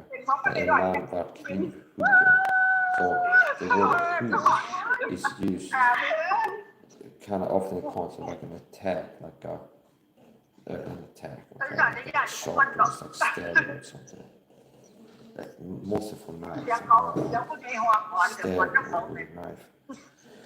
The snake is called hugo, and it'll be similar to like an older sort of hue, Asian dog, I reckon. Whereas something that sharp that strikes the cast and lunges aggressively. And so it is just like a very fitting name because it's a snake that stabs naturally in a certain way. So what is it called? And I remember what's the Latin name is Viperabirus for it. Viperabirus. So this is the venomous snake in Sweden. Which means if you're in the forest to see a snake, it's easy to know if it's venomous or not. If it's not this, it's not venomous. And this is distinct, and there's no other snakes that look similar to it. Other than maybe this more or less rare color scheme that it can present in this like dark monocolored, more or less like black. It might be mistaken more easily for a golden snake. But it has a high visibility pattern like this, so it stands out in the forest if it's on grass or something like this. It's easy to spot it. And the only time this will bite you is if you step on it pretty much. So it is not hunting humans. It's not like going around looking for campsite of humans to bite or something like this. It's like most people are going to be bit because they accidentally step on it. Or start playing around with it or something like this. And it just reflects the defense itself.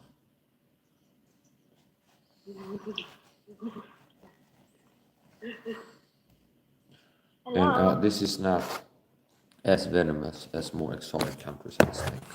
Where there is a lot, I guess, like a puff adder, king cobras. I'm not expert venomous snake, but it's like they have some snakes. They're like super toxic. And a lot of people get bitten from the method or quick to die. This snake, like a lot of people survive being bitten by it. And most people don't survive. Other people that have some medical condition, or they're really small like a child, or it's like they can't make it to the hospital. So I would guess that as with a lot of things, the injection site where the snake bites it matters in the survivability. Because you'll have swelling a lot of times if you get bitten by a snake. If you get bitten in the neck, I reckon that maybe it's like 9 or 10 people that will die if they get bitten by this snake in the neck. Because it might swell up and lead to a reaction where the airway is closed. And if you can't have doctors open, sometimes you might die. It's similar to, I think, some people die just from a bee sting in the neck, and the bee sting swells up. Yeah, babe. Oh, I want to show him now. Wow, you beautiful and dog beautiful now, but you more beautiful. Oh, hello, Jakub. Hello? How do you say his name, babe? Jacob. Okay. Jacob. Okay. So I actually named the dog. She asked for a name suggestion for the dog, and I'd like to use biblical names. So I helped to name a cat before. She had a cat called Uz, U-Z. Okay, Uz. And because she asked for an name, it's kind of like the awkward Swede. It's like, oh, and it's her first thing that comes to mind, biblical names. Okay, that's a joke. But that's a point. So, and the Jacob. Hello. Then I asked her after I suggested that she asked for a name suggestion, what let me know I'm called Jacob. That's a biblical name. And I said, can you pronounce Jacob? I said, yeah, but I might have to pronounce it Thai style. Honey. Yeah. Yeah, I missed you, babe. I missed you, babe. Me too. Yeah. แล้วก็ไปไหน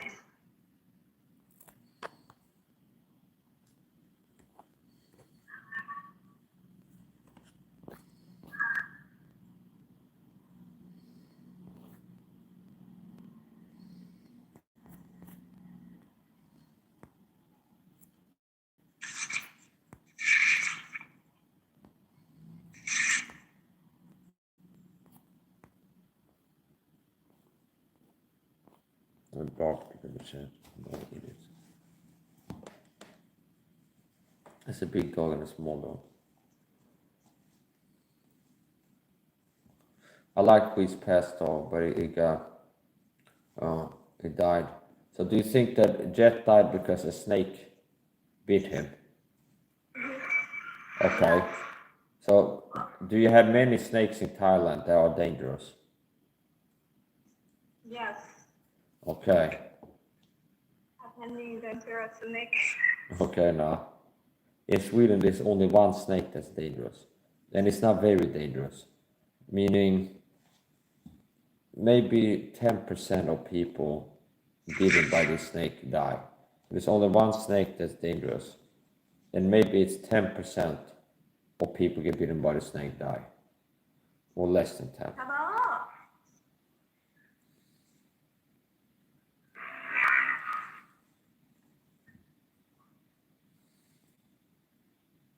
มีพวกมาพวกมาพวกมาพวกมา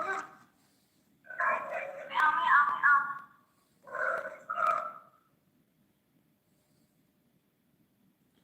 Chundara.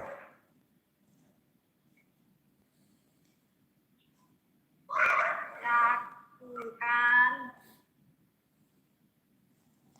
And I think that they live on things like rats, like small mice, rats, frogs, things like this.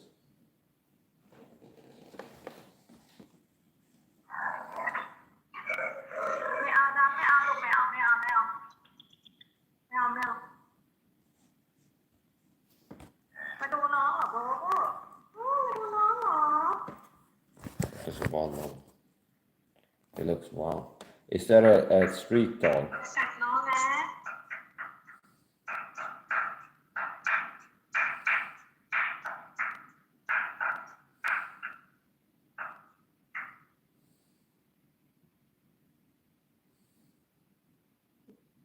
The dog is checking out the small dog.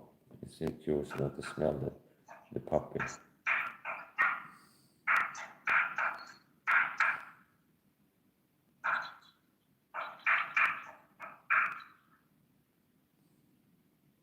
That's cute, no? He doesn't like a puppy. He doesn't like think that puppy's cute if he's got puppy. งานจะล่วงจะล่วงจะล่วง The dog looks like it has a German Shepherd in it. So they have like rare breeds in Thailand because they have stray dogs and some has a walk by and it becomes a street dog somehow. Some has like a Doberman and it becomes a street dog. And then some has like a Labrador. And it's like they have all kinds of breeds that start being cats and they become street dogs somehow. They just breed with each other. เฉยๆอย่านับ And น้อง they นะ have like breeds of dogs that are walking around.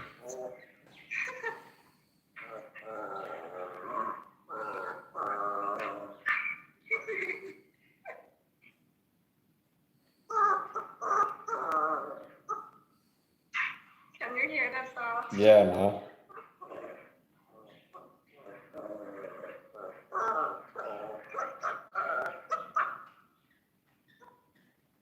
Looks like they're talking to each other. Looks like they're talking to each other.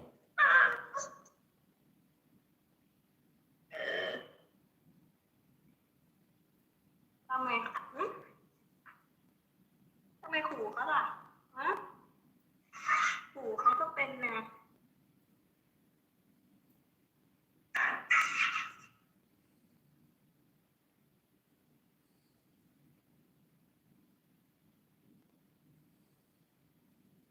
some bone he want to smell. Yeah, I can see that. He's curious about the puppy and he wants to smell the puppy.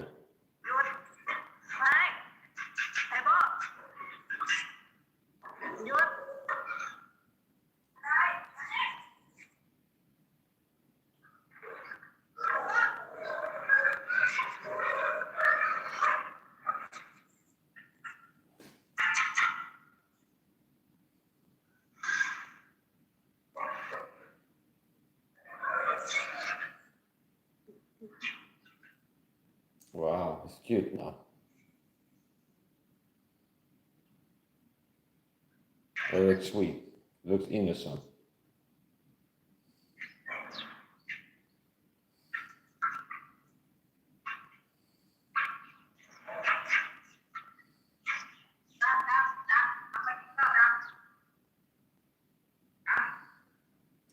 So he's eating rice, right?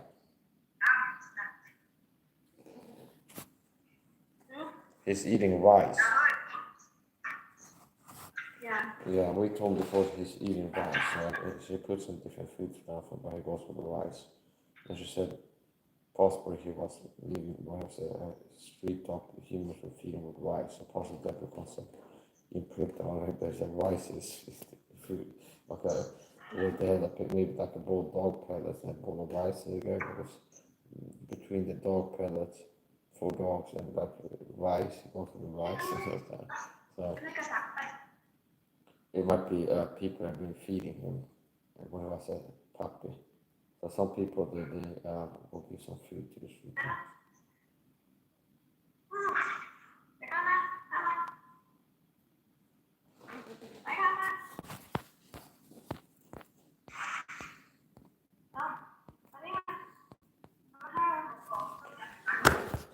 How about food shopping?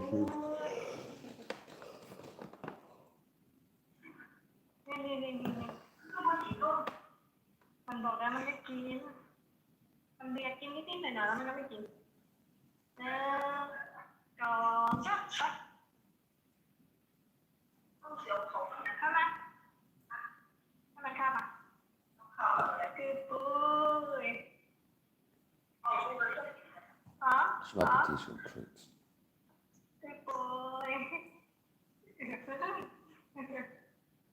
ปล่อยก่อนปล่อยก่อนปล่อยก่อนเร็วๆ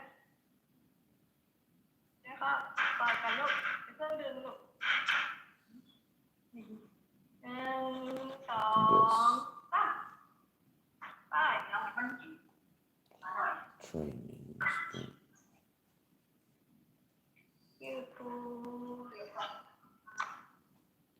เอาไหมปล่อยขอเข้ามาเดี๋ยวก่อนขอ1 2เดี๋ยวเพิ่งนี่อะไรมันก็บอกแล้วซื้อตับให้มันเอาปากของมันบอกไม่เอาเดี๋ยวเอาอาหารแมวให้มันก็เลยก็มีแมวเขามันก็ต้องเขา So there's like a word about me being believed as I speak the truth of conspiracies, like being soft, which are just people have a job to come and sit down and brag so much, yeah. 1 2 3ไปไม่เล่นนะมันเดินตามแม่ไปแล้วนะ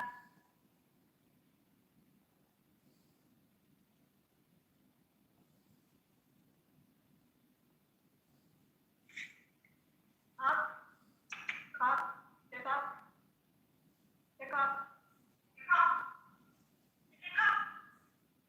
เดี๋ยวป้าบอกให้กินได้หน่อยเดี๋ยวครับเดี๋ยวครับมานี่เดี๋ยวเขากัดเอานะเขากินข้าวอยู่นั่นน่ะอันนี้ครับไปนั่งดูเขากินข้าวค่ะติดปากของไว้กินข้าวกัน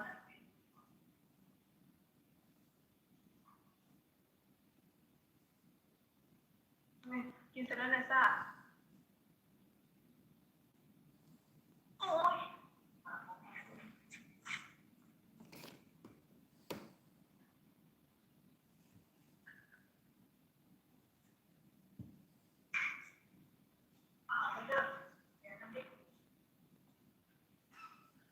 What? Honey, maybe I'll start cooking soon. Okay, I will eat soon. Okay, babe.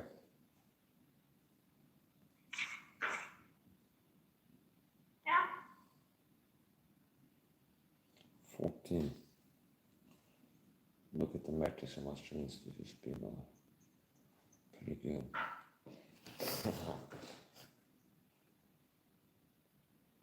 Yeah, I feel like a news channel and we were saying, okay, the ratings, and it's that's ratings. That's ratings. So I can tell people to online. Or whatever. I might start cooking pretty soon, babe. Okay, man. Yeah. I'm gonna end the laptop stream. เมื่อกี้ไอ้พ่อมาจะเอาหมาน้อยหนูอุ้มแล้วก็กระโดดไปนี่หนูกระโดดเข้าตัวหนูนะจะเอาหมาน้อย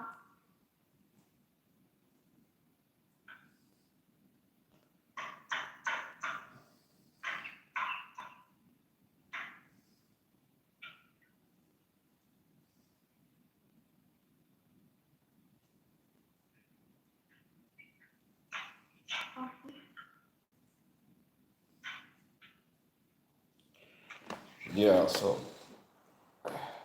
what did you eat, babe? I will eat ผัดกะเพรา Pad krapau. yeah Okay, no. ผัดกะเพราอย่างนี้ Pad krapau.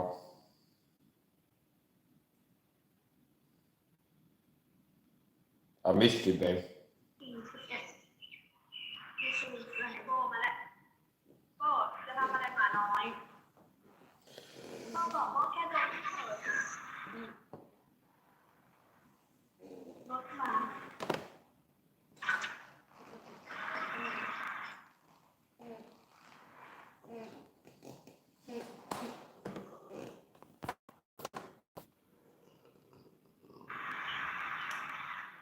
I'm gonna finish up. Thanks to people who hit the like button on the stream. And left decent comments. And people that leave decent comments, so it's not to get blocked. โบ So I gotta finish up, so then do that.